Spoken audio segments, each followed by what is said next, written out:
Estrella Moon. To Yara, he was an enigma wrapped in defiance. They had only crossed paths recently, yet he'd already left an impression she couldn't shake.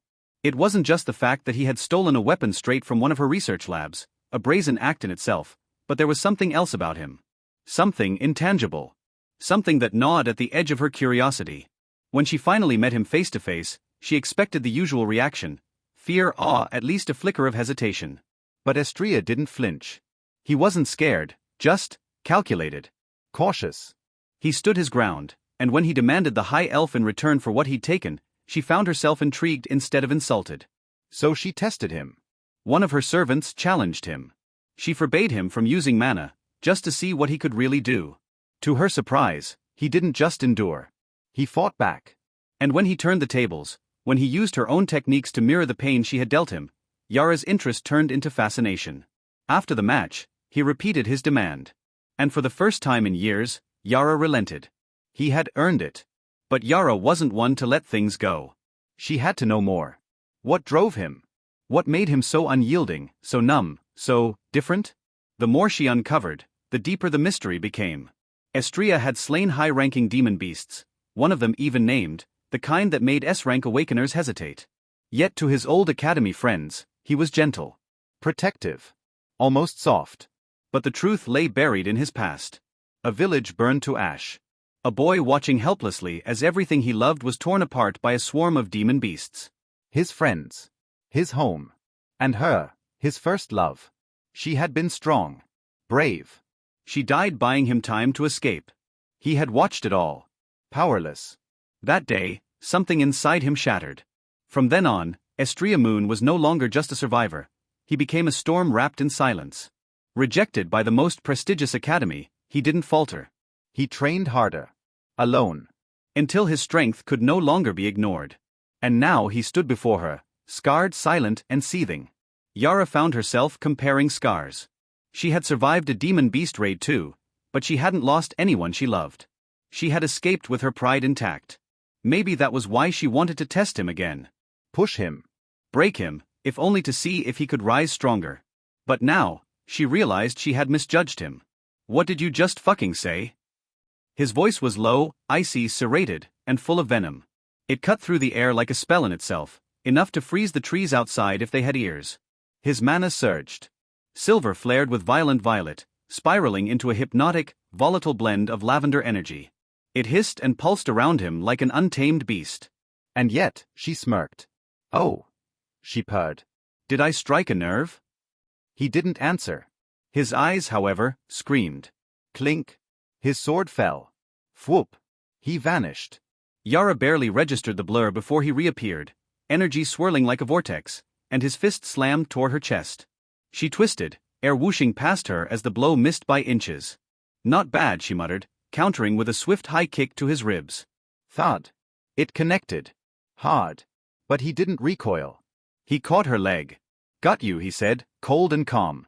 Before she could react, he swung her like a ragdoll, launching her into a pillar. She rebounded off at midair, flipping and dashing straight back at him. Don't get cocky. Her punch cracked through the air, layered in mana. He blocked. The impact echoed like thunder. Then he retaliated, knee slamming toward her abdomen. She twisted mid-motion to absorb it on her forearm. Still, the shock rang through her bones. He was adapting. Fast. When he made a reckless wide swing, she instantly struck at the opening. Her palm hit squarely, thud. But instead of retreating, he used the impact to close in, his glowing fist crashing into her shoulder. Crack. The ground trembled beneath them. Yara staggered back, blood on her lips, clothes in tatters, her heartbeat racing. You're finally using your full power, huh? She grinned. Her sword materialized in a flash of gray light. Whoop. Crack. Reality warped. A spatial rift tore open where Estrella stood, and only a tight roll saved him as the rift sealed shut with a bone-snapping snap. He reached for his fallen blade. Clang. She was already there. Their swords clashed, blades grinding, sparks showering the ground. Estrella gritted his teeth and shoved her back with a single hand, then leapt away. Yara twirled her sword, a thrill surging through her. Don't tell me you're slowing down. She was enjoying this, too much. He was pushing her past 50%. And that excited her more than it should have. Estrella said nothing. He exhaled, long cold. Frost curled around his sword, turning it into a jagged weapon of ice and rage. She vanished. Fuck. He spun just in time, deflecting her next strike. Clang. Portal after portal opened. She danced through them like a ghost. He blocked. Countered. Bled. Yet he never stopped. Wounds opened along his side, across his shoulders. His breath came hard and ragged. But that lavender glow, purer now, more focused, refused to dim. He licked blood from his lips. And then they both moved. Clang. Shhhk. Crack. Blades blurred. Skin tore. Blood fell. The battlefield became a cratered wasteland, drenched in magic and ice. Yara raised her sword to strike again, but paused. Estrella shifted his stance. His energy pulsed, calm, deadly. Then he whispered. Moonlit ice lotus sword art. Third move, moonlight's one flash. Silence. Even Yara shivered, just for a second. His eyes glowed, violet and silver, with a trail of scarlet haze. Then he moved. Swoosh. Estrella vanished in a blur, his body dissolving into streaks of lavender light, leaving behind nothing but a shimmering afterimage in the frozen air. Yara's sharp eyes darted around the battlefield. Her senses strained. Silence. For a moment, it was as though time itself had stopped. Then, crack. A jagged fissure tore through space just behind her, splitting reality like shattered glass. Thum. From the rift erupted a violent pulse of lavender mist, howling like a beast unleashed. Estrella stepped out, his frost-laced sword raised high, energy coiling around him like a storm barely contained. The very air around him warped, bent and broken by the overwhelming power that radiated from his core. The ground beneath his boots cracked and splintered under the sheer weight of his aura. Yara turned sharply. Sure. But it was too late. Estrella's sword swung in a single, devastating arc. Graceful. Precise. Cataclysmic. Boom. The impact shattered the ground beneath, a shockwave erupting like an earthquake given form. Ice and mana collided in a storm of chaos, sending frozen shards spearing in all directions. A fissure tore open through the battlefield, groaning like the earth itself was in agony. The blow missed Yara, barely. The shockwave hurled her back, boots skidding across fractured stone. Her heart thundered as she stared at Estrella, now standing several meters away, his head bowed, lavender energy flickering like a dying flame. And then, thud. He collapsed. His knees hit the ground. His sword clattered beside him with a dull clang. His breath was ragged. His body trembled. Sweat dripped from his chin, and the frost that once laced his aura now melted away, soaking into the cracked soil. Yara stared, wide-eyed. She had faced strong enemies. She had survived deadly trials. But this? This was something else. She opened her mouth to speak. But pain silenced her. Blue. Blood erupted from her lips as a deep, vivid gash carved its way across her torso. Her eyes widened in shock. She hadn't even seen the final blow. Her knees buckled. She collapsed to one hand, gasping for breath, crimson soaking through what remained of her battle-worn clothes. What? She whispered, coughing violently. Her fingers dug into the ground for stability, mind spiraling. When did it hit? How did he do it?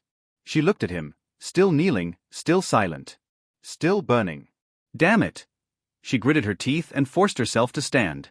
She stumbled toward him, her steps heavy, hands shaking as she reached out and grabbed his arm. Hold on, she whispered. A warm, silvery light wrapped around them both as Yara activated her emergency teleport. The barrier surrounding the battlefield collapsed the moment they crossed its edge. Whoosh! Healing mana enveloped them. The wounds, the deep slashes, broken bones, torn muscles, all mended in seconds. Blood vanished. Flesh knitted back together. The pain faded. But Estrella didn't rise. His body remained limp, his head bowed, eyes unfocused. The light of his lavender aura flickered weakly around him, like a candle nearing its end. Yara leaned against a marble pillar nearby, her hand resting on her now-healed chest. Her eyes never left him. He was motionless. Breathing but drained. Silent. For the first time in a long while, something stirred within her chest. Was it fear? No. Respect? Maybe. Or something else? She wasn't sure. All she knew was that, even now, Estrella Moon was a mystery. You're not fucking human, she muttered under her breath. Beep. Due to your body tempering from surviving the space fissure, your attributes have increased tremendously. Your physical stats have improved. Spirit has reached S+ rank. Multiple talents and skills have evolved. Opening player profile. Player profile. Name, Estria Moon, 20. Titles, Strongest Student of the Weakest Academy, Moonlight Swordsman, the one who loves the Goddess of the Moon, Exchange Student of Eternum Royal Academy, the one loved by dangerous beings, new. Affinity, Ice. Aura, S+. Mana, B. Strength, B up. Vitality, B up. Agility, A+ up. Spirit, S+ up. Skills and talent. Moonlit Ice Lotus Sword Art S. Active, self-created. Judgment I, S. Active, self-created. Perfect Memory, unranked, passive. Extreme Combat Instinct, A+, passive. Advanced Sword and Gun Mastery, A+, passive. Calm Mind, B, passive. Blood Eyes, unranked, active. Blood Contract, grants access to Lumi's abilities. AC. I groaned softly, my eyes fluttering open to a flood of notifications. Everything ached. That was, probably the most reckless thing I'd ever done. But it worked. I knew entering a spatial fissure could temper the body, but I never thought it would boost me this much. The third move of my sword art had always been unstable. I'd never tried fusing both mana and aura before, and apparently, it opened a crack in space itself. Dangerous? Yes. Worth it? Absolutely. My body stats had shot up. My talents evolved. Even spirit reached S+. But then, I saw it. That new title. The one loved by dangerous beings. Wait, what? I frowned. Did Yara fall for me? I couldn't be sure. Her actions were weird, yes, but that? Before I could dig deeper into my thoughts, I noticed something odd. I wasn't wearing pants. Or a shirt. Just underwear. What the hell? I looked around. Velvet curtains. Blood-red walls. A bed large enough to fit a royal family. Everything screamed luxury. Definitely not my room. Yara's? Please no. Creak. The door opened. And there she was, Yara, dressed in only a black bra and matching panties, walking in as if this was completely normal. Her long, raven black hair framed her body perfectly. Toned arms, scars hidden like stories waiting to be told. Her figure was dangerous, strong, lean, and devastatingly elegant. You like what you see? She teased with a tilt of her hips. I blinked. Did she really fall in love with me? I didn't know what to say. Your face is priceless, she grinned. She sauntered over, sat on the bed beside me. Your clothes were shredded during the fight. I couldn't just leave you lying there naked, so I brought you here. No men's clothes available, so, this is what you get. Then she added, almost too casually. And well, since you're in your underwear, I thought I should match the vibe. Politeness, you know. You're insane. You really are a crazy bitch, I muttered before I could stop myself. She laughed loud, unbothered. Finally. Someone says it to my face. Then she leaned in, brushing a hand against my chest. But you're different. You don't flinch. You intrigue me. I said nothing. I wasn't sure if this was seduction, manipulation, or both.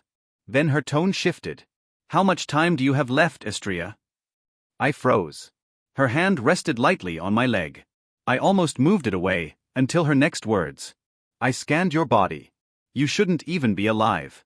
Based on the deterioration rate, you were supposed to die last month. That wasn't something I expected her to know. Of course, I knew the truth. It was my soul from another world, fused with Estria's, that kept this body alive. Without that, the boy known as Estria Moon would have died before the Academy's competition ever began. I looked at her. I couldn't tell her any of this. Not yet. Maybe not ever. All I could do was sit there, my mind spinning, wondering what kind of trouble I had just gotten myself into. Hey, welcome to Firescale Audiobooks. If you enjoy our audiobooks, please consider subscribing to the channel. Also, feel free to share your review in the comments section below. Right now, I've got two big problems. First, my soul doesn't have enough life force. And second, my constitution is missing something important, a second heart to keep it running properly. I'm beyond fucked. But yeah, I guess I should be grateful I'm still breathing or whatever. Estria? Hello. Yara waved a hand in front of my face, snapping me out of my thoughts. I blinked. Huh? Did you say something? Not really. Just called your name, she said with a shrug. Then, without warning, her hand started moving along my leg, slowly, deliberately. I sighed and reached down to push her hand away. I couldn't. Fucking gorilla grip. Foo-foo, she giggled, her eyes sparkling mischievously. Looks like you're not strong enough. I frowned at her words. Tomorrow is the final match, so I need to rest. I warned her, however. She didn't seem bothered by my words. Instead, she rested her chin on her palm, still lazily stroking my leg. So what? You can sleep here. She gave me a slow, teasing smile before leaning in and whispering, with meat. Then she blew softly against my ear as if to seal the deal. I scowled. But then, my eyes turned to her bed. Damn. That thing looked comfortable. Sure. Her smirk instantly faltered. Ha. Before she could react, I grabbed her wrist, removed her hand from my leg, and climbed into her bed. Head on the pillow. Blanket over me. Done. Ah? I glanced up at her frozen expression. What? I asked with a neutral yay confused expression. Didn't you want to sleep together? I mean, she was the one who suggested it. Yara just stood there, staring at me like I was some kind of interesting creature. I raised an eyebrow. What? She blinked. Ah. Then, out of nowhere, she pouted, "You're no fun, you know that?" I rolled onto my side, facing away from her. Then stop messing with me. For a second, there was silence. I almost thought she had given up, until I felt the bed dip beside me. I tensed. Then warmth. She slid under the covers. I sighed. Seriously. What? I said I wanted to sleep together, she said with a smug tone. You agreed. I exhaled through my nose. Yeah, to sleep. Not whatever you're thinking. HMN. She hummed in amusement, then shuffled closer. Too close. I felt her breath on the back of my neck. Relax, she murmured, her voice soft. I won't do anything. Probably. Probably. I deadpanned. She laughed. I'm kidding. I didn't trust that for a second. But I was too tired to fight her on it. Tomorrow was the final match, and I needed every bit of rest I could get, especially when I was mentally tired. So I ignored her, shut my eyes, and let the warmth of the blankets pull me in. Then, a hand. On my waist. I froze. What are you doing? Yara's voice was way too innocent. Getting comfortable. Go to sleep. She giggled but didn't move her hand. I stayed still, pretending I didn't care. Maybe if I ignored her, she'd get bored and actually go to sleep. But then, she started drawing circles on my waist with her fingers. Slow, lazy teasing. I twitched. Yara. Stop. She let out a soft hum, like she was thinking about it. And then, yep. She kept going. What part of I need to rest do you not understand? The part where I have to listen to you, she said, clearly smiling. I sighed, gripping the blanket tighter. Silence fell again. Just for a moment. Then she shifted. And suddenly, her whole leg was draped over mine. Are you serious right now? Aha. Why? Because I'm cold, she said, like it was the most obvious thing in the world. I stared at the wall. Then used the blanket. But you feel warmer, she whined, squeezing my waist just a little. I exhaled slowly. Yara. Yes? Move your leg. No. I squeezed my eyes shut. Patience. I needed patience. Tomorrow is the final match. I am the one fighting. I need sleep. Yara just snuggled closer, completely ignoring my words. I am also fighting in bets, she reminded me. And yet here I am, still full of energy. I turned my head slightly. Maybe because you keep stealing mine. She laughed. Maybe. I glared at her. She just smiled back, looking way too pleased with herself. I wanted to argue. Maybe even push her off. But I was too damn tired. And annoyingly enough, her warmth was kinda nice. So I gave up. Fine. Do whatever you want, I muttered. Her fingers, which had still been absent-mindedly tracing over my skin, finally stopped. Really? She asked, sounding almost surprised. I sighed. Yes. Just let me sleep. She was quiet for a moment. Then softly. Okay. And just like that, she stilled. No more teasing, no more messing around. Just warmth. I felt her breathing slow, her body relaxing against mine. And for the first time tonight, so did I. Besides, I was too tired to even ask why she was acting so weirdly. Hag. I let out a long yawn, stretching my arms above my head until I heard a satisfying crack. My eyes drifted to the side. Yara was gone. I blinked, then shrugged. Not really surprising. Getting out of bed, I spotted a fresh set of clothes neatly placed on a small sofa in the corner of her room. On top of them sat a folded note. Curious, I picked it up. There's a bathroom on the right, you can use it to take a bath. I also made sure to also get some underwear for you. From your most precious, Yara. P.S. Sleeping with you was really comfortable. We should do it more often. This woman. Shaking my head, I grabbed the clothes and made my way to the bathroom. The moment I stepped inside, I paused. Damn. The place looked like it belonged in a luxury resort. Polished floors, spotless mirrors, and a massive bathtub that could probably fit 3 people. Everything sparkled like it had been cleaned just this morning. I turned on the water. Instantly, the scent of flowers filled the air, and the temperature was perfect. Not too hot, not too cold. Just warm enough to make my muscles relax the moment I stepped in. I sank into the water with a quiet sigh. I need to buy one of these someday. In the future. After a long, satisfying soak, I got out, dried off, and reached for the clothes Yara left me. They fit perfectly. Which made me pause. How the hell does she know my size? My original clothes had been ruined, at least, that's what she told me. I stared at myself in the mirror, adjusting the fabric. Should I be concerned? Probably. But I was too well rested to care. MHN. It's only 11:51? I checked the time. I had plenty of time to kill. Normally, I'd be training, but today? Nah. Today, I felt like having some fun. And since I was still in the black market, there was no way I was gonna waste this chance. Time to go clubbing. SHRRSK. But then, a sudden movement made me freeze. I looked down at my hand as my eyes widened slightly in deep surprise.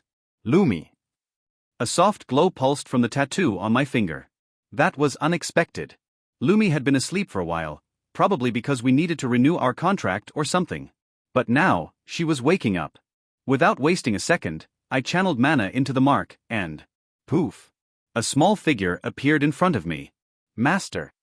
Before I could react, she launched herself at me, wrapping her tiny arms around my torso. I blinked, then instinctively patted her head. She let out a happy hum, pressing her face against my chest. I me assisted you. She whined groggily. Her head nuzzled against me, rubbing gently. Then, ha! She took a deep breath. I stiffened. Did she just sniff me? I glanced down at Lumi, who was still clinging to me like a sleepy kitten. Her face was buried against my chest, her soft breaths tickling my skin. Lumi. I called, poking her cheek. She let out a slow, content sigh. You smell nice, master. I blinked. Okay. That was weird. But at the same time, Lumi was always a bit weird, so I let it slide.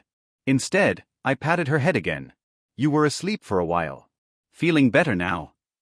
She gave a small nod, her slimy ears twitching. But I still feel a little dizzy. Probably because of the contract renewal, I muttered, gently prying her off me. She made a small noise of protest but didn't resist when I set her down on the sofa. Her green eyes blinked up at me, still hazy with sleep. Are we going somewhere? She asked, rubbing her eyes. Ah. Now I cannot go to the club. Unfortunately. Not really, I muttered to myself. Lumi let out a small, disappointed sound. Ah. Her voice dropped slightly, and I couldn't help but smile faintly. She really wanted to go, huh? Then, a thought hit me. Didn't she say she wanted to try human food before? The black market had to have those mysterious food stalls, right? I glanced down at her. Actually, didn't you say you wanted to try human food? Let's go have lunch outside. I tapped her head lightly, and the moment my words sank in, her eyes lit up. Literally sparkled. It was like someone had set off fireworks inside them. Pooh. In a flash, she launched herself at me, wrapping her tiny arms around my torso, practically vibrating with excitement. Master, you're the best. You're the best, you're the best. You're the best master ever. She squeezed me tighter, her voice getting faster and more high-pitched with every repetition. Eurythebist, Eurythebist, Eurythebist, Eurythebist, Eurythebist, Eurythebist. I chuckled, patting her head. All right, I get it. Still clinging to me, she let out a happy hum. I sighed playfully. Okay, shrink down. I'm not walking around with you glued to me like this. Lumi huffed but obeyed, shifting into her smaller form. I carefully tucked her into the pocket of my shirt, leaving only her little green head peeking out. Before stepping out, I placed a presence-deleting spell on her. No way was I letting people notice the tiny creature hiding in my pocket. With everything set, I left Yara's residence. And immediately ran into him again. The same burly man from before stood at his post. He glanced at me, gave a small nod, and silently stepped aside to let me pass. Ha! He seemed more respectful than last time. Somehow. I didn't question it. Just kept walking, while taking a look around. The black market was as chaotic as ever. The streets had the same dark atmosphere, dim lighting, hushed voices, people haggling over stolen goods, and rare items sold way below market price. And of course drugs. Plenty of them. The most popular kind? Fucking aphrodisiacs. That's disgusting. Shaking off the thought, I kept walking. A few minutes later, the scent of sizzling meat and freshly baked bread hit me. I turned my head. There. A food stall. Finally. I didn't waste a second and walked straight toward it. The food stall was small, tucked between two sketchy-looking shops. A simple cart with a metal grill, sizzling meat, and a few baskets of fresh bread. The smell alone was enough to make my stomach growl. Lumi wiggled excitedly in my pocket. "Masteer," she whispered. "It smells so good." I chuckled. "Hold on, we haven't even ordered yet." Stepping closer, I glanced at the vendor. He was an older man, probably in his late 40s, with a scar running down his cheek and a cigarette hanging loosely from his lips. His apron was stained with grease, and his arms were covered in faded tattoos. He eyed me up and down, then exhaled a puff of smoke. "What'll it be?" I glanced at the grill. There were skewers of marinated meat, some kind of grilled fish, and thick, fluffy bread that looked freshly baked. Simple, but it smelled amazing. I pointed. 2 skewers and a loaf of bread. The vendor nodded and started working. As I waited, Lumi fidgeted in my pocket again. "Masteer, hurry up." She whined softly. "I wanna eat." I smirked. "Patience." "But it smells too good to wait." She pouted. The vendor chuckled. "Your girl getting hungry?" I blinked. Wait. Did he notice Lumi? I quickly glanced down, but my presence-deleting spell was still active. No way he could see her. He must have thought I was talking to myself. "Something like that," I muttered, deciding not to explain. The man just shrugged and handed me the food wrapped in paper. "That'll be 15 bronze coins." I fished out the coins and passed them over. With the food in hand, I stepped aside and moved toward a quieter spot near an alleyway. Lumi immediately started squirming again. "Masteer plios." I sighed. All right. I reached into my pocket and carefully pulled her out. She stretched, her tiny arms reaching up like she'd just woken up from a nap. Then, the moment she locked eyes on the food, she pounced. In one smooth motion, she grabbed the skewer of meat with both hands and bit into it. Her whole body shivered. "MMMHHHNNNs." I raised an eyebrow. "Good." She nodded furiously, eyes practically sparkling. "So good." She took another bite, kicking her feet happily. I chuckled and tore off a piece of bread for myself, leaning back against the wall as I ate. The food really was good. The meat was juicy, perfectly seasoned, and had just the right amount of char. The bread was soft on the inside, crispy on the outside. Simple but satisfying. Lumi, meanwhile, was absolutely devouring her food. At one point she paused, cheek stuffed, and pointed at my bread. "Can I try?" "You're already eating my food." "Please eat." She gave me the biggest, most innocent eyes possible. "Fine." I sighed. Tearing off another piece, I handed it to her. She took it with both hands and nibbled on it, her face lighting up like she'd just discovered the meaning of life. "Masteer," she whispered. "Human food is amazing." "Told you." After finishing the skewers and bread, I dusted off my hands and glanced around. The black market had tons of food stalls. There had to be something else worth trying. Lumi, still perched in my pocket, licked her fingers clean, looking completely satisfied. "Masteer," she hummed. "That was so good. Can we get more?" Yeah. "Let's see what else is around," I replied, letting out a small laugh. We started walking again, weaving through the crowd. People were still haggling, whispering deals in dark corners, and exchanging goods that were definitely illegal. The usual black market stuff. Then, I spotted another food stall. It was smaller than the last one, tucked between a weapon vendor and some kind of potion shop. The setup was simple, just a wooden counter, a few trays of food, and a small grill in the back. A single girl stood behind the counter. She was young, maybe around my age, with dark hair tied into a loose ponytail. Her clothes were plain, but her eyes had a sharpness to them, like someone who'd seen their fair share of fights. I stepped forward. "Hey, what kind of food do you have here?" The girl's expression didn't change. For a second. Then, her eyes hardened. Like steel. Her fingers twitched slightly, so fast I barely noticed. And then, death. The word left her lips like ice. Before I could react, she moved. 2 daggers flashed in the dim light, already slicing through the air. Straight for my chest. Fuck. I twisted my body just in time, feeling the wind of the blades barely misses my ribs. She's fast. Her attack wasn't reckless, it was precise. Clean movements, no wasted energy. She wasn't some random thug trying to make a scene. She was aiming to kill. Lumi yelped in my pocket. Master. I didn't have time to reply. The girl didn't stop. She adjusted her grip and lunged again, her daggers cutting through the space between us like a blur. I barely managed to dodge, leaning back as one blade zipped past my throat. Close. Too close. Still mid-dodge, I flicked my wrist, releasing a quick pulse of mana. Boom. A shockwave burst between us, just enough to force her back. She landed smoothly, daggers still gripped tight, eyes locked onto me like a predator watching its prey. No hesitation. No fear. Who the hell was this girl? I exhaled slowly, keeping my stance ready. So, I muttered. "I'm guessing you're not here to sell food." She didn't answer. Her eyes narrowed, and she moved again, fast as a snake. This time, she came at me low, one dagger aiming for my stomach. I jumped back, but she was already swinging the other blade toward my side. Swish. I twisted, feeling the mana-coated blade cut through my shirt but miss my skin. "Master, be careful."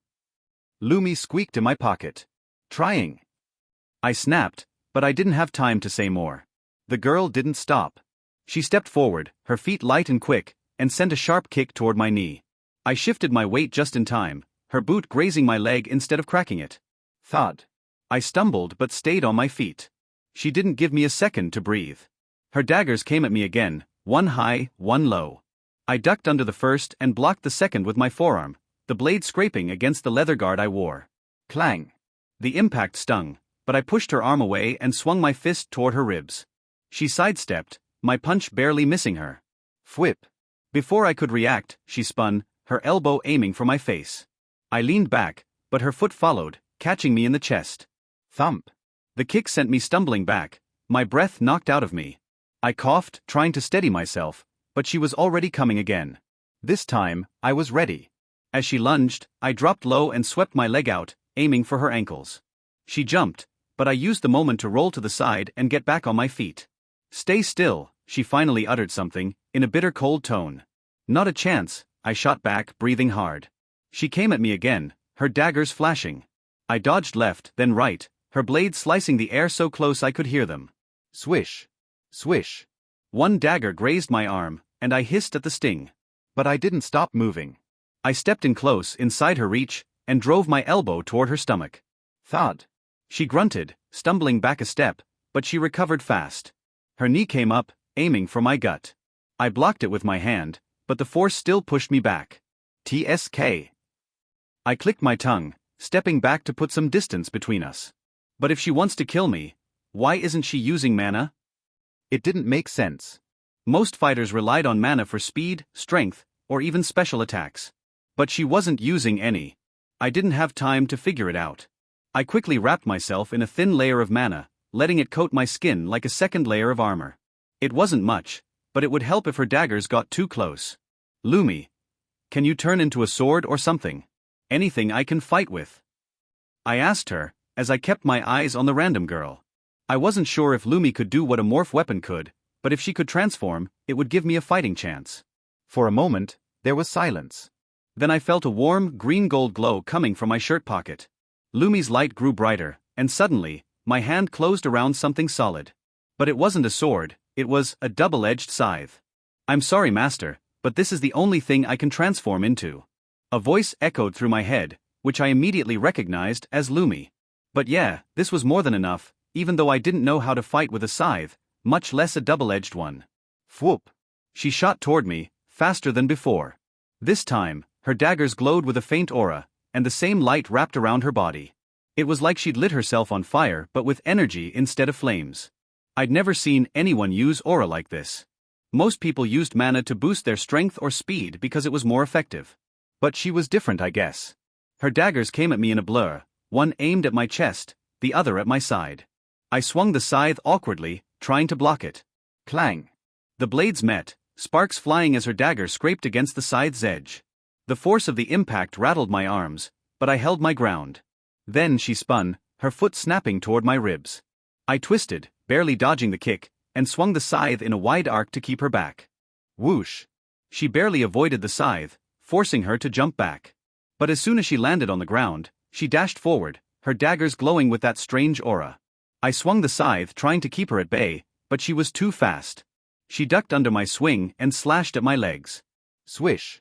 I jumped back, but the tip of her dagger caught my pants, slicing through the fabric. I could feel the cold metal graze my skin. She didn't give me time to think. She came at me again, this time from the side. Her dagger aimed for my ribs, but I twisted, using the scythe to block. Clang! The impact sent a shock through my arms, but I pushed her blade away and swung the scythe in a wide arc. She leaned back, the scythe's blade missing her by inches. Whoosh! Before I could recover, she flipped backward, putting some distance between us. Her eyes narrowed, and she raised one hand. Dark shadows began to swirl around her fingers, forming into small, sharp shards. Shadow magic? She flicked her wrist, and the shadow shards shot toward me like arrows. Zip! Zip! Zip! I dropped to the ground, rolling to the side as the shard slammed into the wall behind me, leaving deep cracks in the stone. Fucking hell! How does she have a shadow affinity? I screamed inwardly.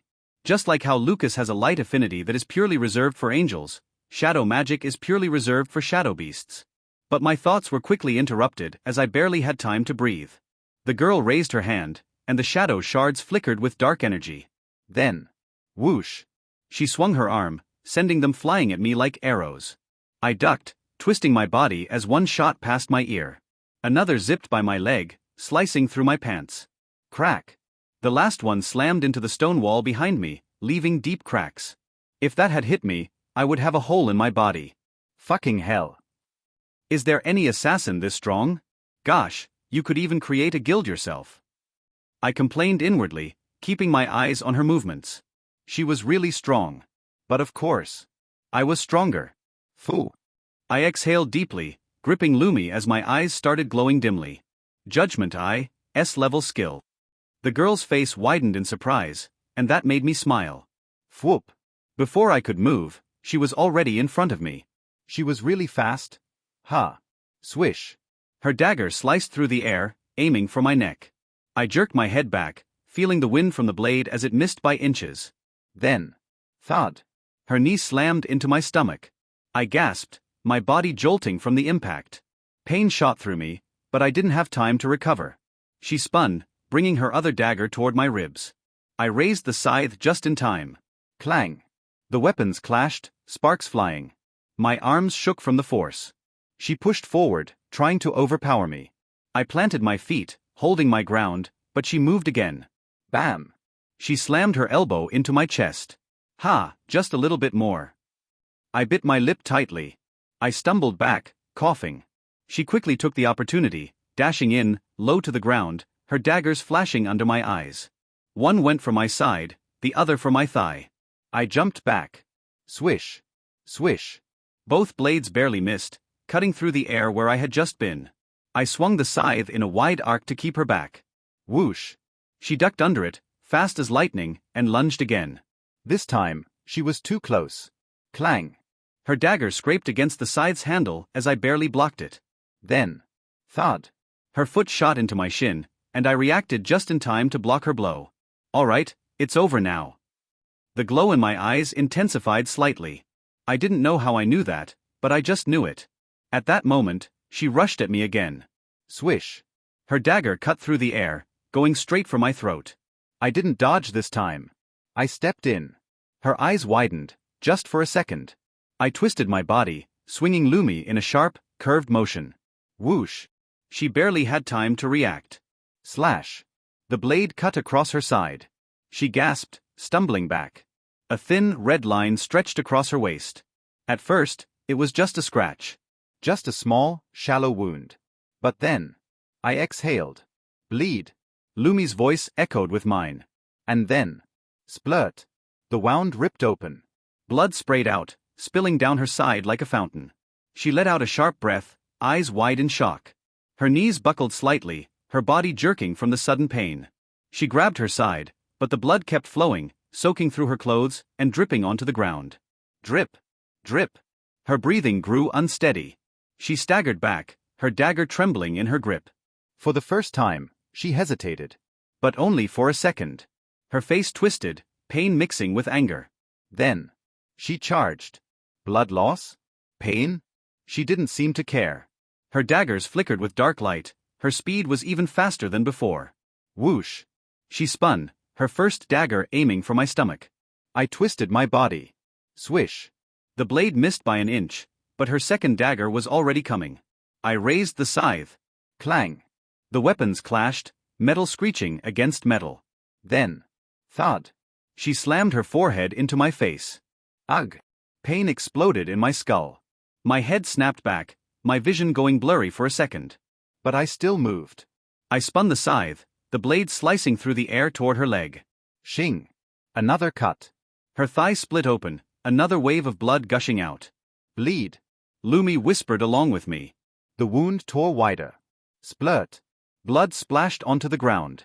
She gasped, her body trembling as her breathing turned ragged.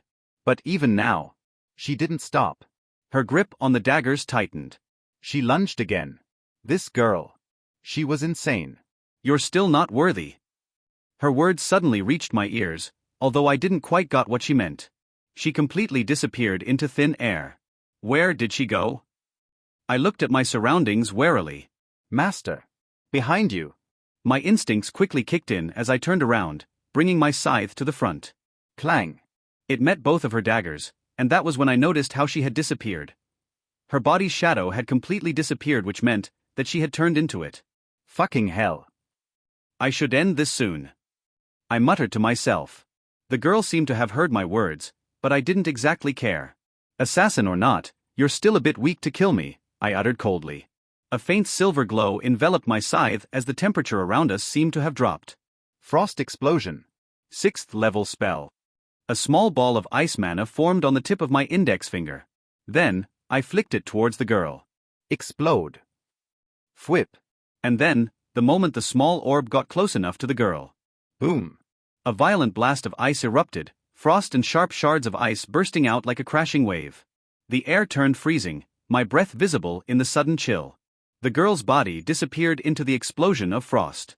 For a second, everything was silent. Then, crack. A loud sound of shattering ice echoed through the air. Through the fog of frost, I saw movement. She was still standing. Her body trembled, her arms covered in thin layers of ice. Her legs wobbled, frozen in place for just a moment.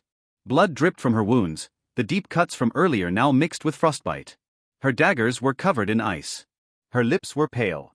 Her breathing was heavy. But she was still alive. At her gaze, I frowned slightly. First, I let her hit me multiple times to measure her power. I mean, what if she had some skill that could be hidden by my judgment eye? But now, I'm quite curious. Her body had an incredible defense. And why didn't she use shadow magic to avoid the attack? She's really strange. Sometimes she uses magic, and then she stops using it, only relying on her daggers. But then, she smiled at me. Not like a happy smile, but it also wasn't a cold smile. It was more like a crazy smile. She stretched out her right hand, passing the dagger to the other hand, making it hold both of them, and then looked at me. A small black orb condensed at her fingertips. Wait a minute. Is she? Frost explosion. 6th level spell. Replicating my spell. I'm fucked. Bomb.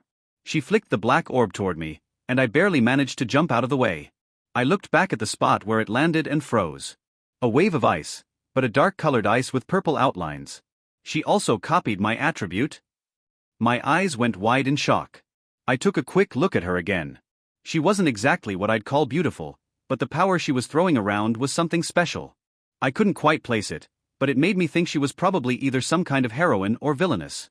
Either way, she was dangerous. An assassin, a heroine or villainous. And she can copy my attacks? This is seriously bad news.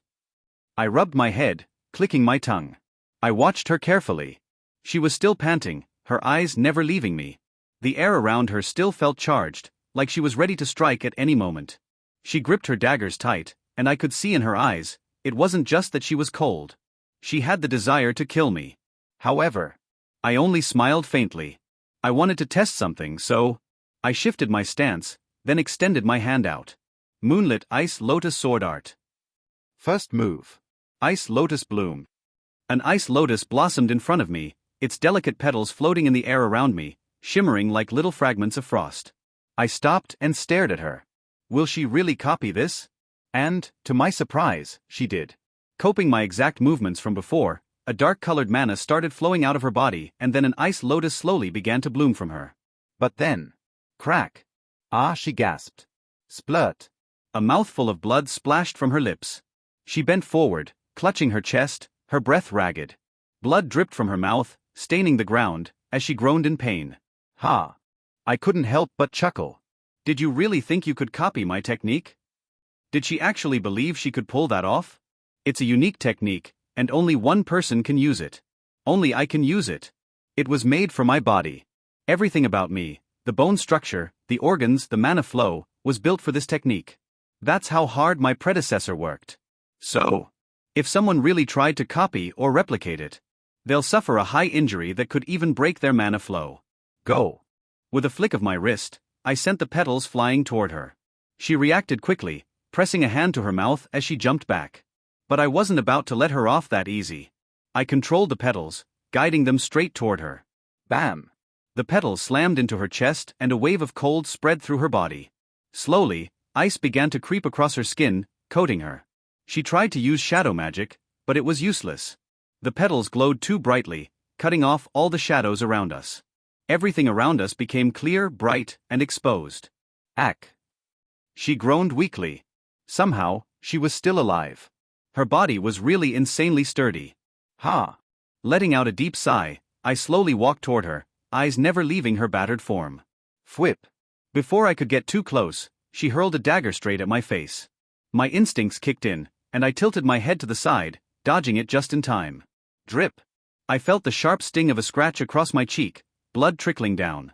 I crouched down in front of her, staring at her plain, ordinary face. I lifted her chin gently, glancing just below it. No face mask, huh? I was a bit disappointed, but nonetheless, I'm going to kill her. I pressed my hand against her chest, the warmth of her body meeting my palm. Her chest was bigger than it looked, but that wasn't what mattered. I pushed those thoughts aside and began to channel mana into her body. Ha! She gasped suddenly, and I saw her other hand moving. The dagger she was holding aimed straight at me. Thud. I was just waiting for this. Before the blade could even reach me, I grabbed her wrist in a flash, forcing the dagger from her hand. I pinned both of her hands above her head, holding them firmly with one hand. Die! I muttered coldly. I increased the pressure of my mana against her chest. The air around us grew colder, like the temperature was dropping fast. Wait. Her voice cracked as she looked at me, eyes wide with panic.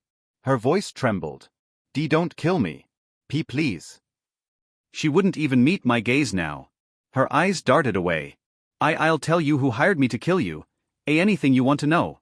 She stuttered, pleading, her body trembling beneath me. I looked at her coldly, before parting my lips. There are plenty of people who want me dead.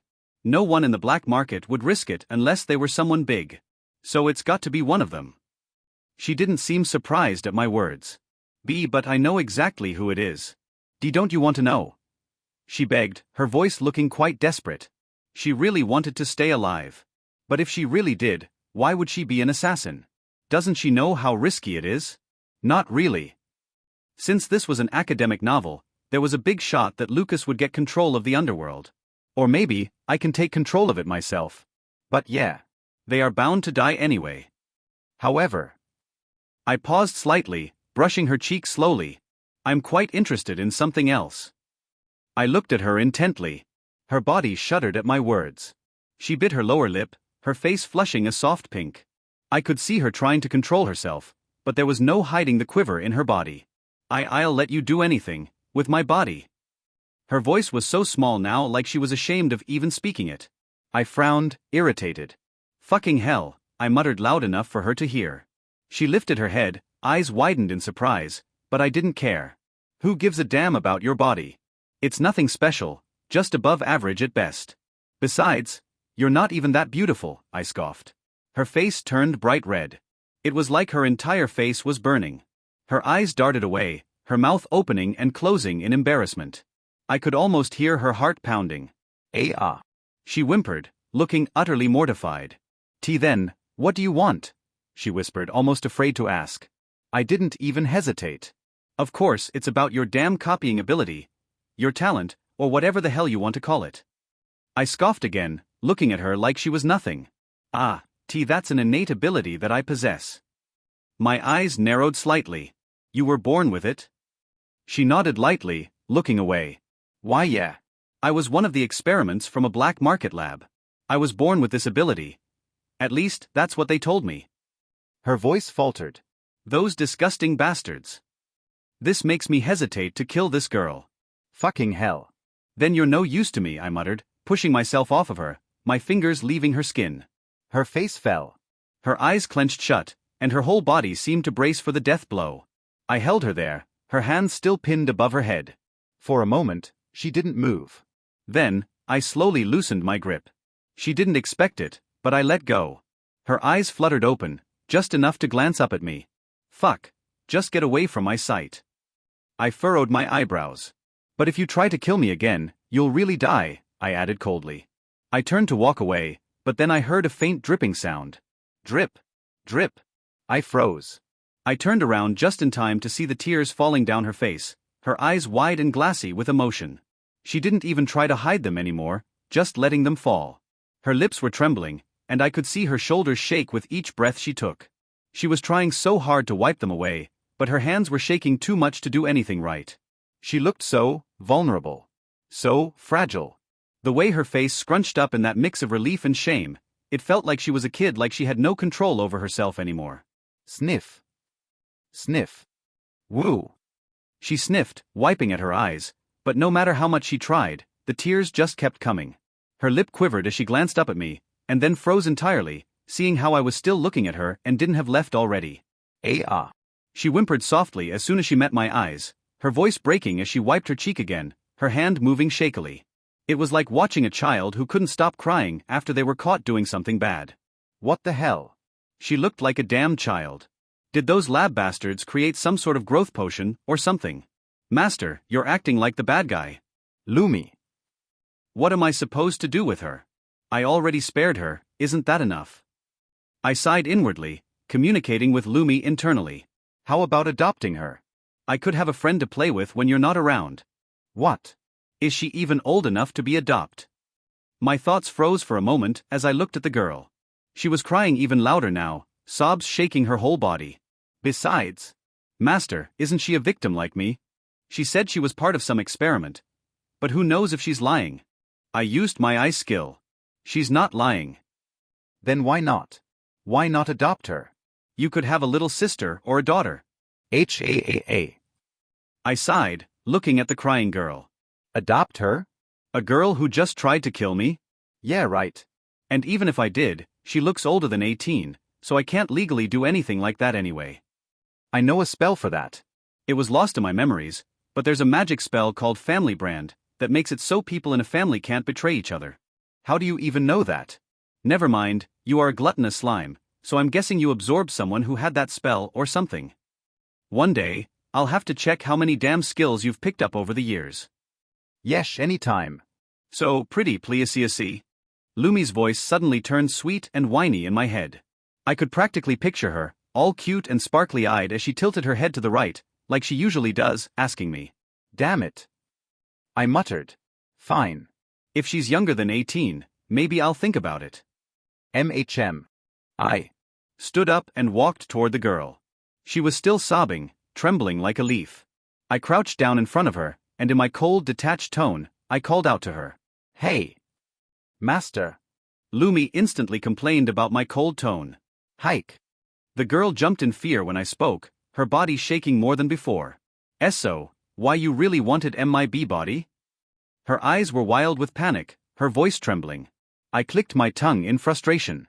But for some reason I forced a smile that was so sweet, it probably looked fake as hell. The kind of smile you give when you're trying to soften a blow. "How old are you?" I asked, the warmth in my voice fake enough to make even me cringe. Her eyes went wide with shock. The tears had stopped falling as quickly as they'd started, and she just stared at me, frozen.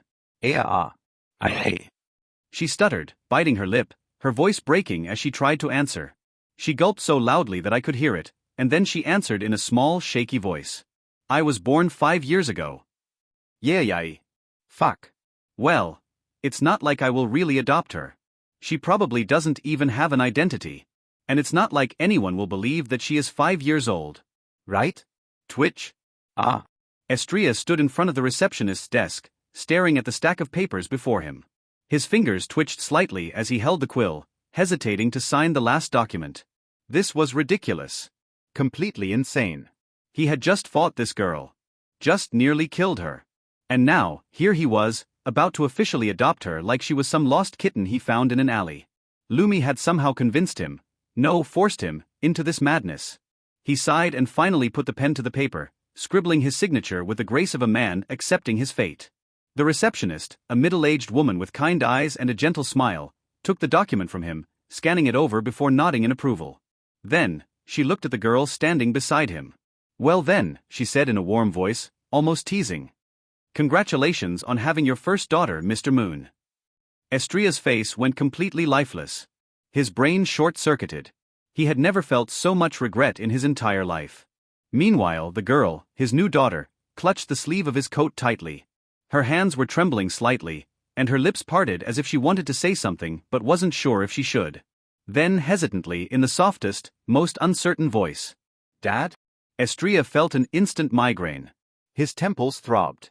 His body physically recoiled as if the word had physically punched him. No. Absolutely not. "Don't," he said immediately, his voice cold. The girl flinched. Her grip loosened slightly, and for a second, she looked like she might cry again. "Not yet," Estrella muttered, rubbing his forehead. "Just give me time."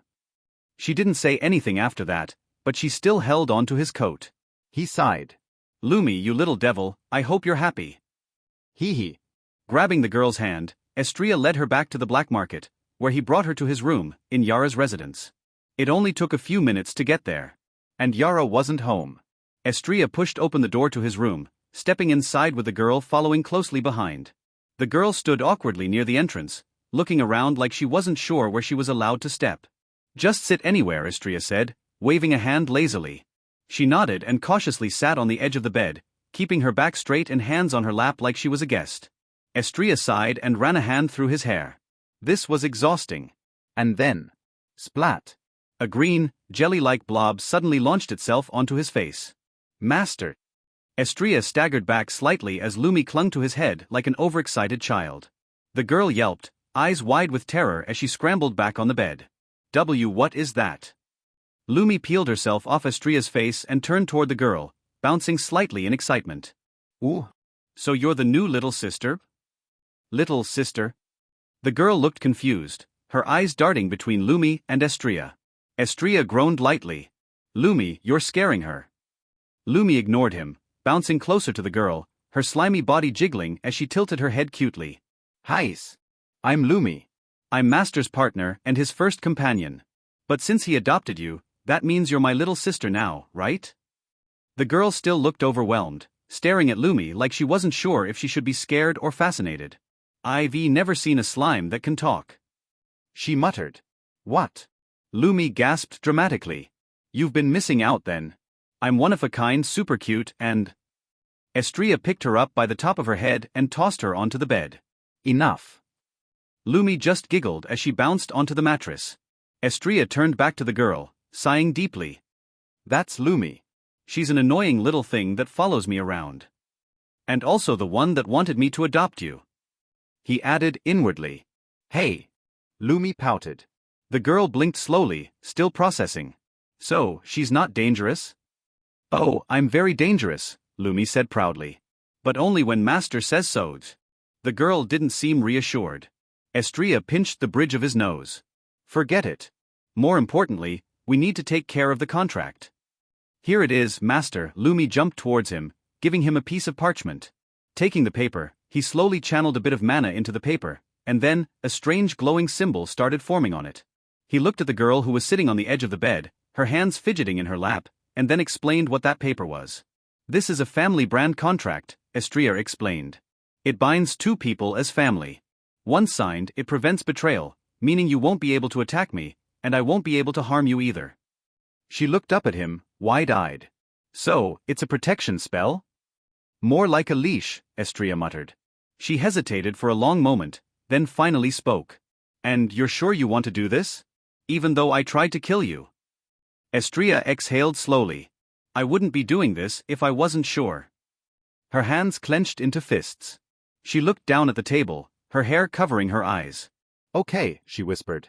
Estrella pricked his finger and pressed it to the paper, his blood soaking into the parchment and causing the symbols to glow brighter. He passed the small dagger to her. She took it hesitantly, then pricked her own finger, letting a single drop of blood fall onto the contract. The moment her blood touched the parchment, the symbols flared with light. The contract lifted into the air, glowing with golden energy before it slowly faded and disappeared. A warm sensation spread through Estrella's body. It wasn't overwhelming, just a soft, comforting presence, like something deep inside him recognized her now. The girl let out a quiet gasp, clutching her chest as she felt it too. Then, silence. Sitting on a chair close to his desk, Estrella leaned back.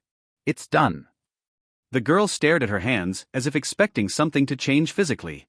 When nothing happened, she looked back up at him. So that's it. That's it. I really can't hurt you now. Nope. She let out a small, breathy laugh. That's kinda amazing. Woohoos. Welcome to the family. Lumi suddenly jumped onto the bed. The girl flinched but didn't pull away when Lumi clung to her arm. Estrella watched her carefully. You never told me your name. She hesitated, then lowered her gaze. I was never given one. What? Lumi gasped. Estrella sighed again. This just kept getting worse and worse. Well, he muttered, I guess that means I have to name you too. Her head snapped up, eyes wide. Why, you're going to name me? He stared at her, then glanced at Lumi. The slime was already bouncing excitedly, probably thinking up stupid names. Estrella sighed. Yeah. Can't have my daughter walking around without a name. She stiffened. A beat of silence passed. Then, Dad. Estrella's headache immediately returned. He. Master, you really are a dad now. Lumi just giggled. Shut up. But then, Estrella frowned. Come to think about it, how come they didn't ask for your name when registering me as your parent? Now that he thought about it, the whole process had gone way too smoothly. The receptionist never asked for her name, never even checked if she had one. They just accepted everything and handed over the documents like it was completely normal. The girl tilted her head slightly, looking just as confused. I don't know, she mumbled. Estrella sighed, rubbing his temples. Something about this whole thing felt off, but he didn't have the energy to dig into it right now. Then, he suddenly remembered. Wait. They also gave her an Awakener ID. That meant she must have something registered under her name. Even if she didn't have one before, the system had to put something in there, right? Give me your Awakener ID, Estrella said, holding out his hand. The girl blinked, then hesitated before reaching into her pocket and pulling out a thin, metal-like card. She carefully placed it in his palm. Estrella flipped it over and looked at the text displayed on its surface. His eyes narrowed. There, right where the name should have been, were the words. Insert the new name. Ah. Now everything made sense. She wasn't ignored. She wasn't forgotten. The system itself had left her name blank, waiting for someone, her guardian, to give her one. Estrella exhaled through his nose, tapping the card against the table a few times as he thought. So, she really didn't have a name. Not just in her own memory, but officially. Lumi, sitting on the desk, peeked over his shoulder. Ooh. That means you really have to name her, Master. Estrella shot Lumi a look but didn't argue. He glanced back at the girl, who was staring at the card with an unreadable expression. Naming her. He wasn't the type to care about sentimental things like this, but a name was still important. It was what defined a person. Estrella closed his eyes for a second, thinking. Then, he slowly exhaled and looked at the girl again. Chiron, he finally said. The girl flinched slightly, eyes widening. That's your name now. Estrella placed the Awakener ID on the desk and tapped it twice. The system recognized his command, and the letters on the card changed, glowing softly as they rearranged themselves. Name, Chiron Moon. For a moment, there was silence. Then, the girl, no Chiron, stared at the card, her hands trembling slightly as she reached out and picked it up. She ran her fingers over the newly written name, her lips parting as if she wanted to say something, but no words came out. Lumi wiggled excitedly. Chirons.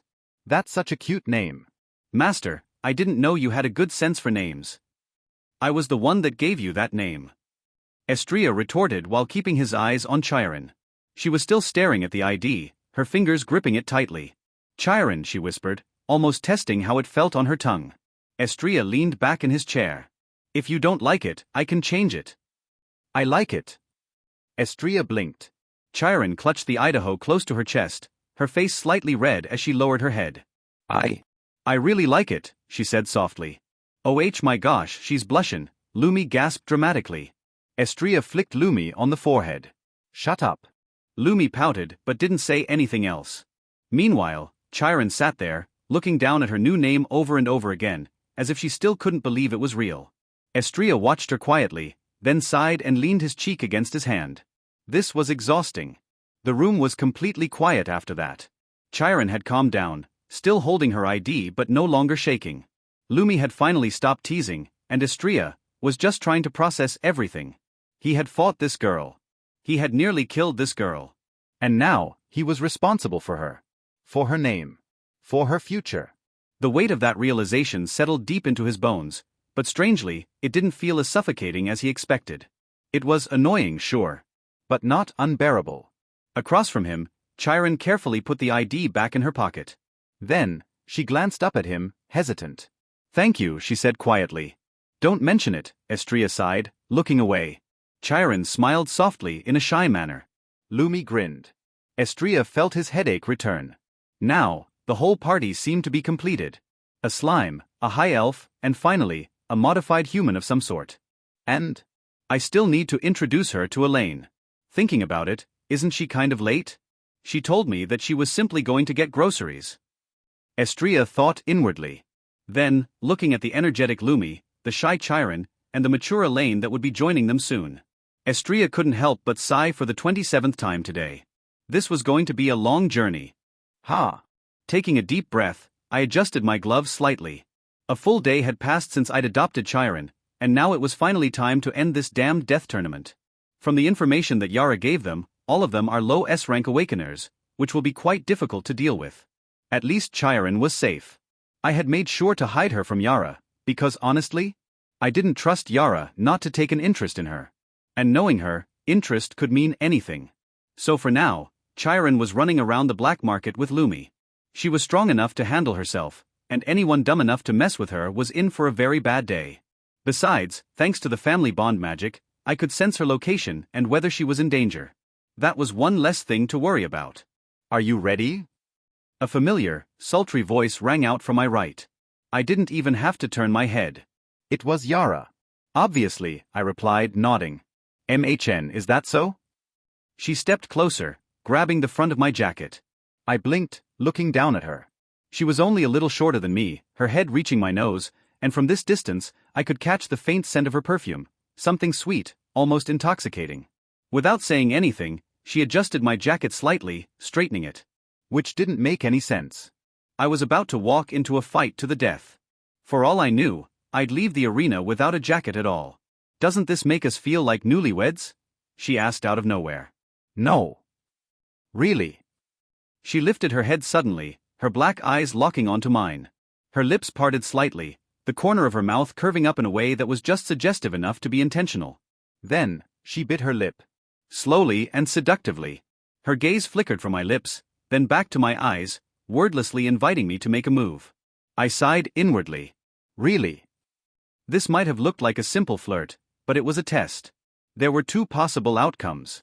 1, I kiss her. That means I admit, without actually saying it, that I like her. 2. I don't kiss her. That means I'm rejecting her outright. Either way, it was going to get me fucked anyway.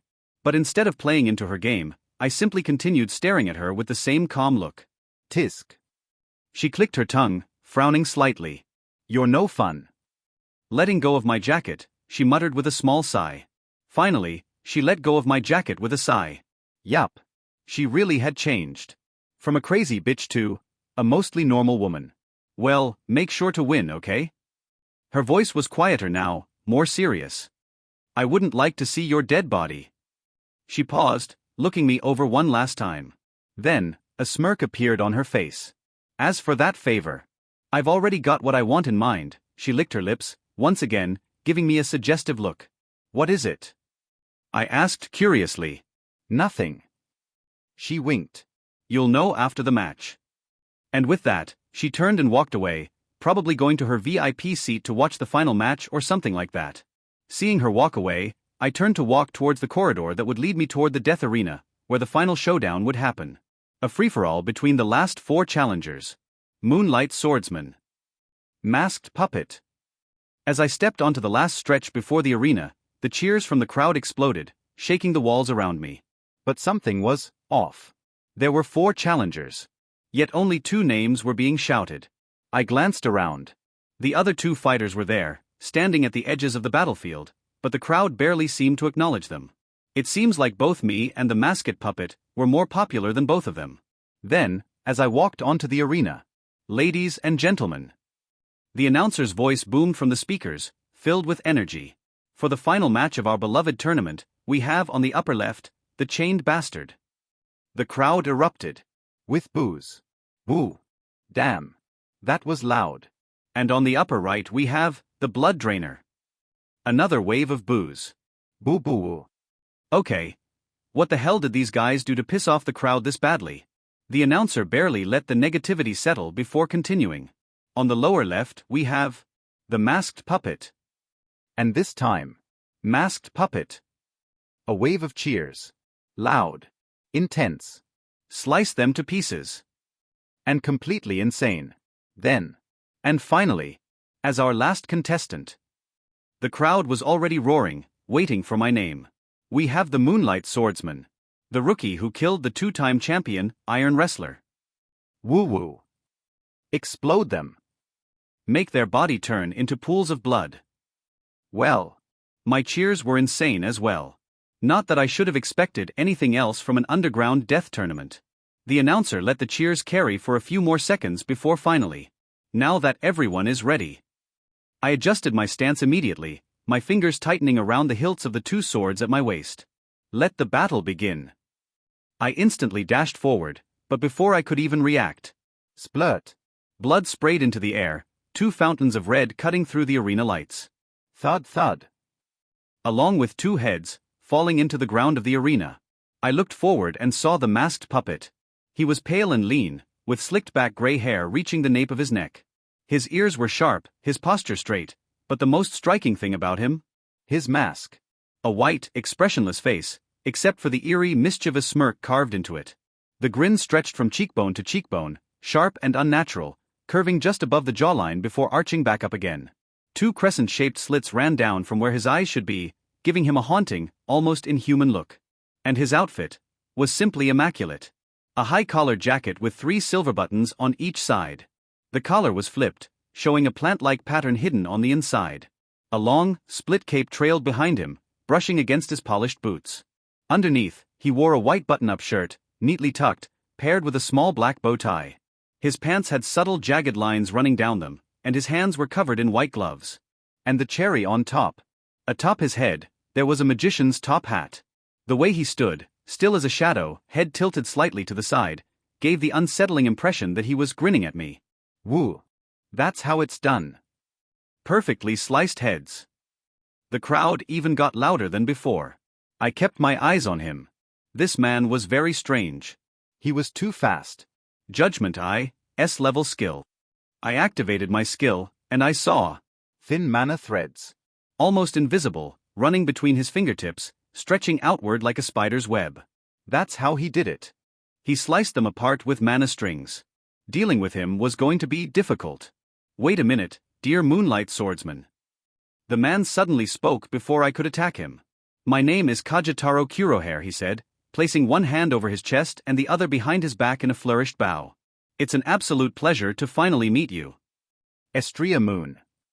Hee, the man chuckled at my response. I've been watching you for a while now, and I must say. His head tilted slightly, the mask unmoving, but somehow, I felt his excitement. You're really, truly, fascinatingly incredible. A chill ran down my spine. Déjà vu.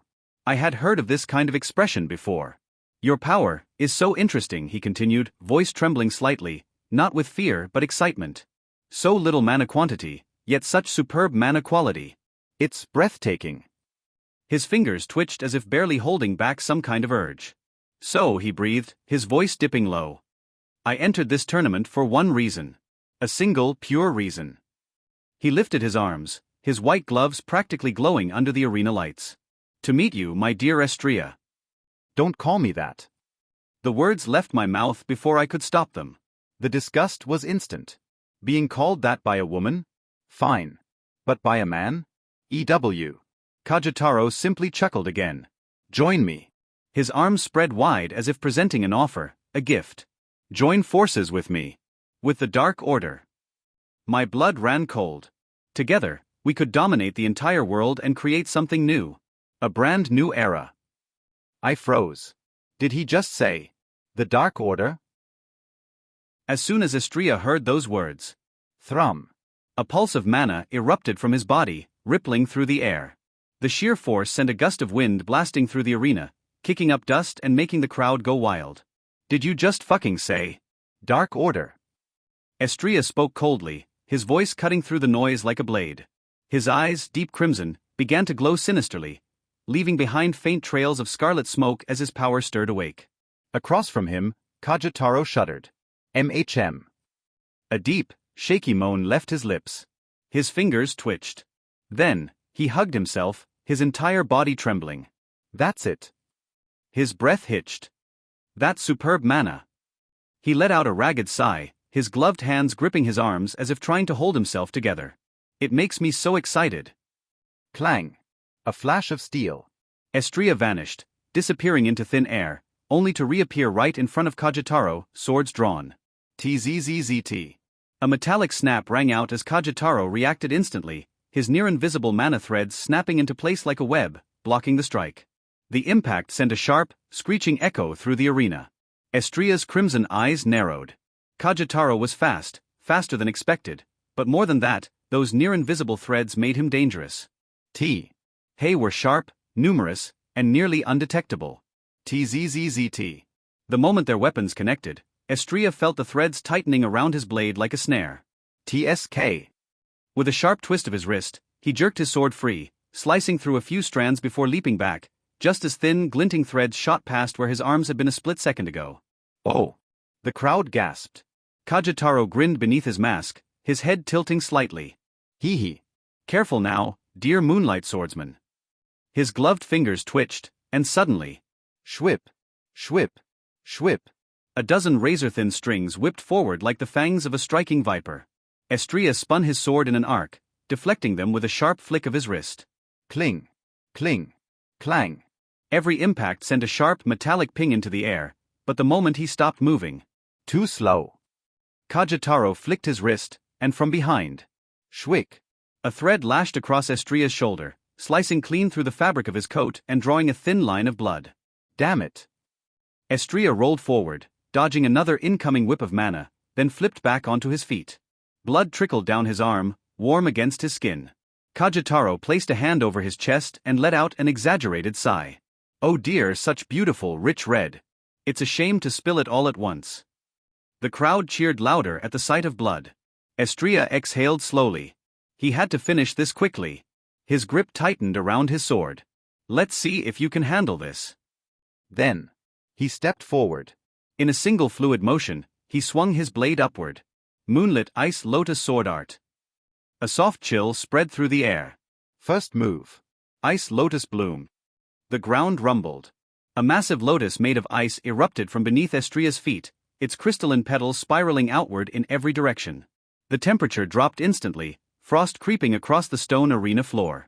Each petal was razor-sharp, glowing with a faint, eerie blue light. Kajitaro's masked face twitched.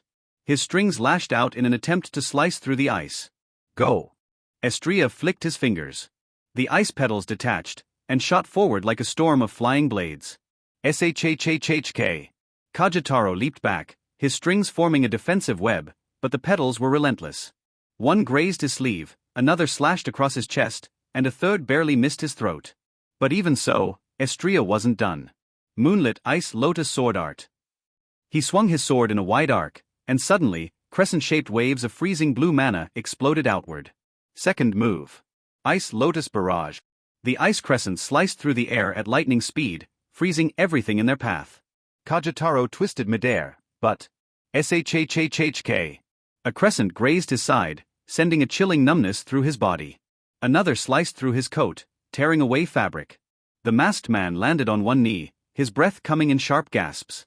Frost clung to his clothes, spreading along his arms. However, he still had the same confident smirk on his face. Fascinating. He lifted his hand. Then snap. Hundreds of strings burst outward like an exploding spiderweb. Enough playing around. Estrella's pupils shrank. Here it comes. The strings moved like vipers, twisting and curving unnaturally. Estrella dodged left. Too late. A string wrapped around his ankle. Thwip. Kajitaro yanked. Estrella was ripped off his feet and slammed sideways against the cold ground. Guh. More strings coiled around his wrists, his legs, his neck. He. Caught you. Kajitaro's voice was a delighted whisper. He jerked his fingers. The strings tightened. HRK. Estrella felt the sharp fibers digging into his skin, ready to slice him apart. The crowd screamed, half in thrill, half in horror. It's over, dear swordsman. Kajitaro pulled harder, but then. Estrella smiled. Whoosh. A sudden blast of icy air erupted from his body. The strings around him froze instantly. Kajitaro's eyes widened. What? Estrella's fingers twitched. Moonlit Ice Lotus Sword Art. He vanished. Kajitaro stumbled back, but Estrella was already behind him. His sword gleamed. Third move. Moonlight's one flash. Estrella sheathes his sword. Then. SHHK. A single clean cut. A deep, jagged wound carved across Kajitaro's torso. The masked man froze. His strings shattered. The crowd fell silent. Then. Blood splattered across the ground. Kajitaro staggered, his breaths coming out ragged. His knees buckled. He reached for his chest, where the ice-laced wound burned into his flesh. Heh.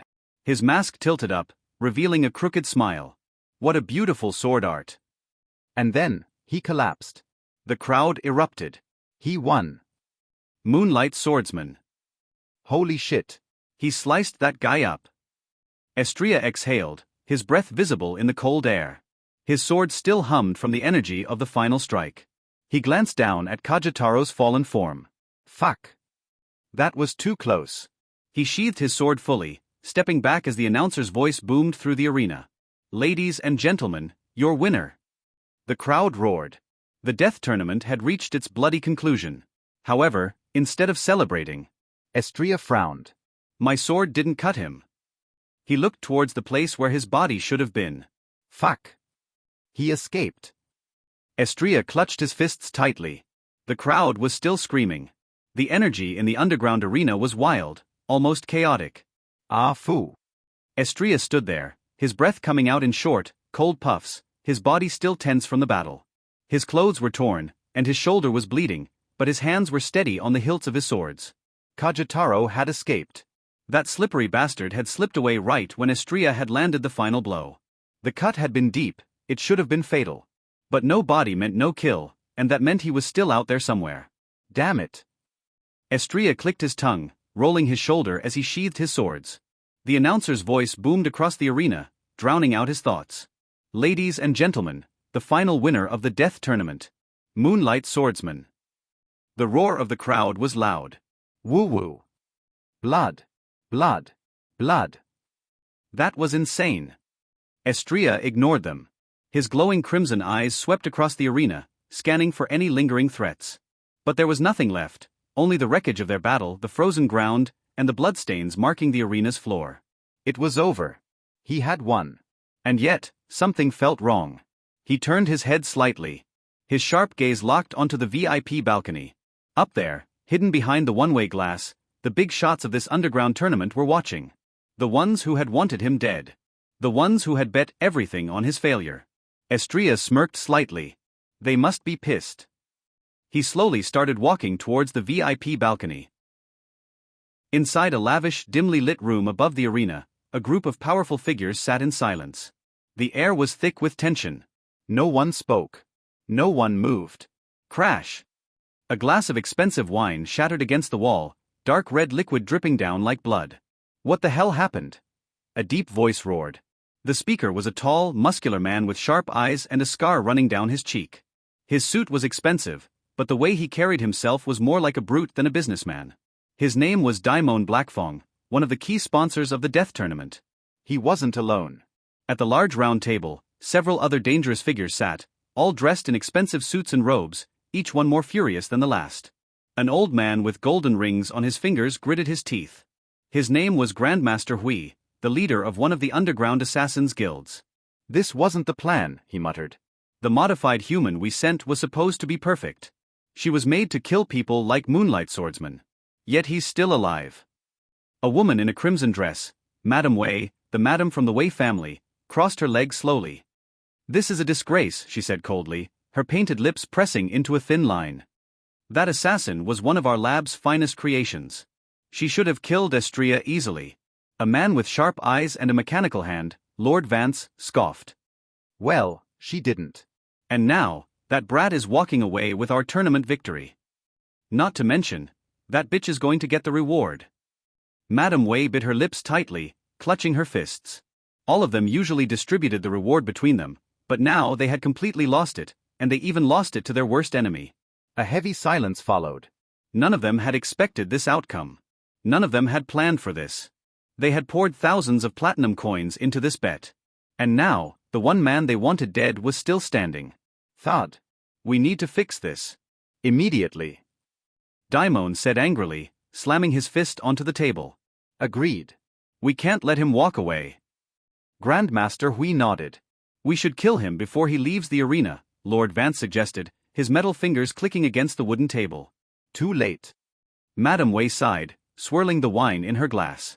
By now, he's already being escorted out. If we move against him now, it'll be too obvious. Our reputation will go even lower, granting more chances for that bitch to rise. There was another heavy silence. But then, boom. The double doors to the room exploded inward. The entire room shook as the wooden doors were blasted clean off their hinges, flying across the room like broken debris. They crashed into the wall with a loud noise, leaving behind a cloud of dust and splinters. And standing in the doorway was Yara. She stepped inside, her black high heels clicking against the polished floor.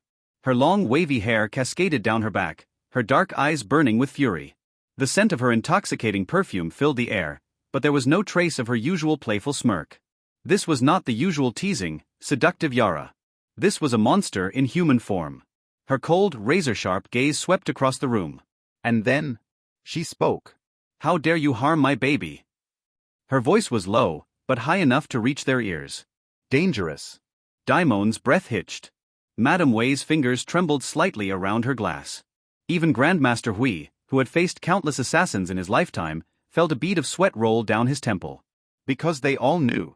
Yara wasn't just some woman. She was the most dangerous person in the underground world and one of the few SS rank in the entire world. Not to mention, she was the bitch they wanted to get rid of. And right now? She was furious. After a few minutes, Daimon was the first to recover. He scowled, stepping forward. Yara, he's just another challenger, besides you know the rules of the underground, right? He growled. This has nothing to do with you. Back off, he warned her coldly. Yara's eyes flickered slightly at his words. Then, crack. Before anyone could react, Yara vanished from her spot.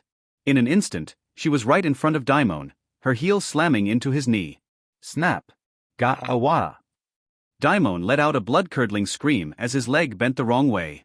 He collapsed to the floor, clutching his knee, his face twisted in agony. Yara didn't even look at him. She turned to the others, her lips curling into a deadly smile. You really thought you could try to kill my baby and get away with it? She asked sweetly. Lord Vance's metal hand clenched. We had our reasons, he said stiffly. The boy. Bang. Yara casually lifted her hand, making a gun gesture, and shot him. The mana bullet pierced his mechanical hand, making sparks fly. AGHH. Lord Vance hissed, grabbing his damaged limb, but Yara was already moving. She stepped towards the table, placing her hands on the polished wood. Her nails tapped against the surface. Tap. Tap. Tap. You see. I don't mind all of you plotting against me, but... She began, her voice soft. How dare you send someone to kill my dear baby? Her eyes darkened completely. I could kill all of you right now. It'd be so easy. But my baby won. Fair and square. She tilted her head, her dark hair falling over her shoulder. So here's what's going to happen. She pointed a delicate finger at each of them. You will not lay a hand on him ever again. Her tone was final. Absolute. Madame Wei swallowed. Grandmaster Hui clenched his jaw. Daimon, still writhing on the floor, was too busy gasping in pain to respond. And then, with a smirk, Yara turned on her heel and walked towards the door. Just before she left, she glanced over her shoulder. Her eyes gleamed. Oh, and one more thing. She smiled. If you even think about trying again, I'll rip your hearts out myself. Then, just like that, she was gone. And in the silence that followed, one thing was clear. They had just made a very, very big mistake. Fuck. Daimon shouted. He was still on the floor, panting through clenched teeth, his leg twisted at a sickening angle. The pain was unbearable, but not nearly as bad as the fury boiling inside him. Ah. Grandmaster Hui let out a slow, shaky breath. His fingers trembled slightly as he picked up his glass of wine, his grip tight enough to crack the crystal. He took a sip, trying to regain his composure. No one spoke for a long time. Then, smash! Lord Vance slammed his damaged metal hand onto the table, his face twisted in barely contained rage. That bitch. His voice was sharp, cutting through the silence. We can't let this stand. She made a mockery of us, Madame Wei said quietly, her voice cold as ice. She was usually composed, but now, she was still gripping her wine glass so hard her knuckles had gone white. She's too strong, Grandmaster Hu admitted, his voice even. Much stronger than I expected. But strength doesn't make someone untouchable. Grandmaster Hui leaned back in his chair, his golden rings glinting under the dim lights. Daimon finally managed to pull himself into a sitting position, his breaths ragged. His forehead was slick with sweat, but his eyes were filled with murderous intent. I want her dead, he growled, his voice filled with killing intent. And I want that brat Estria's head on a pike. A deadly silence followed. Then slowly, Madame Wei set down her glass and spoke. You're right. Her lips curled into a smirk, but there was no amusement in her eyes. They both need to die. Lord Vance flexed his injured metal hand, sparks still flickering from where the bullet had hit. We invested too much in this tournament to let that kid walk away alive. And Yara? She's a problem we should have handled a long time ago. Daimon gritted his teeth at Vance's words. But we can't take her head on, he admitted bitterly. Grandmaster Hui nodded. No, we can't. He tapped his fingers on the table, thinking. She's too strong, too fast. If we try to fight her directly, she'll carve through us before we can even blink. Madame Wei sighed, swirling the last of her wine. Then we don't fight her directly. Daimon narrowed his eyes at her before asking. What are you saying? She glanced at him, her red-painted lips curling into a knowing smirk. I'm saying. She drawled, we don't need to fight her. We just need to make sure she's not there when Estria dies. Lord Vance raised an eyebrow.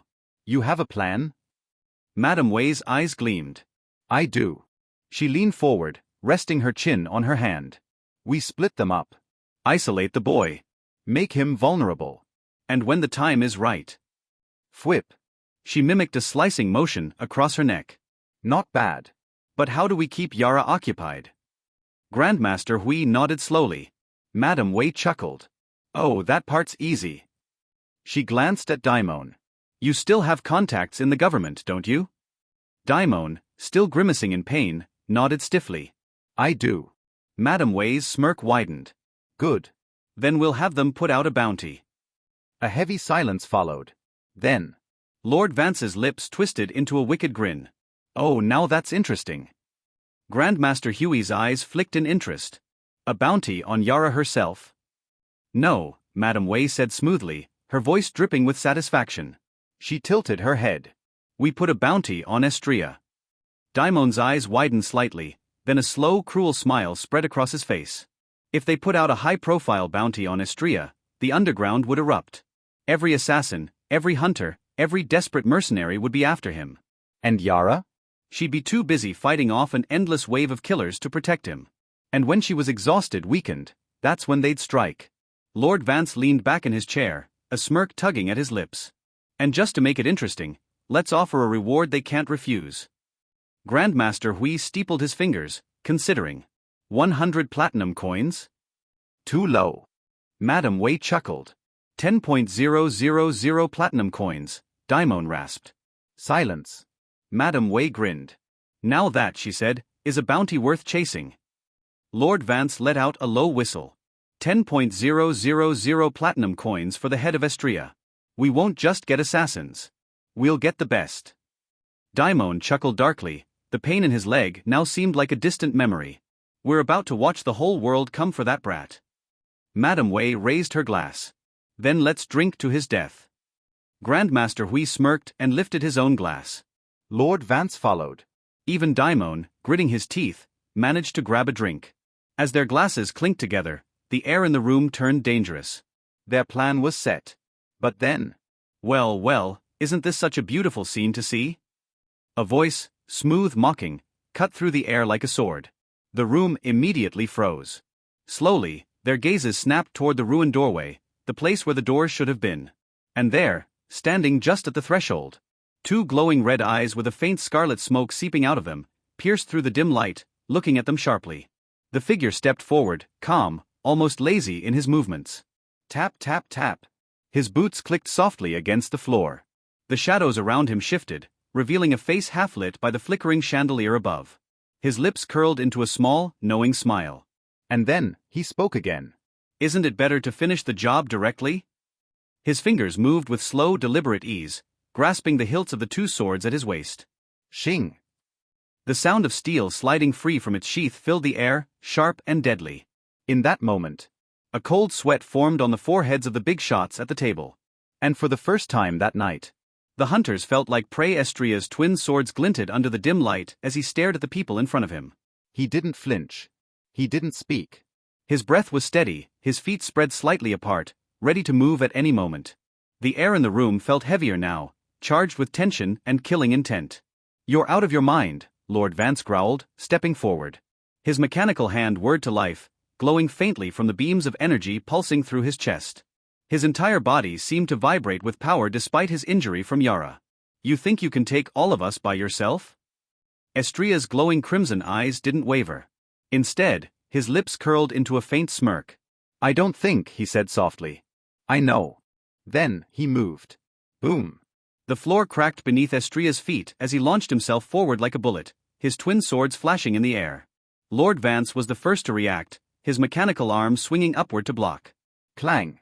Metal met steel as Estria's blade clashed with Vance's arm. The impact sent a sharp, ringing sound through the room. Sparks flew as Vance pushed back with brute strength, forcing Estria to jump back. But Estria didn't stop. The moment his feet hit the ground, he spun around, slashing his second sword in a wide arc toward Vance's ribs. Whoosh! Vance barely managed to step back, the blade missing him by inches. But before he could counter, Estria's hand shot out toward the ground. Freeze, Estria muttered, his breath visible as smoke in the suddenly cold air. Crack! A thin layer of ice spread across the floor like lightning, creeping toward Vance's feet. What the? Vance shouted, stumbling back as his legs froze in place. Madame Wei hissed sharply, snapping her fingers. Thin, shimmering strings shot from her hands, slicing through the air like whips. Snap! Snap! Estria ducked, the strings narrowly missing his head. One of them slashed across the wall behind him, leaving a deep, clean cut in the wood. Stay still, you little pest. Madame Wei snarled, her fingers moving faster now. More strings shot toward him, glinting under the dim light. But Estria was already moving. Whoosh! He sidestepped the first string, twisted his body to avoid the second, then slashed downward with his left-hand sword, severing the third mid-air. Snap! The string fell to the ground, writhing like a living thing before disappearing. Estria's gaze locked onto Madame Wei. You talk too much, he said coldly. Madame Wei's eyes narrowed. You'll regret that. She raised her hands, and a massive web exploded outward, covering half the room. The sticky strands glimmered like silk, but Estria could feel the danger radiating from them. Before he could react, the web shot toward him, wrapping around his arms and legs. SHHK. The strands tightened, locking him in place. Madame Wei smiled cruelly. Let's see how cocky you are when you can't move, she purred, pulling the web tighter. Estria didn't panic. His crimson eyes flickered lightly, and his swords began to glow with a faint silver light. Bad idea, he said quietly. Crack. A surge of cold energy exploded from his body, freezing the web instantly. The ice spread up the strands, creeping toward Madame Wei's hands. Her eyes widened. Shit. She severed the web just in time, the frozen strands shattering like glass. Crash. Estria landed on his feet, his sword spinning in his hands. He launched himself toward her, his blades cutting through the air with deadly precision. Swish. Madame Wei leaped back, narrowly avoiding the strikes. She raised her hands, sending a flurry of strings toward him, but Estria was too fast. Clang.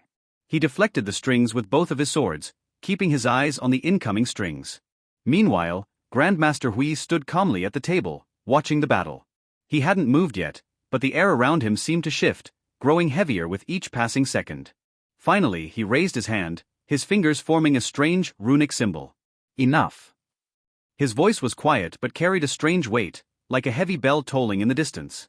The entire room seemed to shudder as a golden light erupted from his hand, forming a massive glowing symbol in the air. Estria froze mid-strike, his sword still raised. What the? Before he could react, the symbol shot toward him, slamming into his chest. Boom. Thud. Estria was thrown backward, crashing into the wall. Ugh. He gritted his teeth, pushing himself to his feet. The symbol glowed faintly on his chest, binding him in place. Grandmaster Hui stepped forward with a calm and unbothered expression, as if he had taken Estria as some kind of naughty child. You are strong, Grandmaster Hui said lightly. But strength without discipline is meaningless. At his words, Estria let out a cold chuckle. Aren't you quite poetic? Just a few minutes ago, you were talking about setting a bounty on my head to kill me. His crimson eyes burned brighter. He could feel the weight of the symbol pressing down on him, but he refused to back down. His fingers twitched slightly, still wrapped around the hilts of his swords. Suddenly, whoosh! A wave of thin, glowing strings lashed toward him from the side. Madame Wei. You're a slippery one, I'll give you that, she said smoothly, her fingers weaving in the air. The strings moved like living things, twisting toward Estria's arms and legs. SHHHD. Estria twisted his body, trying to dodge, but the golden seal on his chest made his movements slow. The strings wrapped around his right arm, yanking it back with force. KH. He gritted his teeth, his muscles straining. Whip. More strings came flying, aiming for his legs. No choice. Estria clenched his left hand. His sword pulsed with icy energy. Crack. A sudden burst of frost shot out from his blade, freezing the strings mid-air. Madame Wei's eyes widened slightly. TCH, still resisting?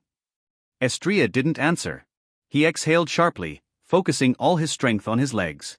Then, boom! The ground beneath him exploded as he launched himself forward, breaking free from the seal's weight for just a moment. Shing! He swung his left sword, slicing through the frozen strings and shattering them into glittering shards. Too slow. Lord Vance was already moving. VMMMM. His mechanical body hummed with energy as his core pulsed, sending power through his limbs. His metal fist shot forward, aiming straight for Estria's stomach. Estria's eyes sharpened. He twisted mid-air, bringing his sword up. Clang! The impact was brutal. Sparks flew as metal met steel, the sheer force sending a shockwave through the room. Not bad, Vance muttered, pressing forward with his mechanical strength. Creak! Creak! Estria grunted as he felt his feet sliding back against the floor. He needed to move now. He ducked low, letting Vance's metal arm swing past his head. Then, thwack! He drove his knee straight into Vance's ribs. GHK. The hit connected, sending a shudder through Vance's frame. But his robotic body barely budged. Instead, his metal arm whipped around in a backhand strike. Bam! Estria barely blocked it with his swords, but the sheer force sent him flying backward. Crash! He slammed against the far wall, coughing as dust filled the air. Before he could even recover. Swish. More web strings came flying toward him. Not this time. Estrella growled. He slashed downward. Shing. But the strings were faster. Shhhh. They wrapped around his wrist, then his ankle, tightening like snakes. A sharp tug. And suddenly, Estrella was yanked off the ground. FWIP. Slam. His body crashed into the ceiling. Then. Wham. He was slammed into the floor. GH. Madame Wei smirked seeing Estrella being slammed into the ground, tilting her head. This is getting fun. Her fingers flicked, and the webbing tightened harder. Let's see how long you last. Estrella's body ached. His breath was uneven as he gripped his sword tighter. Focus. Ice energy swirled around him, creeping along the webbing. Madame Wei's smile faltered.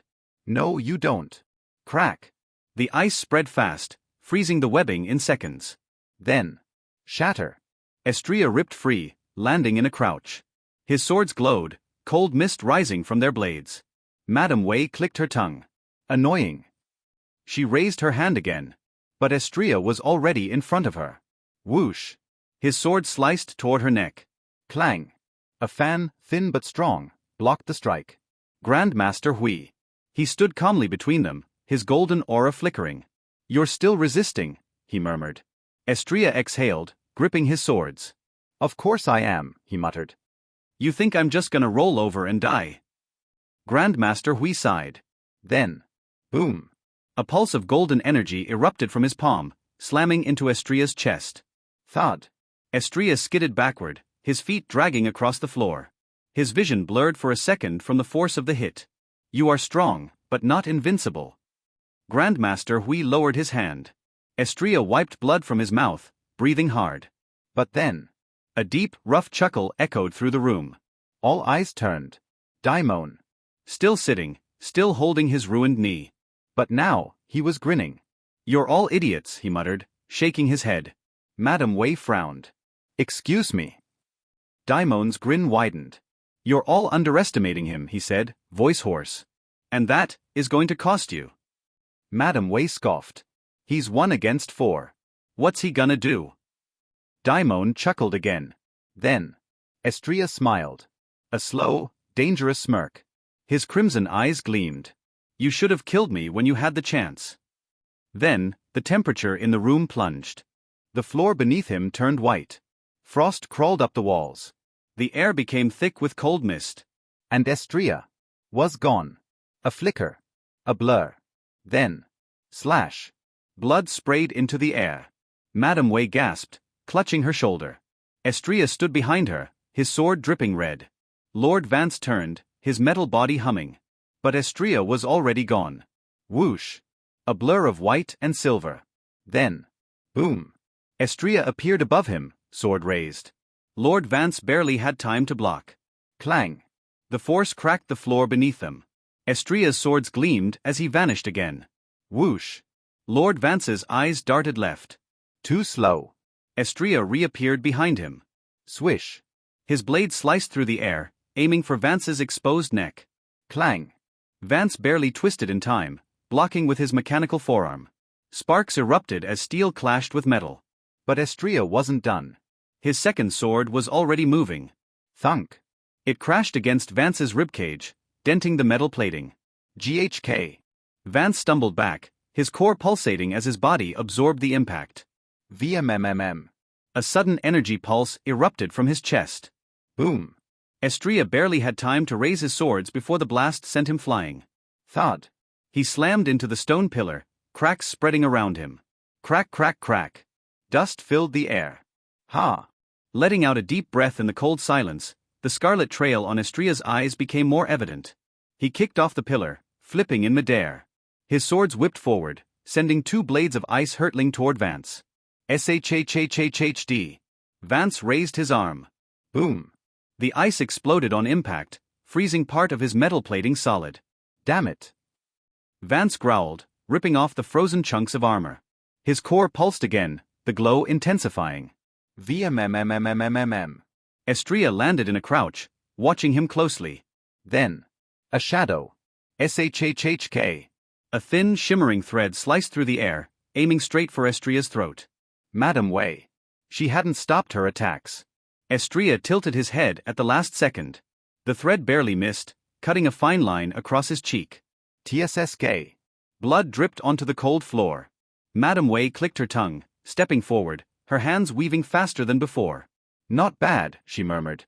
But you can't dodge forever. Estria barely had time to react before. FWWWWWP. A massive web erupted from her palms, covering the entire room. The strands glowed faintly, shifting like living silk. Estria's eyes narrowed. This again.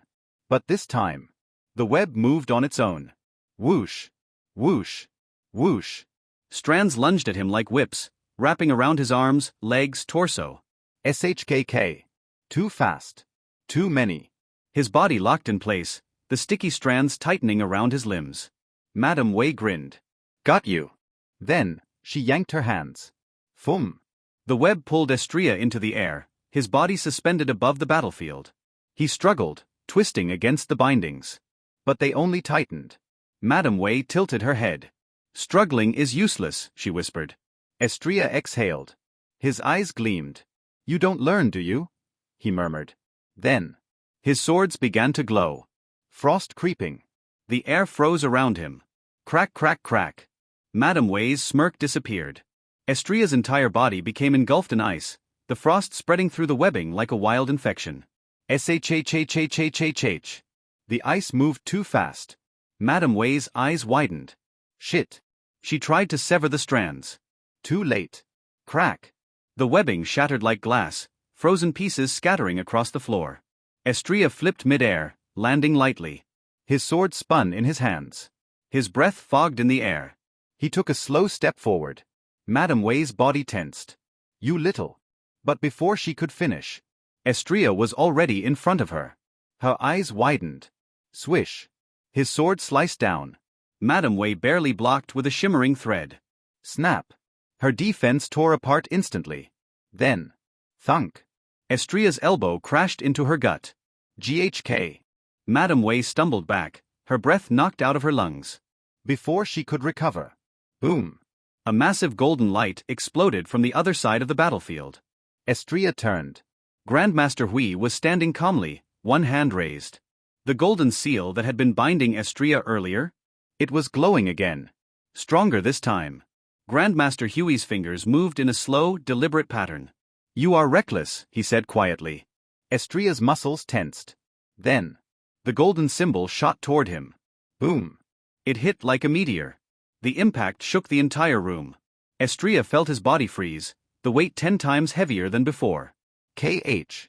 His knees buckled. The golden seal burned against his skin, pressing him downward. But unlike before, Estria only smirked at his. The output of his mana started to increase, slowly leaking out of his body, beyond the normal capacity of S-rank awakened could muster. Crack. The golden seal shattered in an instant. Seeing this, Grandmaster Hui stopped moving.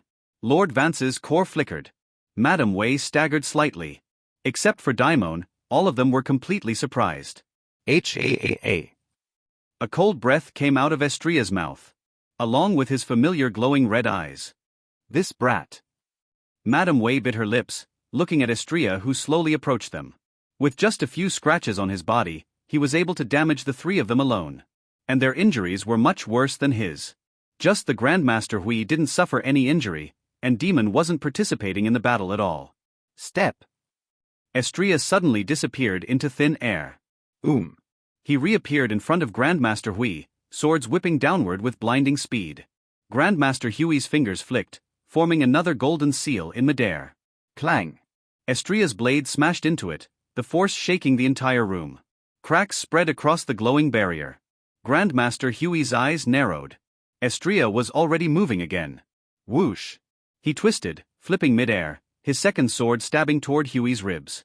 Hui raised his arm, blocking with his bare hand. Thud.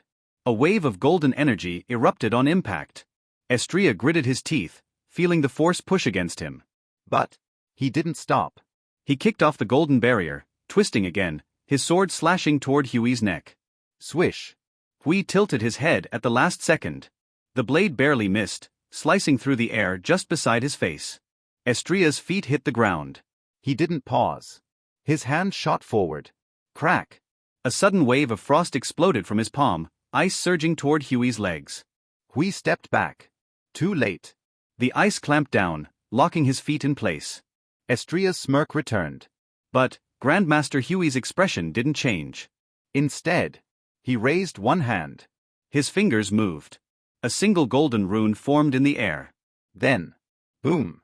Estria felt his body freeze. Gravity shifted. His limbs suddenly felt like they were dragged down by mountains of weight. His knees buckled. His breath caught in his throat. The air itself felt heavier, pressing against him from all sides. Grandmaster Huey's voice was calm.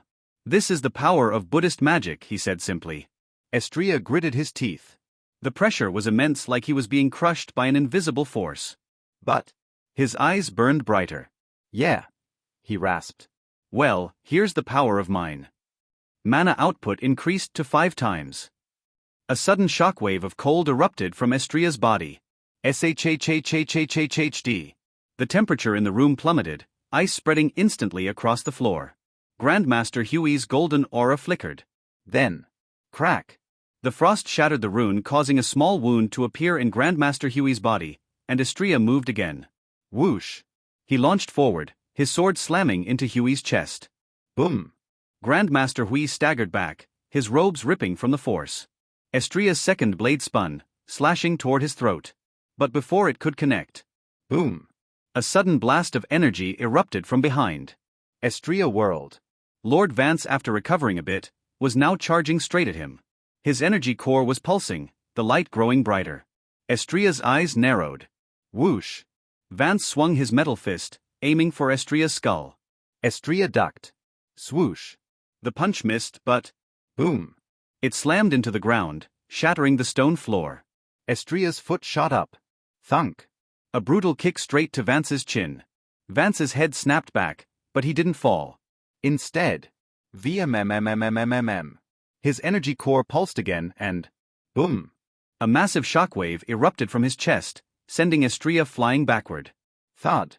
He crashed into a pillar, stones crumbling around him. But before he could even recover, Shhhhhk. A thread wrapped around his wrist. "Madam Wei. You're getting annoying," she hissed. Estria's eyes flashed. His hand gripped the string and froze it instantly. Crack! The thread shattered, and Estria lunged forward. Madam Wei's eyes widened. Swish! Estria's sword sliced through her shoulder, blood spraying across the ground. Ah! She stumbled back, clutching her wound. Estria didn't stop. His blade moved again. Thunk! His foot slammed into her gut, sending her crashing against the wall. She slumped, breathing heavily. But the battle wasn't over. Grandmaster Hui had recovered. Lord Vance was charging again. An demon. Demon hadn't moved yet. He was still standing at the back, watching the fight. His hand was clenching his side, his wound bleeding through his coat. But his eyes, they were now glowing. Estria and Demon's gazes locked. For a second, everything else faded away. The air between them thickened. Demon exhaled. Then, he took a step forward. Estria's grip tightened on his swords. Demon's fingers twitched. The others felt it immediately. Even Grandmaster Hui. Even Lord Vance. The energy shifted. Demon was finally joining the fight. "I was wondering when you were going to join," Estria murmured. Demon didn't answer. Instead, whoosh! He vanished. Boom! Demon appeared in front of Estria in a blink. His fist shot forward, aiming for Estria's gut. Thud! Estria barely twisted in time, but the punch grazed his ribs, sending a shockwave through his body. Crack! The ground split apart beneath them from the force. Estria gritted his teeth. Then, the demon's knee came next, rocketing toward Estria's chest. Estria blocked with his forearm. Bam! But the impact sent him sliding backward, his boots scraping across the stone floor. Whoosh! Demon closed the distance instantly, his leg swinging in a brutal roundhouse kick. Estria ducked. But Shhhhhk. A sudden thread wrapped around his wrist. Madam Wei. She was injured, but still in the fight. Tisk.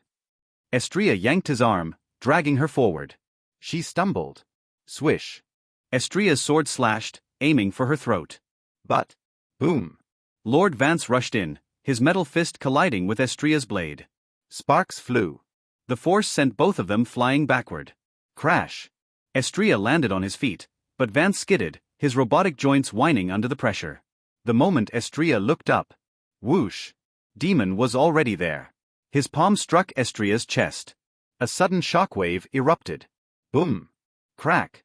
Splurg! Estria felt his ribs crack, vomiting a whole mouthful of blood. He flew back, slamming into the far wall. Thud! Blood dripped from his lips. He let out a rough exhale. Demon stood in the center of the battlefield, not moving, his eyes cold as ice. "You're strong," Demon said quietly.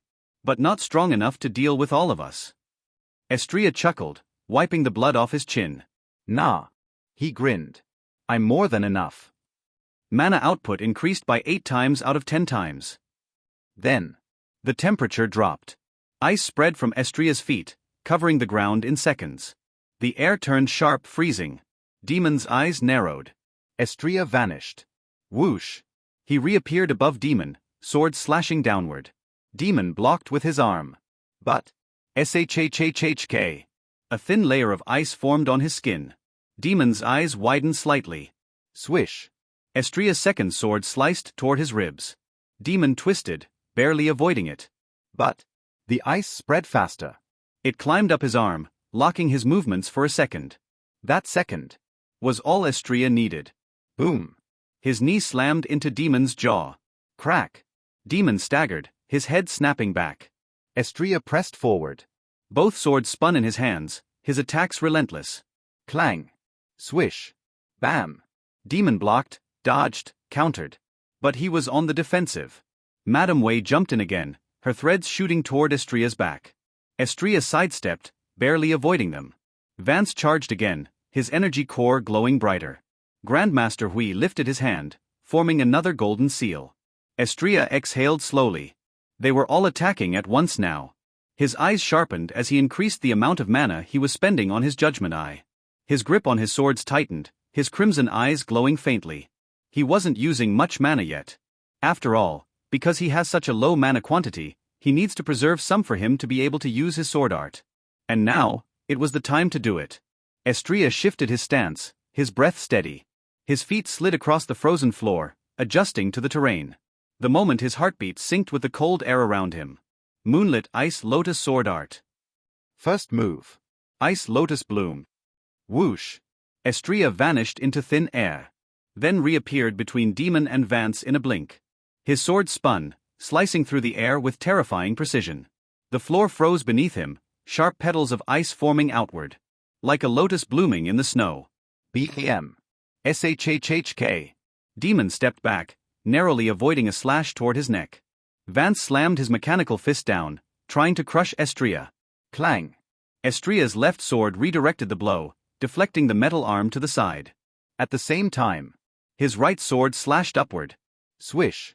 A thin arc of ice followed the blade, cutting toward Vance's chest. Boom! The ice exploded against Vance's armor, forcing him back. Estria twisted. Madame Wei's threads shot toward him. But it was too late. Moonlit Ice Lotus Sword Art. Second move. Ice Lotus Barrage. Estria's swords blurred. Each slash left behind a trailing crescent of ice, the movements so fast they looked like glowing arcs in the dim light. Swish! Swish! Swish! The ice crescents exploded outward, cutting through Madame Wei's threads before they could wrap around him. Her eyes widened.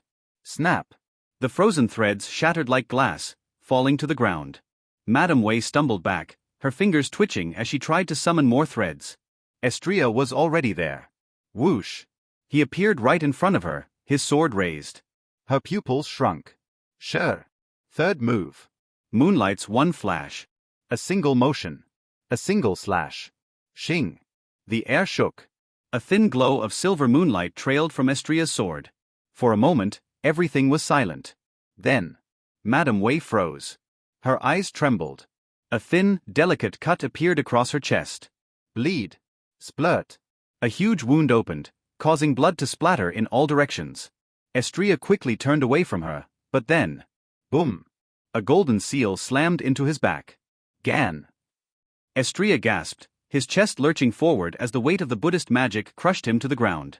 Fucking Buddhist. Grandmaster Hui stepped forward, his expression calm. You rely too much on your swordplay, Hui said softly.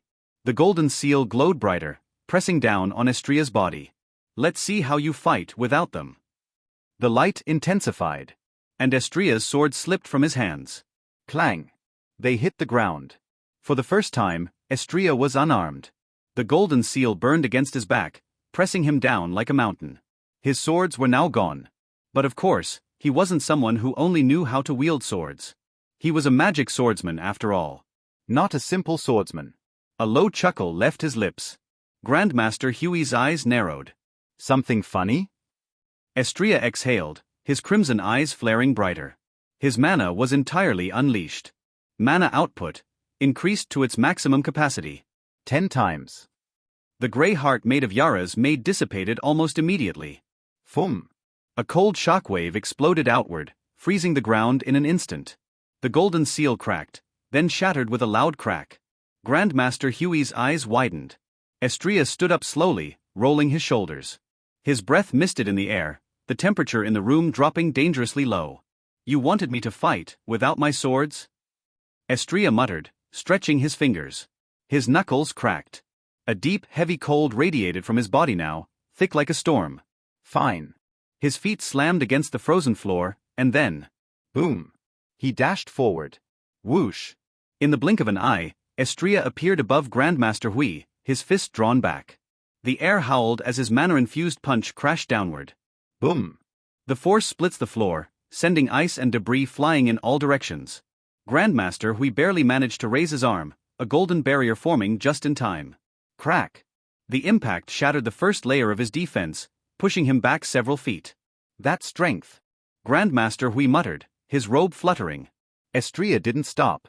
Whoosh. He twisted midair, his foot slamming toward Huey's ribs. Grandmaster Hui blocked just in time, but the sheer force sent him skidding backward. Estria landed, his feet digging into the ice. Crack. The moment he touched the ground, he shot forward again. Phoo. A cold breath escaped his lips. Estria's hand glowed, ice forming around his fingers like claws. His palm slammed toward Grandmaster Huey's chest. Boom. A pillar of ice erupted, threatening to freeze Hui solid. But Grandmaster Hui was already moving, his hand forming a madra. Break. Boom. A golden shockwave erupted from his body, shattering the ice instantly. Estria jumped back, dodging the blast. Only for Lord Vance to suddenly appear beside him. Wire.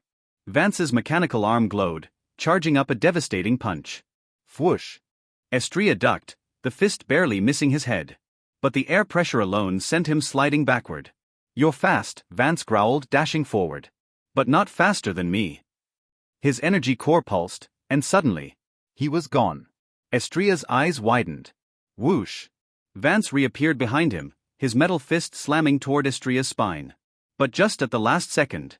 Moonlit Ice Lotus Sword Combat Style Variant. Frostbound Arcana. Flash Freeze Counter. Estria spun, grabbing Vance's wrist mid-attack. Crack. Ice exploded across the metal limb, freezing it instantly. Vance's movements locked up. Shit. Boom. Estria drove his knee into Vance's gut, sending him flying into the wall. Crash. The stone shattered on impact. But before Estria could follow up, a sharp string wrapped around his ankle. His head snapped to the side. Madam Wei. Her fingers twitched, and more threads shot toward him. Extend. He snapped. Estria's eyes glowed brighter. Fum. A powerful wave of cold energy erupted from his body, freezing everything in its path. Madam Wei's strings stiffened, turning brittle. Snap. Snap. Snap. The frozen threads shattered instantly. Estria's gaze locked onto her. You're annoying. He dashed towards her, and before she could react, his hand grabbed her throat. Crack. Frost crawled across her skin, locking her body in place. Madam Wei gasped, struggling. Her eyes widened in shock. You. She choked out. Estria leaned in slightly, his breath cold against her skin. You talk too much, he said flatly. Then. Boom. He slammed her into the ground, the ice exploding outward from the impact. The floor froze solid, and Madam Wei stopped moving. Estria stood up, exhaling. His breath misted in the air, his mana still surging through his body. 3 down. 1 left. He turned slowly. His eyes locked onto Grandmaster Hui. The old man stood calmly, watching him with an unreadable gaze. Time to end this. Grandmaster Hui spoke. His hand immediately started creating a strange symbol, but before he could do anything more. Bleed. Gaffa. The full force of the bleed attack slammed into him, tearing open a deep gash across his body. He collapsed to his knees, the pain crashing through him like a wave. Gosh, you guys were a real pain. Estrella took his time walking toward the old man, cracking his neck as he rolled his shoulders. Say hello to the devil for me. Shing. The blade sliced through the air. The next moment, Grandmaster Huey's head tumbled from his shoulders, landing with a soft thud on the ground, rolling slightly before coming to a stop. Whip. Estrella flicked his sword, sending a spray of blood splattering across the floor. Without another word, he turned and started walking towards the exit.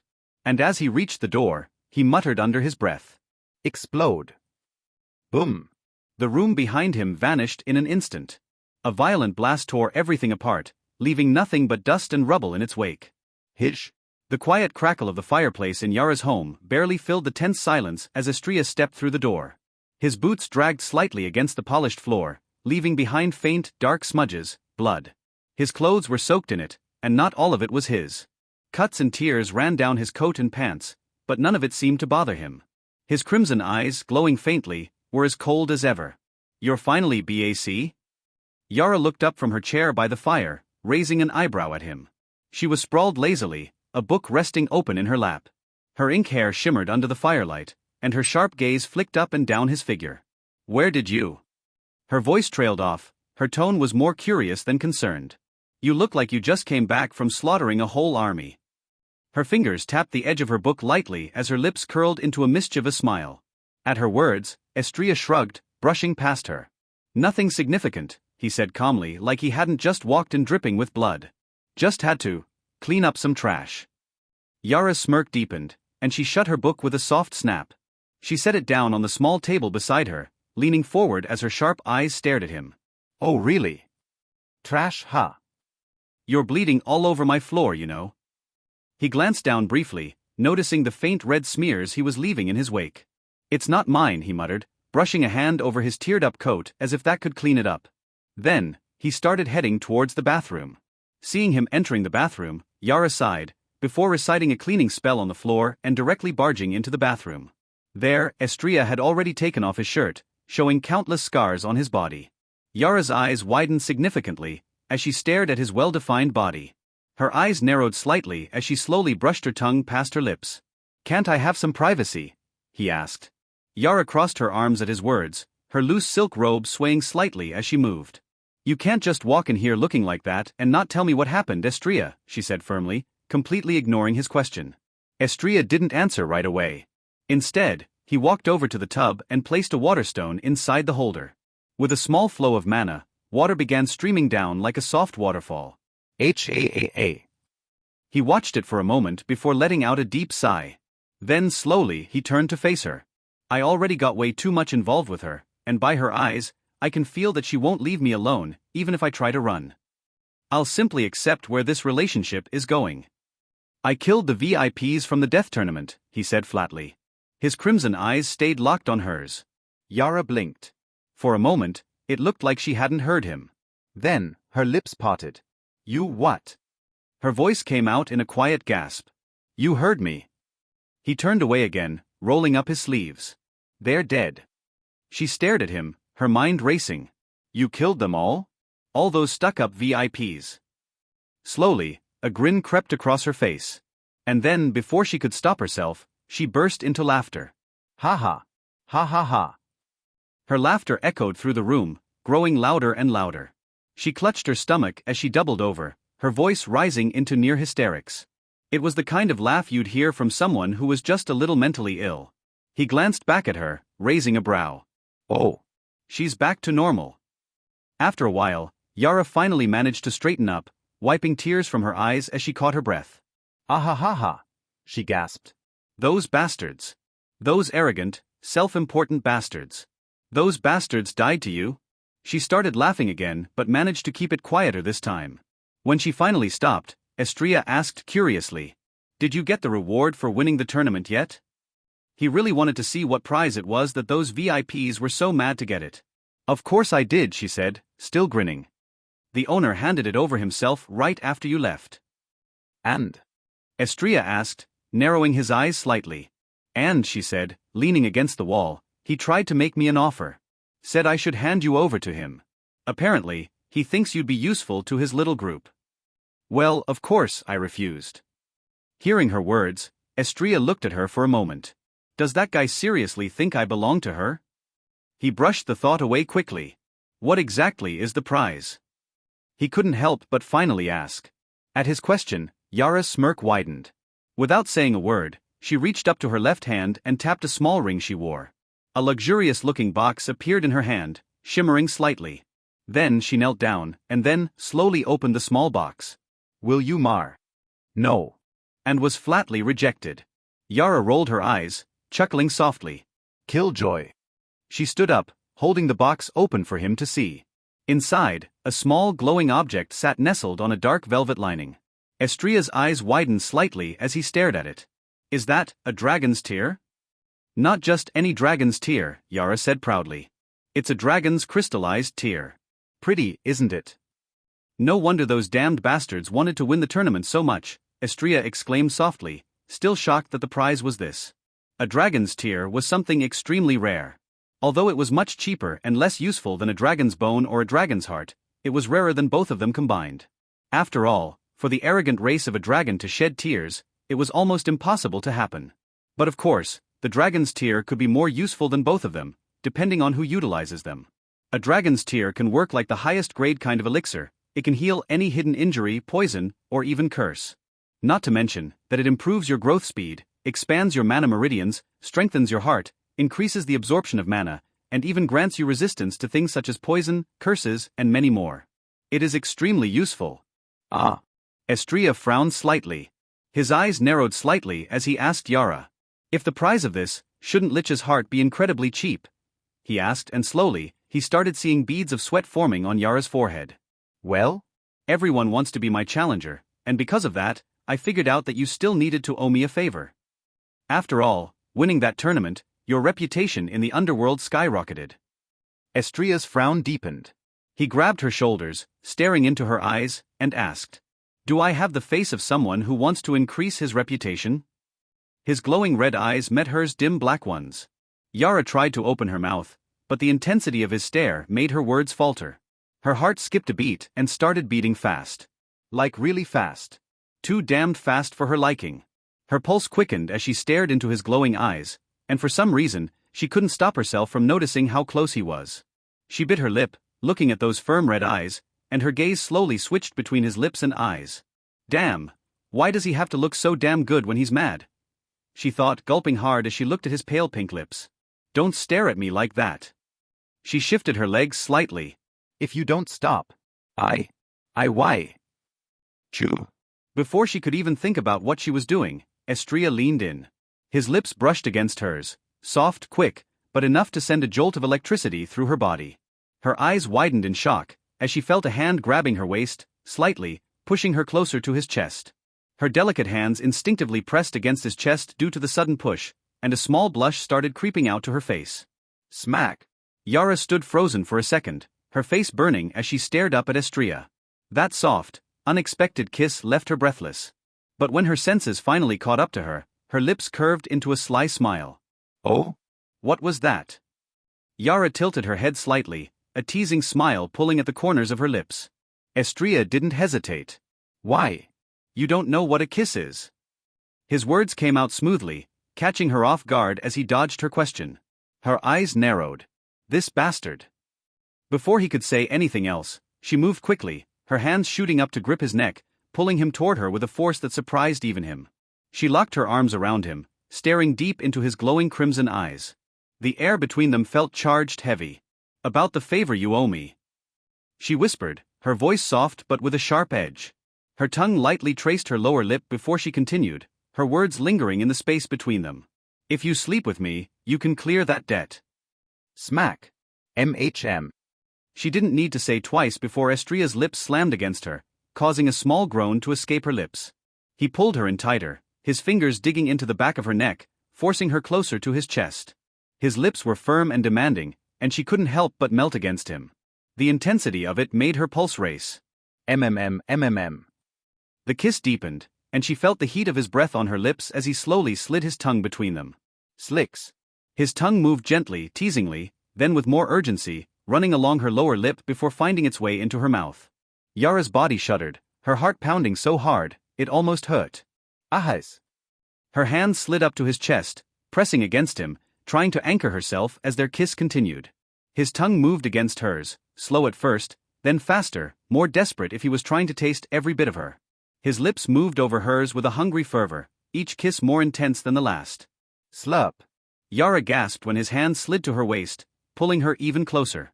Her chest pressed against his, and she could feel the steady beat of his heart, thump-thump, matching her own. Yara moaned softly into his mouth, the sound escaping before she could stop it. PWAMMM. Estria's grip tightened, and his lips moved against hers, slower this time as if savoring the taste of her. He pulled back just enough for their lips to part, only to quickly press them together again, his tongue sliding in to reclaim her mouth. When he finally pulled away, their lips barely separated, and Yara's breath came in soft, shaky gasps. Her pulse raced. Thump-thump. She stared up at him, stunned, her chest rising and falling quickly. Before she could even process her thoughts, Estria was lifting her up effortlessly, pulling her into his arms. Yara gasped, her arms instinctively wrapping around his neck as her legs wrapped around his waist. The movement was so smooth, so fluid, as though they'd done this 1,000 times before. Smack. Her lips found him again. Estria moved slowly, carefully carrying her toward the bathtub. It was already filled, the water swirling peacefully inside. With a flick of his fingers, he used his mana to stop the water from flowing in. But Yara's hunger for him was growing. Chew, chirrup. Slurp, smack, lick. Her lips moved over his, each kiss more eager than the last. Her nails dug into his back, her body pressing more weight into him, demanding more. It caught him by surprise. Splash. They both fell into the large tub, water splashing everywhere, drenching them completely. Ha-ah. Gasping for air, they quickly pulled their heads out of the water, their breaths heavy and uneven from the intensity of their kisses. They stared at each other, eyes locking as they simultaneously licked their lips, feeling the heat between them. Yara couldn't help but glance down at Estria's chest. Estria, just as mesmerized, found his gaze drawn to her chest. Her robes were soaked, and her black bra was now clearly visible. They were both hungry for each other. Click. Splash. The sound of a bra falling into the water could be heard. Chew, smack, smooch. Along with multiple kissing noises. Splash. Estria grabbed her leg and pinned her against the wall of the tub. Water sloshed around them, spilling over the edge, but neither of them cared. Their lips crushed together, tongues tangling in a fierce battle as if both were fighting for dominance. Yara's fingers gripped his silver blue hair, tugging hard as her chest heaved. Her cheeks were flushed a deep red, her eyes hazy with need. Ha! Foo! They broke apart just long enough to catch their breath, panting as their heavy breathing mingled in the air between them. A glistening string of saliva stretched between their parted tongues, breaking only when their lips closed. And then, smack! Their lips crashed together again. Estria's hand slid up her wet, slippery body, finding its way to her chest. His fingers curled around her full breasts, squeezing them softly. MHM. Yara gasped in surprise, her muffled groan vibrating against his mouth.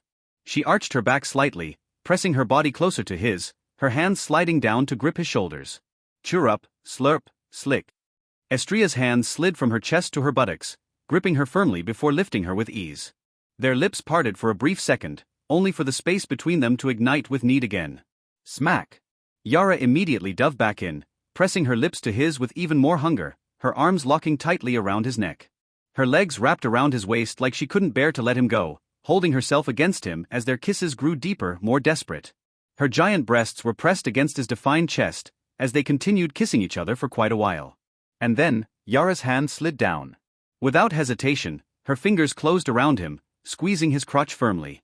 Estria's eyelids twitched at the sudden touch, his body freezing for half a second. He opened his eyes, and when he saw her face, those mischievous, lustful eyes gazing at him, he didn't hesitate to respond. Rustle. His hand traced a slow path down her back, his fingertips teasing her soaked skin as they moved lower. Adjusting his stance slightly, He shifted his right shoulder against the bathroom wall for support. Yara smirked at his actions, her right hand slipping into the waistband of his wet pants, her fingers wrapping around his hard penis. Estria's breath hitched at her movements. He answered her with the same intensity, his hand sliding beneath her black panties. His fingers brushed against her pussy, moving with a teasing slowness that made her shiver. MMH. Agnes.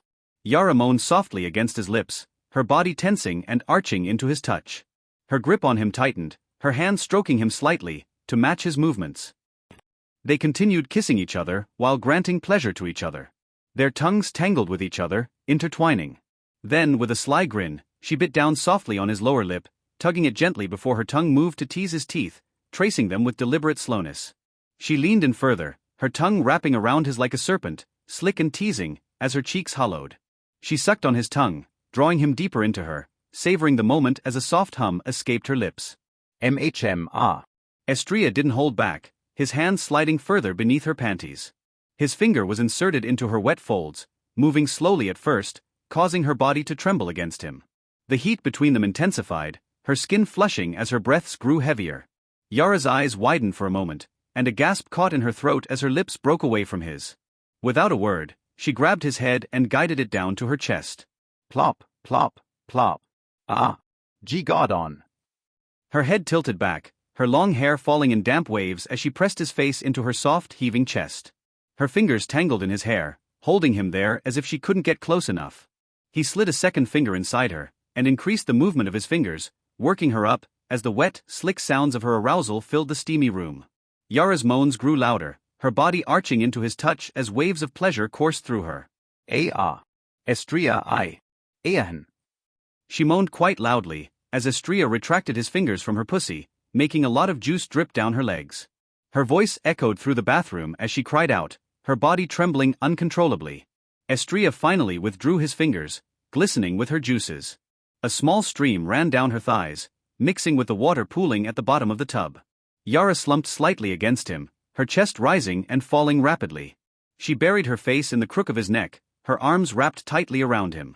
"Why, you're too good at this," she murmured breathlessly. Estria chuckled softly, brushing her damp hair away from her flushed face. After a few moments, Yara lifted her head, her chest still rising and falling as she caught her breath. She gave Estria a small, tired smile, her cheeks still flushed. Estria returned her smile, his gaze soft but filled with desire. "Now," Yara whispered softly, in a teasing manner as she licked her luscious red lips, "it's my turn to take care of you." Whoop! A gentle gust of wind swept through the room as Yara's mana surged, lightly pushing Estria back into the bathtub. He leaned back, blinking in surprise, but the water beneath him didn't move, it stayed perfectly still, controlled by her magic. Then, Yara got on her knees and catwalked towards Estria. Her red lips curled into a smirk as her fingers reached for his waistband. She tugged his wet pants down and tossed them aside, exposing him fully. It's hot," she said teasingly, as she wrapped both of her hands around his penis. Slowly, she started moving her hands up and down, looking straight into his eyes. His breath was short, and his chest went up and down slowly. However, on his face, a cloud of lust could be seen along with his flushed face. Hee, she giggled. She leaned in, her lips just inches away from his penis, as Estria could already feel her warm breath ghosting over his skin. Her tongue flicked out, gliding across her lips before she finally touched his tip. Slick. Her tongue dragged slowly over the tip of his cock, the warmth of it making him shudder slightly. She flicked her tongue against him playfully, teasing him as her hands continued stroking his shaft. Aha. One hand slid lower, cupping his balls gently as her other hand continued stroking him. She kept her gaze locked on his, watching every reaction, every twitch of his body. Tucking a loose strand of hair behind her ear, she leaned in closer. Her hand tightened slightly around his shaft as her lips parted. MHM. She took just the tip into her mouth, her tongue pressing beneath it as her lips wrapped around him. Her cheeks hollowed slightly as she began to suck softly, teasing him with her pace. Slurp. Ha. Estria's breath grew heavier, his chest rising and falling as a low groan escaped his lips. His head tilted back slightly, silver blue hair falling into his flushed face as he tried to compose himself. Yara smirked to herself, clearly satisfied by his reaction. Slowly, she pulled her lips off his shaft, letting it slide out of her mouth with a wet pop. PWA. She exhaled softly, her lips glistening as she licked them with deliberate slowness. Estria blinked, slightly dazed, wondering why she stopped. But before he could say anything, she saw Yara adjusting herself. Yara opened her mouth wider and tilted her head back, stretching her neck slightly, creating enough space on her esophagus. Then, she gripped Estria's legs. Gaka. She lowered herself intensely, making his penis slide down her throat. Ugh. Estria let out a strangled groan, his hands clutching at the sides of the tub as her warm, tight mouth surrounded him completely. His legs trembled involuntarily, his body tensing from the overwhelming sensation. Yara glanced up at him through her lashes, and seeing his flushed face, her eyes couldn't help but curve in delight. Gog. She paused just long enough to let him feel the fullness of her throat around him before she began to move. Gog slurp, owa. The lewd noises caused by her sucking his penis so eagerly resounded in the room. She started slowly, her head bobbing up as she continuously swallowed the precum glistening from the tip of his penis. Ugh. Estria's hand moved instinctively to her head, his fingers brushing through her damp hair before resting gently there. He softly patted her head as he quietly stared at the ceiling. Yara's lips curled into a small smile around him as she picked up the pace, her cheeks hollowing with each downward motion. Her free hand reached to stroke the base of his shaft in time with her movements. Ha.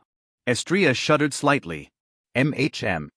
Her response was a muffled hum of satisfaction as she continued, her tongue swirling and pressing against him with every bob of her head. Her hand slid lower, cupping his balls gently, massaging them with the same care and precision she gave to everything else. Plop. PWA. She retracted her head back, teasing the tip with her stretched-out tongue as she looked into Estria's eyes. Then, she wrapped her lips around the tip, causing Estria to shudder. Slurp. Her cheeks hollowed intensely, creating a duck face as she greedily swallowed her own saliva mixed with his precum. Then, if that wasn't enough, she took his penis on her throat once again, but this time, she became more forceful with herself. Agkak naghak hak. Her throat tightened around his penis as she started gagging nonstop. But to her actions, Estria quickly got onto his limit, and his penis started throbbing. And then, Yara pulled back slightly and started to suck on the tip once again. Immediately, a shot of milk violently erupted from his penis, and Yara accepted the liquid directly in her throat. Gulp, gulp, gulp. She swallowed every single bit of his milk, and as she retracted her head, she licked her upper lip, looking at Estria with a charming smile. Delicious. She put one of her fingers on her mouth as if reminiscing about the taste, and licking them slightly. Now, she approached Estria, sitting down on her lap, her big breasts pressing against his well-defined chest. "Shall we go on to the main course?" she whispered into his ear, before grasping both of his shoulders slightly. "Sure," Estria nodded with a small smile. He grabbed her waist slightly, and adjusted his dick, putting it just beneath her dripping pussy. He could already feel her fluids dripping down on his cock, lubricating it. SSSHK. UK. Yara bit her lip and thrusted her hips down before he could do the job himself. Ha. Yara closed her eyes lightly, feeling her pussy quivering at the touch of their union. Amazing, ah. She narrowed her eyes, murmuring with a small yet wicked smile as she looked at the man beneath her, with eyes filled with lust. Her black eyes seemed to glow dimly as she looked at his glowing ones. Squirm. Aha. Yara's black hair clung to her damp skin, her breaths uneven as she shifted her hips, feeling him fill her completely. Her lips parted slightly, her eyes fluttering up to meet his. Is it growing even bigger? Her hips moved ever so slightly, testing the fullness of him, and she felt a jolt of pleasure ripple through her body. Her inner walls clenched instinctively around him, drawing a deep groan from his lips. "It's making my vagina ache a little," Yara admitted, her cheeks flushed red, her words seemed shy but undeniably sultry. The way she stared into his glowing red eyes made his chest tighten, her confession sent a wave of heat surging through him, and he struggled to control himself. His hands gripped her waist tightly, his fingers sinking into her soft flesh as he tried to steady himself. But then, something caught his eye. And he froze.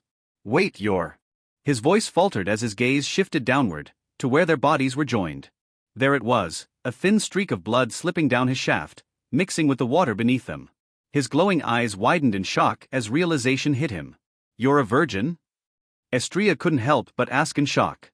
He didn't reach any of the sex scenes in the book, much less about Yara, but seeing how she acted like a complete vixen, he honestly thought that she had lost her first time. To his words, Yara's cheeks burned a deeper red, but her lips curved into a small teasing smile. "Of course," she said softly, tilting her head to meet his stunned expression. "Did you think I'd let just anyone have me like this?" Her fingers trailed up his chest, her touch soft yet deliberate. Her lips brushed against his jaw, her breath warm against his skin as she whispered, "Just because I gave myself to you easily, doesn't mean I'm some kind of whore." Her words carried a playful tone, but the look on her black eyes was completely different. It was something darker, something possessive. "You're the only man who's ever made my heart race like this. The only one I've ever wanted this badly." Squirm. Her gaze softened for a moment, but then, her tone shifted entirely, taking on a colder edge that sent a shiver down his spine. "So don't even think about escaping from me," she warned, her voice laced with a dangerous sweetness. Her lips curled into a smile that didn't quite reach her eyes, and as she looked up at him, he noticed something strange, a faint heart shape flickering in her pupils. "Yara, I've done my homework," she continued, cutting him off. Her nails traced circles against his chest, her touch almost tender, though her words were anything but. "I know you have someone, or maybe a few, in your heart. Don't worry, I don't mind sharing." But. Her eyes curved into delighted crescents, her smile widening as she pressed herself closer to him. "You're mine now." Before he could respond, she emphasized her word with actions, slapping her buttocks on his legs, causing the tip of his dick to kiss her womb, making her legs quiver slightly.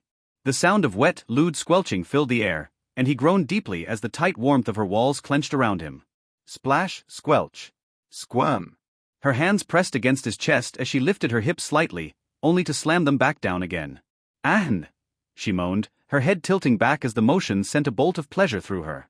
The impact drove him deeper inside her, the tip of his shaft brushing against her womb. Her legs trembled slightly, and her nails dug into his skin as her breath hitched. "See," she murmured, burying her face in his chest. Her voice was muffled but dripping with satisfaction. Squelch, squirm. "HMNH, this feels much better than I originally thought." She moaned slightly, burying her head on his chest.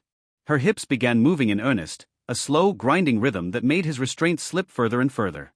He groaned, his hands moving to grip her waist as he tried to keep her still. "Yara, you're too." "Too what?" she interrupted, her lips curling into a smirk. Too tight? Too good? "Tell me, what is it?" Slam. Splash. She pressed her hips down harder, making him gasp as her inner walls squeezed him mercilessly. "Damn it, Yara." He growled, his voice strained as he fought the urge to lose control. Her giggle was soft but mischievous. "You can let go, you know. I'm already yours, body and soul."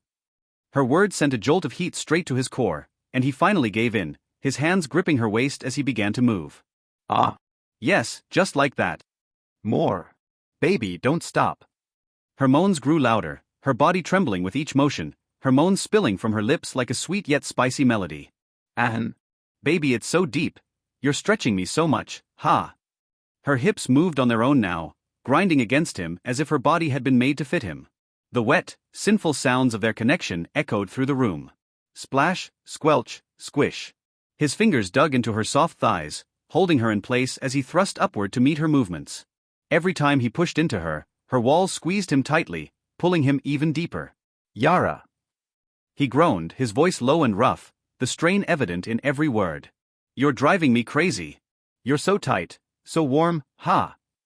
Her legs quivered as she felt the tip of his shaft brush against her deepest spot again, sending sparks of pleasure shooting through her body. Her nails raked across his chest, leaving faint red marks as she gasped. "On there. "Right there, baby. Keep hitting me there. HAA. I can't take it. I'm going to go crazy, HAA." Pa pa pa. The lewd sounds of their bodies slapping together filled the room, each impact sending ripples through the water around them. Yara's black hair clung to her damp skin, her flushed cheeks glowing with heat as her body surrendered to him completely. Her hands slid up to his shoulders, gripping him tightly as she buried her face against his neck. Her hot breath tickled his skin, and the faint scent of her arousal only fueled his desire. "Darling, you're mine, all mine," she whispered against his ear, her voice literally dripping with possessiveness. "No one else can have you. No one else can make me feel this good." Her lips found his neck, sucking softly at first, then harder, leaving small red marks in her wake. The sensation made him shudder, his control slipping further as his hips moved faster, harder. Pa pa pa. Squish. The sound of her wetness grew louder, her body growing slicker with each thrust. Her moans became higher pitched, her voice breaking into soft cries of pleasure. "HNNNGH, Estria, it's too much. You're so big. I can feel you everywhere, ha." Her legs wrapped around his waist, locking him in place as if she couldn't bear to let him go. Her walls clenched tighter around him, pulling him even deeper, and he groaned loudly at the sensation. Damn it, Yara. You're squeezing me so tight. Ha! I can't hold back if you keep doing that. Her lips curved into a teasing smile, even as her breaths came in shallow pants. Then don't, give me everything, baby, I want it all. I want you. Her words were the final push he needed. With a low growl, he grabbed her waist firmly and began moving faster, each thrust harder than the last. Paw, paw, paw. Squirm, squish. Yes, baby. Yes, yes, yes, right there. Don't stop. Her cries echoed around them, her body trembling as wave after wave of pleasure washed over her. The water splashed around them as his movements grew more erratic, his restraint all but gone. Yara. I'm close, he groaned, his voice strained as his hands gripped her even tighter. Her eyes fluttered open, meeting his glowing red gaze with her own hazy, love-drunk expression. Inside, she begged, her voice high-pitched and breathless. Darling, fill me up. I want all of you inside me, please. Her pleading words sent him over the edge. His hips slammed into hers one final time, his entire body tensing as he buried himself as deep as he could go. Squish. Splut, splut. Yara's cry of ecstasy filled the room as she felt him release inside her, his warmth spilling into her deepest parts. Her walls clenched tightly around him, milking him for every last drop. Her body trembled violently, her nails digging into his shoulders as she clung to him. Estrella so warm. I can feel you filling me up, ha. His head fell forward, resting against her shoulder as he panted heavily. The room was filled with the sound of their ragged breaths, their bodies still joined as they calmed down from the rush of their climax. Yara's fingers gently and slowly traced circles on his back. You're amazing, baby, she whispered, her voice tender now, though her teasing smile hadn't faded. I think I might love you even more now. He let out a soft chuckle, his arms wrapping around her waist as he pulled her closer. You're crazy, Yara, but you're mine now too. Her smile widened, her eyes glowing with satisfaction. Of course I'm yours. I told you, I belong to you body and soul. Chew. Her words made his chest tighten with emotion, and he couldn't resist the urge to kiss her again. Their lips parted quickly after. Yara let out a soft hum of satisfaction as she leaned against him, her head resting on his chest. Her fingers lazily traced patterns along his damp skin, her legs still wrapped snugly around his waist as she still could feel the warmth of their shared intimacy. But even as they basked in the afterglow, she could feel it. His shaft was still firm inside her, twitching slightly as if eager for more. Darling. She murmured, her voice dripping with sweetness. You're still so hard. Are you not satisfied yet?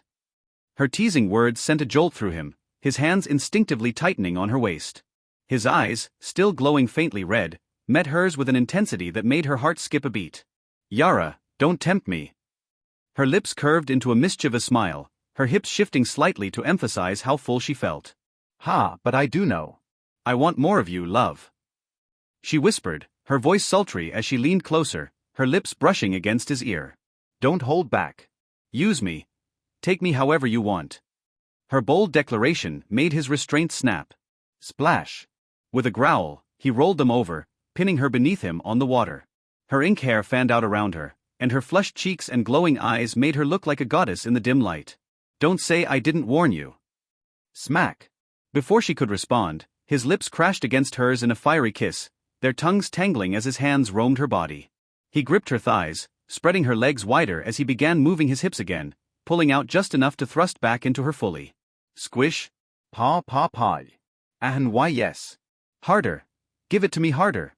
She cried out, her back arching as he drove into her with renewed vigor. Her nails raked down his back, her body trembling beneath him as waves of pleasure started building all over again. The sound of their connection was obscene, their wetness dripping down her thighs and onto the water below. His movements were relentless, his hips slamming against hers with a force that made her see stars. Paw, paw, squish. You're so tight.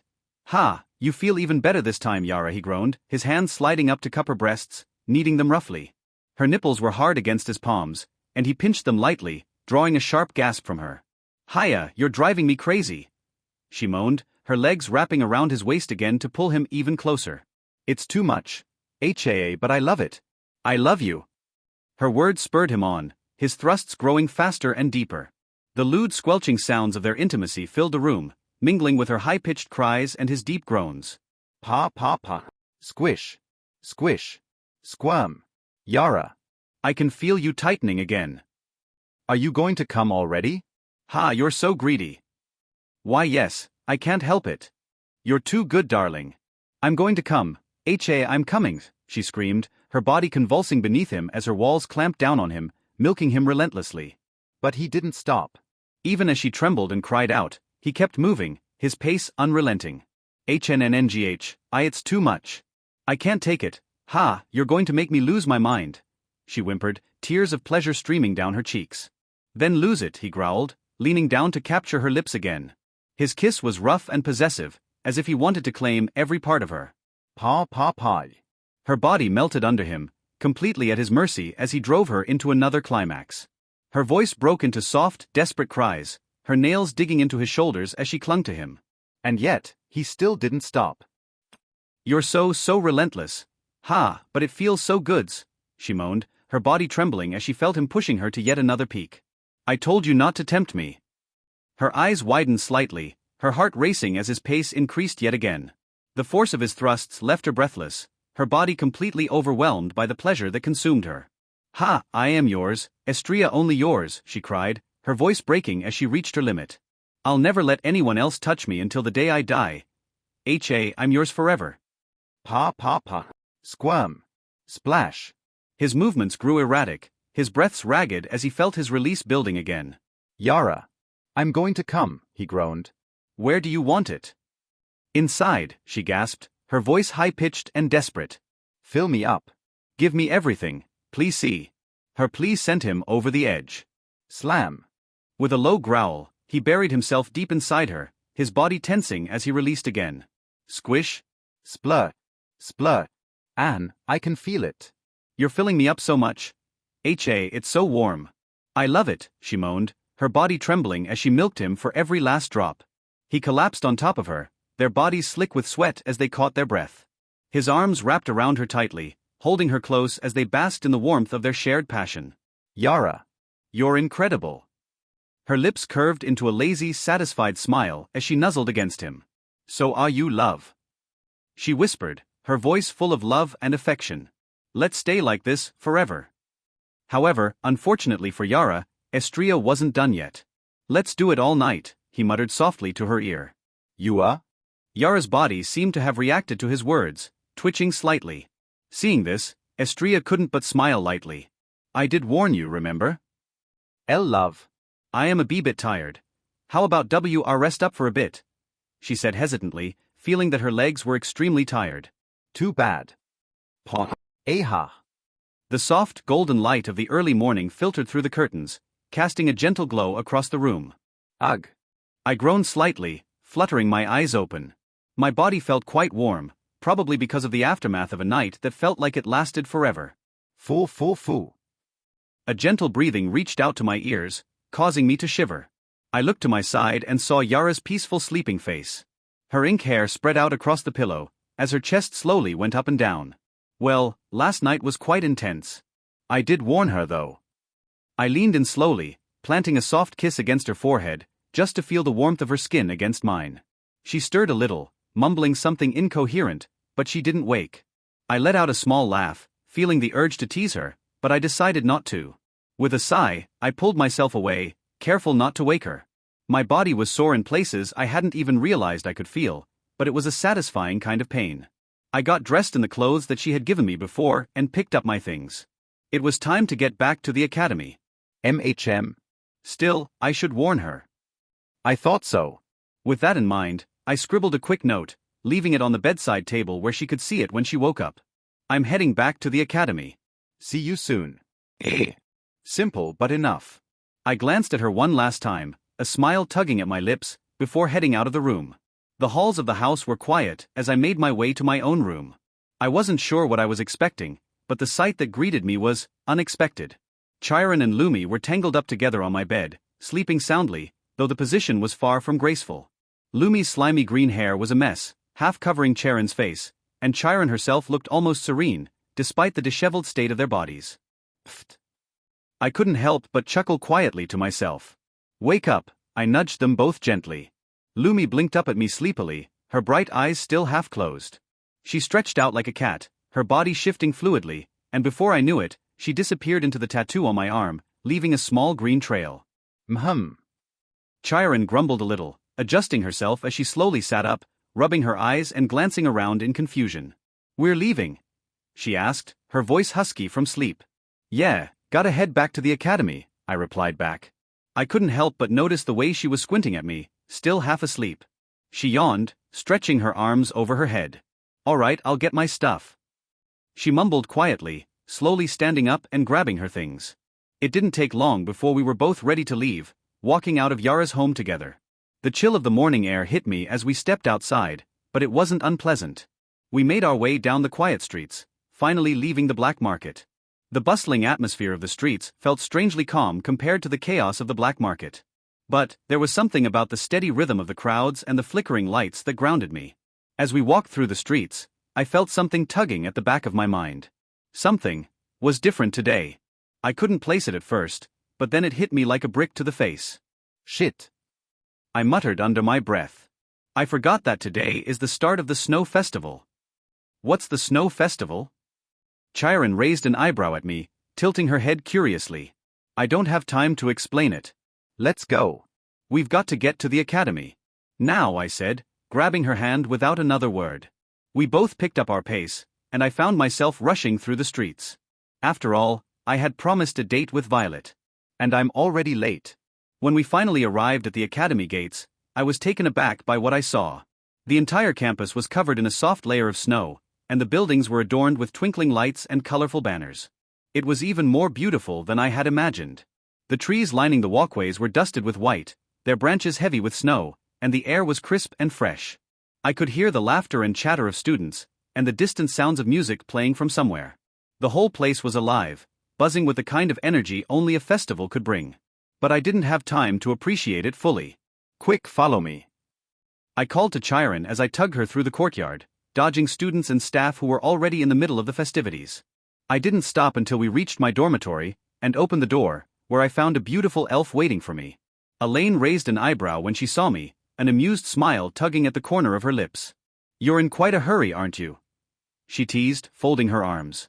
I couldn't help but let out a sigh at her words. "Yeah, it's the snow festival today. And I'm kind of in a rush." Her expression softened as she stepped forward, and asked me, "Why so hurried? You're not running away for a while, are you?" I smirked and shook my head. "Of course not." She paused for a moment, her gaze shifting to Chiron, who stood silently behind me. Elaine raised an eyebrow, giving Chiron a surprised look. "Is she your daughter?" I froze. "Wait, how did you know?" But before I could finish, Elaine's face. The teasing smile disappeared from her face, and she actually froze, her eyes widening slightly. Her gaze flickered between me and Chiron, then back to me. Her posture went completely rigid, and for a moment, she didn't say anything, clearly caught off guard by my response. The playful glint in her eyes seemed to dim, replaced with a flicker of genuine confusion. I was joking, Estria," she said slowly, her voice unsure for the first time I could remember. With a low growl, he buried himself deep inside her, his body tensing as he released again. Squish. Splut. Splut. "Anne, I can feel it. You're filling me up so much. It's so warm." "I love it," she moaned, her body trembling as she milked him for every last drop. He collapsed on top of her, their bodies slick with sweat as they caught their breath. His arms wrapped around her tightly, holding her close as they basked in the warmth of their shared passion. "Yara, you're incredible." Her lips curved into a lazy, satisfied smile as she nuzzled against him. "So are you, love," she whispered, her voice full of love and affection.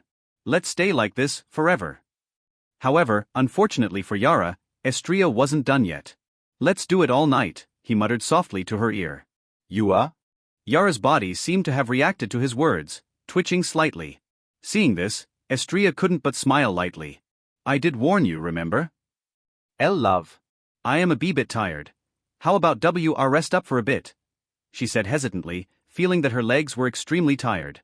"Too bad." Aha. The soft, golden light of the early morning filtered through the curtains, casting a gentle glow across the room. Ugh. I groaned slightly, fluttering my eyes open. My body felt quite warm, probably because of the aftermath of a night that felt like it lasted forever. Foo. A gentle breathing reached out to my ears, causing me to shiver. I looked to my side and saw Yara's peaceful sleeping face. Her ink hair spread out across the pillow, as her chest slowly went up and down. Well, last night was quite intense. I did warn her though. I leaned in slowly, planting a soft kiss against her forehead, just to feel the warmth of her skin against mine. She stirred a little, mumbling something incoherent, but she didn't wake.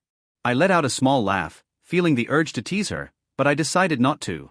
With a sigh, I pulled myself away, careful not to wake her. My body was sore in places I hadn't even realized I could feel, but it was a satisfying kind of pain. I got dressed in the clothes that she had given me before and picked up my things. It was time to get back to the academy. Still, I should warn her. I thought so. With that in mind, I scribbled a quick note, leaving it on the bedside table where she could see it when she woke up. I'm heading back to the academy. See you soon. Simple but enough. I glanced at her one last time, a smile tugging at my lips, before heading out of the room. The halls of the house were quiet as I made my way to my own room. I wasn't sure what I was expecting, but the sight that greeted me was unexpected. Chiron and Lumi were tangled up together on my bed, sleeping soundly, though the position was far from graceful. Lumi's slimy green hair was a mess, half covering Chiron's face, and Chiron herself looked almost serene, despite the disheveled state of their bodies. Pfft. I couldn't help but chuckle quietly to myself. Wake up, I nudged them both gently. Lumi blinked up at me sleepily, her bright eyes still half closed. She stretched out like a cat, her body shifting fluidly, and before I knew it, she disappeared into the tattoo on my arm, leaving a small green trail. Chiron grumbled a little, adjusting herself as she slowly sat up, rubbing her eyes and glancing around in confusion. We're leaving? She asked, her voice husky from sleep. Yeah, gotta head back to the academy, I replied back. I couldn't help but notice the way she was squinting at me, still half asleep. She yawned, stretching her arms over her head. Alright, I'll get my stuff. She mumbled quietly, slowly standing up and grabbing her things. It didn't take long before we were both ready to leave, walking out of Yara's home together. The chill of the morning air hit me as we stepped outside, but it wasn't unpleasant. We made our way down the quiet streets, finally leaving the black market. The bustling atmosphere of the streets felt strangely calm compared to the chaos of the black market. But there was something about the steady rhythm of the crowds and the flickering lights that grounded me. As we walked through the streets, I felt something tugging at the back of my mind. Something was different today. I couldn't place it at first, but then it hit me like a brick to the face. Shit. I muttered under my breath. I forgot that today is the start of the snow festival. What's the snow festival? Chiron raised an eyebrow at me, tilting her head curiously. I don't have time to explain it. Let's go. We've got to get to the academy. Now, I said, grabbing her hand without another word. We both picked up our pace, and I found myself rushing through the streets. After all, I had promised a date with Violet. And I'm already late. When we finally arrived at the academy gates, I was taken aback by what I saw. The entire campus was covered in a soft layer of snow, and the buildings were adorned with twinkling lights and colorful banners. It was even more beautiful than I had imagined. The trees lining the walkways were dusted with white, their branches heavy with snow, and the air was crisp and fresh. I could hear the laughter and chatter of students, and the distant sounds of music playing from somewhere. The whole place was alive, buzzing with the kind of energy only a festival could bring. But I didn't have time to appreciate it fully. Quick, follow me. I called to Chiron as I tugged her through the courtyard, dodging students and staff who were already in the middle of the festivities. I didn't stop until we reached my dormitory, and opened the door, where I found a beautiful elf waiting for me. Elaine raised an eyebrow when she saw me, an amused smile tugging at the corner of her lips. You're in quite a hurry, aren't you? She teased, folding her arms. I couldn't help but let out a sigh at her words. Yeah, it's the snow festival today. And I'm kind of in a rush. Her expression softened as she stepped forward, and asked me, why so hurried? You're not running away for a while, are you? I smirked and shook my head. Of course not. She paused for a moment, her gaze shifting to Chiron, who stood silently behind me. Elaine raised an eyebrow, giving Chiron a surprised look. Is she your daughter? I froze. Wait, how did you know? But before I could finish, Elaine's face. The teasing smile disappeared from her face, and she actually froze, her eyes widening slightly. Her gaze flickered between me and Chiron, then back to me. Her posture went completely rigid, and for a moment, she didn't say anything, clearly caught off guard by my response. The playful glint in her eyes seemed to dim, replaced with a flicker of genuine confusion. I was joking, Estrella, she said slowly, her voice unsure for the first time I could remember. I froze. Wait, how did you know? But before I could finish, Elaine's face. The teasing smile disappeared from her face, and she actually froze, her eyes widening slightly. Her gaze flickered between me and Chiron, then back to me. Her posture went completely rigid, and for a moment, she didn't say anything, clearly caught off guard by my response. The playful glint in her eyes seemed to dim, replaced with a flicker of genuine confusion. I was joking, Estrella, she said slowly, her voice unsure for the first time I could remember. You really are a father? I awkwardly nodded at her. Chiron can explain it to you, but right now, I have some kind of date. A date? Then, you must change your clothes. I nodded quickly, still feeling a little flustered. I quickly cast a cleaning spell on myself, making sure my appearance was up to standard. After all, I couldn't show up looking like a mess. I grabbed my best clothes from the wardrobe, a sharp, casual outfit that had the perfect balance of style and comfort, and dressed quickly. Oh my. Elaine's voice reached out to me. Next to her, Chiron also looked surprised. When you dress up, the dangerous aura around you disappears entirely. Elaine complimented me, also gaining a nod from Chiron. Before I could respond, she reached out and adjusted my clothes, smoothing down the fabric of my shirt and tucking in a loose sleeve. She really had a way of making me feel both at ease and slightly guilty all at once.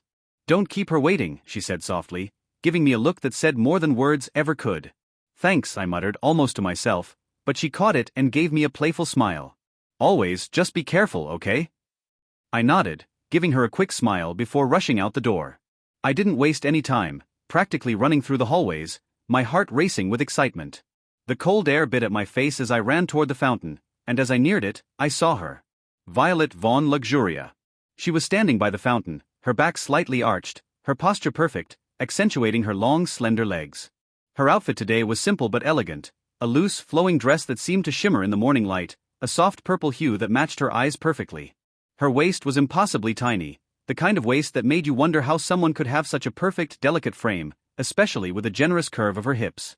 Her long, toned legs were bare beneath the hem of her dress, leading to a pair of sandals that only added to her allure. But it was her chest that truly caught attention. Massive, soft and full, they looked like they could almost spill out of the low neckline of her dress, though they didn't. I panted, finally catching my breath as I slowed to a stop in front of her. Upon seeing me, she pursed her lips, puffing her cheeks as she looked me over, clearly unimpressed by my tardiness. Junior. You're late, she said in an annoyed tone. She crossed her arms over her chest, her breasts pressing against the fabric of her dress in a way that made me swallow hard. There was no hiding the curves of her body, she was practically sculpted to perfection. Fuck, why am I so horny? Is it because I fucked all night? I immediately cleared all those dirty thoughts away from my mind. Thank you for waiting. Ha! I had a bit of a late-night hangover. I replied to her, taking the time to exhale deeply. She stared at me for a moment, but then her eyes softened, and she gave a little sigh, a small puff of air that made her cheeks flush just a bit. You're lucky I like you, Junior, she said with a playful twinkle in her eyes. I rolled my eyes at her words.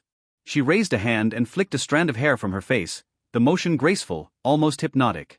At least you made an effort to look presentable for me, she teased, her eyes scanning my outfit with a critical but approving look. My outfit was pretty casual, but I'd gone for something sharp, dark jeans and a fitted shirt, a jacket that had just enough flair to be stylish without being too much. It wasn't anything over the top, but I knew I had to at least put in the effort. I do appreciate a well-dressed man.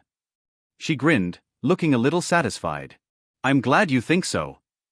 Violet smiled at my words, her face softening as she grabbed my arm, her massive breasts pressing against me as she pulled me toward the first spot of our date. Let's go. The snow festival was in full swing, and the academy grounds were bustling with activity. The crisp air carried the scent of roasted chestnuts, sweet chocolate, and spices that burned your tongue. Everywhere we looked, students were busy enjoying the festival. Some were gathered around brightly lit stalls, laughing and chatting as they played games. Others were huddled over steaming cups of hot cocoa, the warm drinks leaving clouds of vapor in the air. The decorations were simple but magical. Twinkling fairy lights wrapped around trees, colorful ribbons strung along the walkways, and snow sculptures carved by the art club scattered all over the campus. Junior. Violet called out to me. Her voice was soft, but there was a teasing lilt to it as she looked up at me with her purple eyes. Are you planning to just stand here all day and admire the scenery, or are you going to show me a good time? Isn't the man's duty to decide the places to go on dates? She added, blinking twice at me. I laughed at her words. Where do you want to go first? I replied with another question, not minding the annoyed look that she gave me. Let's start with something fun. I'm in the mood for a game. She tapped her chin, pretending to think hard.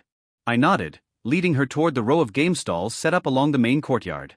The air buzzed with excitement as students cheered each other on, trying to win prizes ranging from tiny stuffed animals to oversized, ridiculous ones.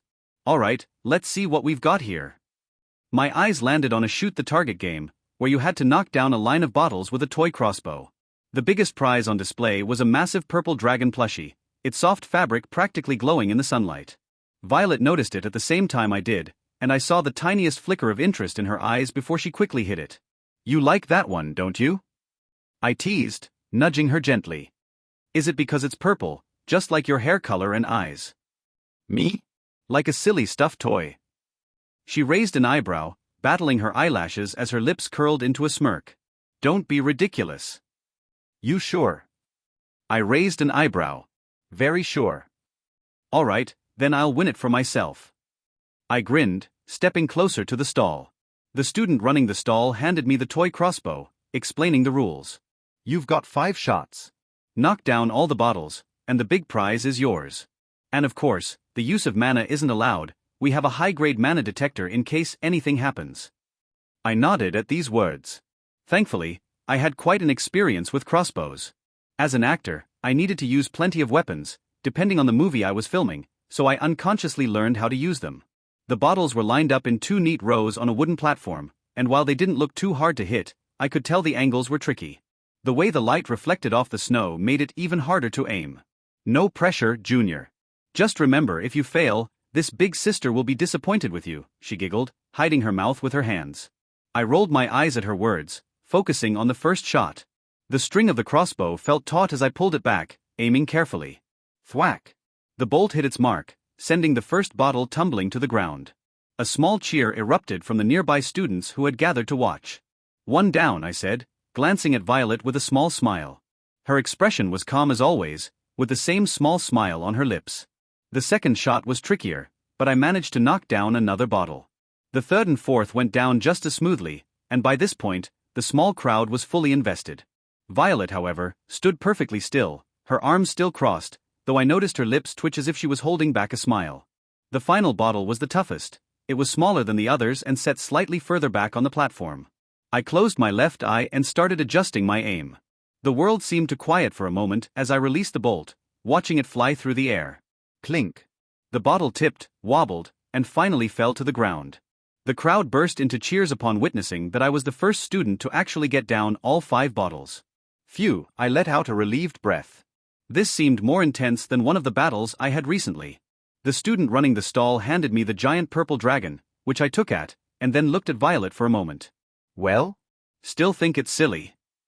I said, holding out to her. She rolled her eyes, but I could see the corners of her mouth lift into a smile. Just take it already, my arms are getting tired. I said so, letting out a small sigh. Violet hesitated, her gaze switching between me and the plushie. For a moment, she looked almost shy, something I wasn't used to seeing from her. But then she took it, cradling it in her arms as if it were the most precious thing in the world. Thank you, she said softly.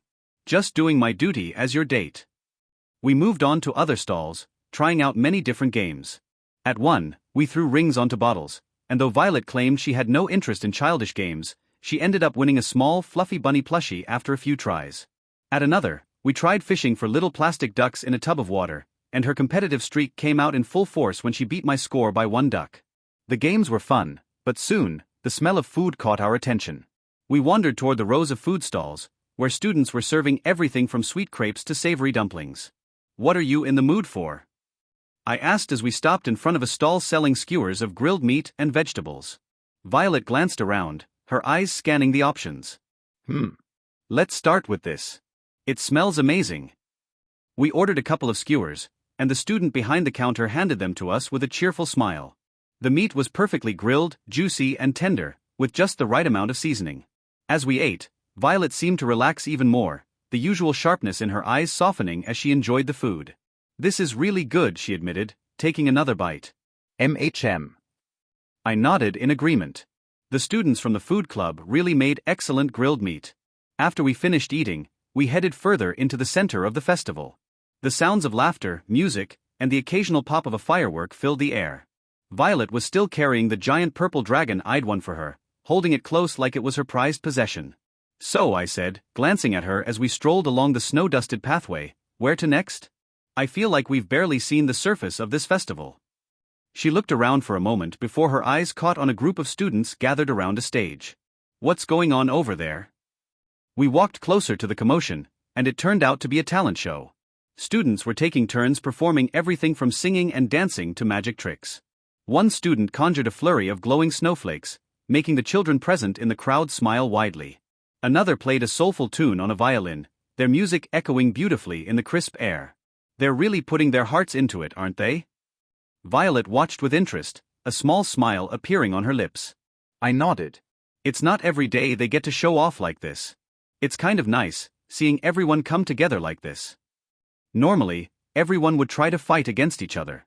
Since I arrived at this academy, there has been at least a single fight every single day. The funny thing is that it would always be different students. For a while, we stood there, enjoying the performances. The snowflakes falling gently around us only added to the magic of the moment. When one student finished their act with a dramatic bow, Violet leaned over slightly and whispered in a teasing voice to me, "You should go up there." I was taken aback by her words. Go up there? "What, do you think I should start juggling, or something? What would I even do?" I replied black, crossing my arms. Violet's smirk widened. "Surprise me." Hearing her words, I wanted to deny, but, looking at the children, smiling very widely, and the happy crowd in front of the small stage made me feel quite nostalgic. As an actor, I started in smaller places, like comedy shows and things like that until I finally joined the big industries. So, seeing this, really brought back memories. It's worth a try, isn't it? Looking at Violet, I smiled, tilting my head. "Sure, wait here." Violet blinked, looking a little surprised that I agreed so quickly, but she didn't say anything. I handed her my half-finished skewer of grilled meat, which she took without protest, and even took a bite of it. Then, I made my way through the small crowd, approaching the host of the talent show, a cheerful girl wearing a Santa hat, who looked at me curiously as I approached. "Hey," I said, gesturing toward the corner of the stage, where a battered acoustic guitar rested on a stand. "Mind if I borrow that for a quick performance?" Her eyes lit up at my words.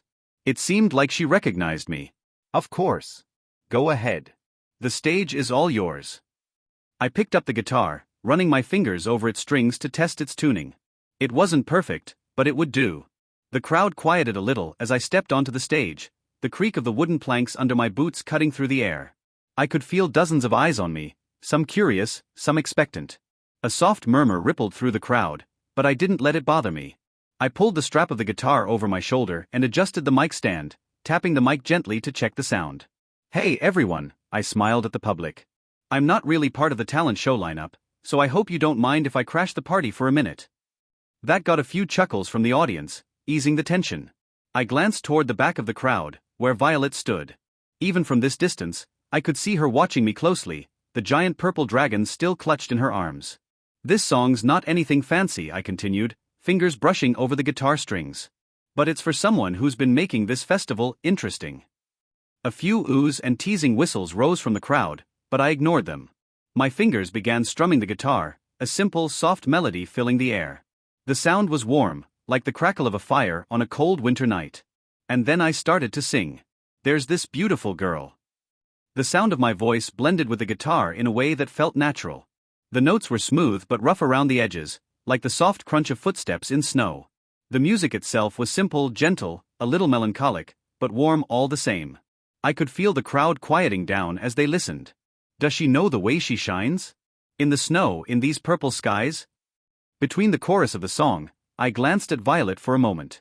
She wasn't looking directly at me, but I could see her posture had softened, her usual slyness was replaced with something else.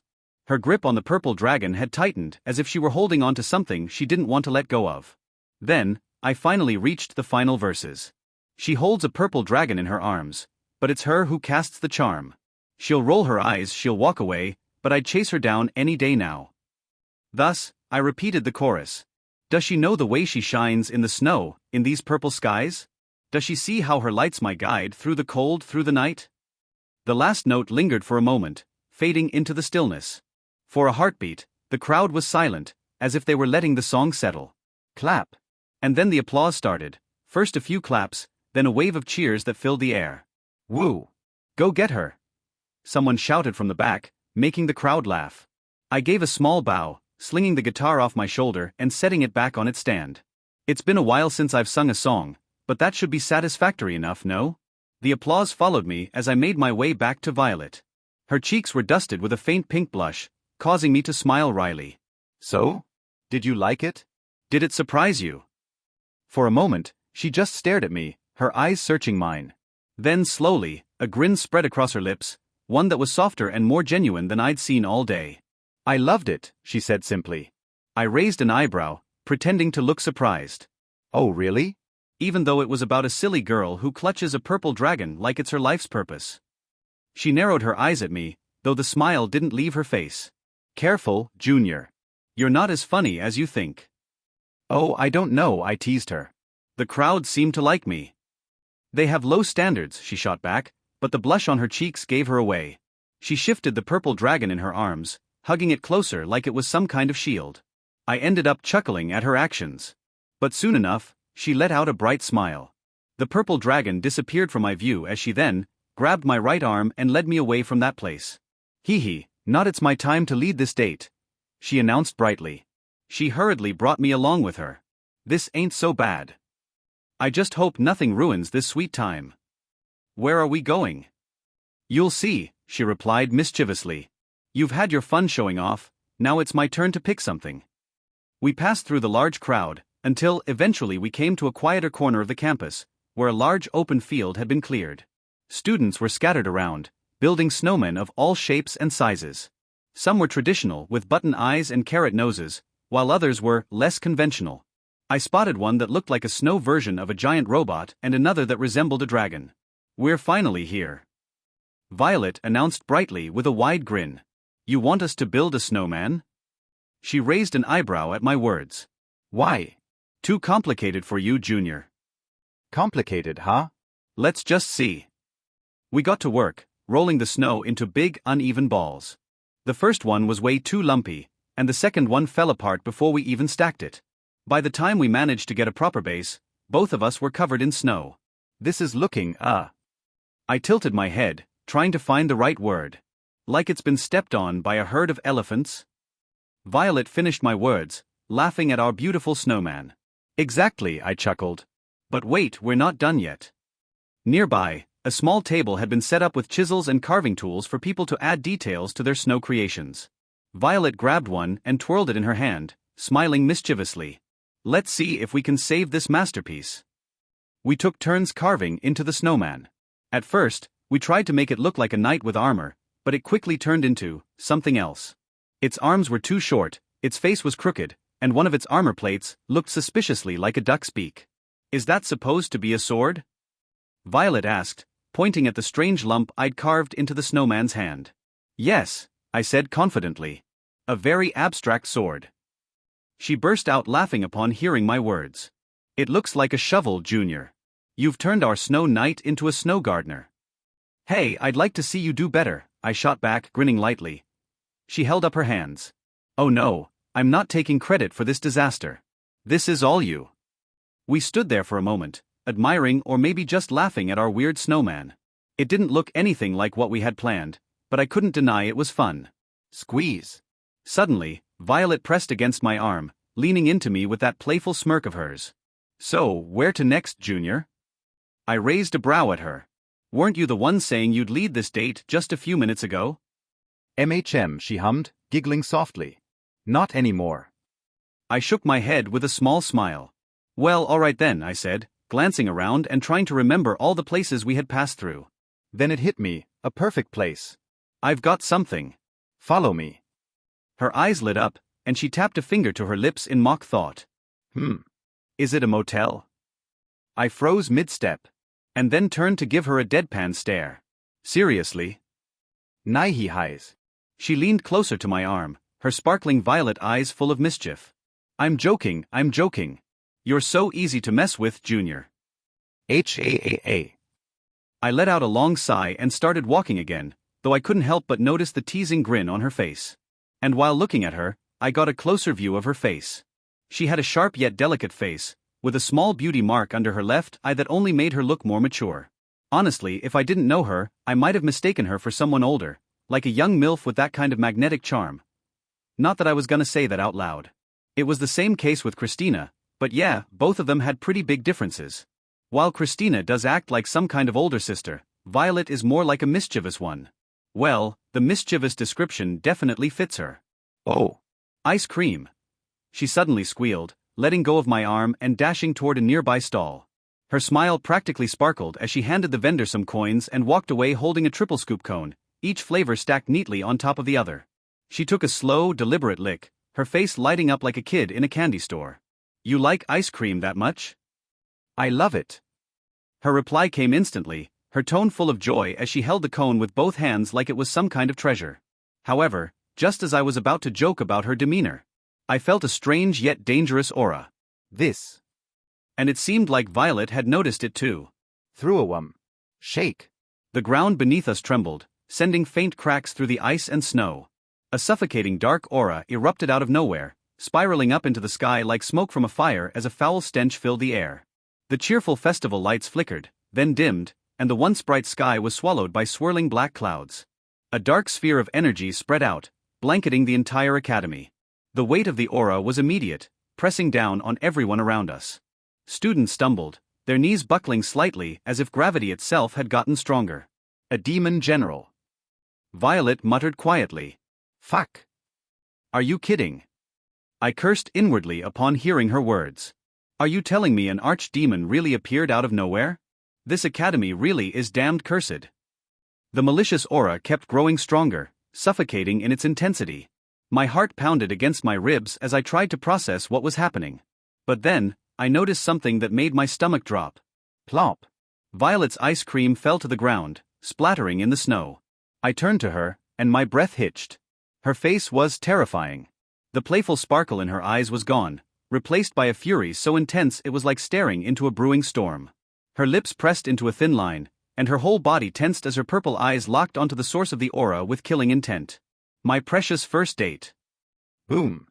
A surge of violet energy exploded from her, wrapping around her like a living flame. The snow beneath her melted instantly, steam rising from where she stood. Stay here, Junior. Whoop. Before I could even reply, she vanished in a flash of purple light as my eyes darted in the direction she disappeared. Fuck. An archdemon, a powerful existence under the Demon King. There are 7 of them, each one representing one of the 7 deadly sins. All of them have a power that can reach the limits of the SS rank, and even with that, their battle power is at least more than 10 times stronger than a human. So, to put it into simpler words, it would need 10 humans of the same rank to defeat him. But even with that, the archdemon has its bloodline abilities. For example, Lilith, the sin of lust, has an enchanting ability that can charm anyone below her level. As for the others, I don't really know about them. Damn it. I looked at my damned broken body and let out a sigh. I didn't have time to fuse with the lich's heart that Yara had given me during our makeout session, so I really can't go to battle right now. This damned physique. I shut my eyes tightly. Just wait for a while, Violet. I brought out the lich's heart and immediately pressed him against my chest, causing it to phase through my skin and reach my heart area, eventually staying in the right side of my chest, just like a second heart. Foo. I made a small symbol with my hands and then pushed my twin heart mana body to its limit, forcing my power output to increase tenfold. It was risky, stupid, even. My body couldn't handle this strain for long. So, I needed to be quick. My twin heart mana body was a mutated version of Eleonora's. While her body could only increase the overall mana power by 5 times, I could do it by 10. Normally, since the physique is always active, I let the output stay in 1, which means that I'm not using the physique, and is my normal mana power. But then, I increase the output, or simply the level of my mana power when needed, but of course, I refrain from doing so because my body can't handle it. With Yara's mana, I was able to increase the output to the maximum for a few moments, but that disintegrated her made-up mana heart easily. But now, with a lich's heart. I should be able to use it up to 5 times without really damaging my body. At least, I hope so. Meanwhile, Lucas. Are you sure we can deal with him? Ella asked nervously, her voice shaking a little as she stared at the dark, swirling energy coming from the demon ahead of them. It felt heavy, like the air itself was pressing down on them. It's the only way to kill him. He's currently weakened, we need to be able to do it right now, or we won't get a better opportunity. Lucas gripped the Excalibur tightly. You need to hurry up. The Excalibur said to Lucas, causing him to increase his grip strength. Currently, in the garden of the academy, stood more than 200 students. All of them were warned by Lucas and were gathered just for this moment. After all, Lucas had found that the seed of the archdemon of pride was actually inside the academy, and because of that, he warned everyone, including the professors who were also present. The only ones who weren't present were Eleonora and the weaker students who didn't dare to face off against an archdemon. Hell, even Elaine, Estria's maid, was present, holding her spirit bow hard. Next to her was also a young black-haired girl, holding a pair of daggers. Fwhip! A purple aura, like a flash of lightning, was slammed against the ground. Senior Violet. Many students exclaimed in delighted surprise, to which she nodded to them, but she couldn't hide her serious face.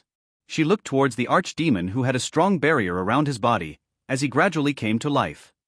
Did everyone already try to destroy the barrier? She asked. We did, Lucas replied, taking a few steps forward, and standing next to her. It seems like there's the Demon King's magic on that shield, and even if we gathered all of our powers, we really couldn't destroy it, Lucas explained. He had even tried to use light magic along with the Excalibur, but it didn't work against the barrier. I see. Then, we should prepare. The professors already created multiple barriers and divided the students into attack and defense squads. We just need to be careful enough. To his words, Violet nodded. Prepare your spells. Suddenly, Ziva's voice echoed throughout the whole academy. Fwhip! Crackle! Swish! The garden erupted with energy. The sound of crackling magic filled the air as every student readied their strongest spell. The ground seemed to hum with power, and the sky above darkened as if the world itself was holding its breath. But just as the barrier around the demon began to fade, snap! Everything stopped. No, not stopped. Their magic was gone. Every spell, every flicker of energy, just vanished into thin air. The students stared in shock, their hands still raised, but nothing happened. And then, he appeared. A small, pale figure stepped out in front of the archdemon. He was lean, with slicked-back gray hair that reached the back of his neck. But what caught everyone's attention was his mask. It was white and completely blank, except for a creepy wide grin carved into it. The smile stretched too far, almost like it didn't belong on a human face. 2 crescent-shaped slits where his eyes should be made him look even more unsettling, like something out of a nightmare. Hello everyone, he said cheerfully, waving his hand like he was greeting old friends. His voice was light, almost playful, but it sent chills down everyone's spines. My name is Kajitaro Kurohair, he announced, placing one hand over his chest and bowing dramatically like he was performing on a stage. And I'm so sorry to interrupt, but this just isn't fair, is it? Over 200 of you against one little demon? TSK, TSK. That's just not right. He straightened up, his mask's grin seeming to grow wider. My deepest condolences. Kajitaro smirked darkly. But you cannot pass from here.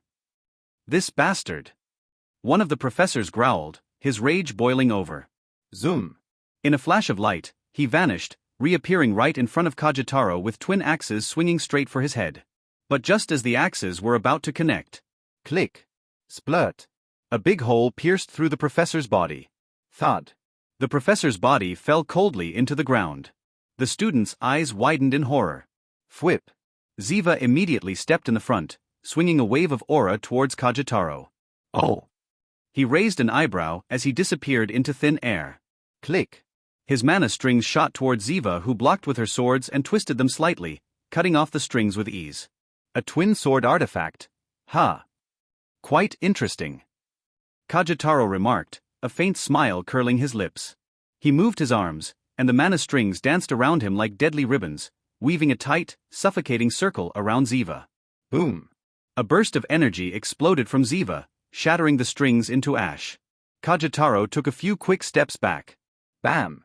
Behind him, a fully covered mana sword strikes down, causing him to twist his body and use his mana strings to block the strike.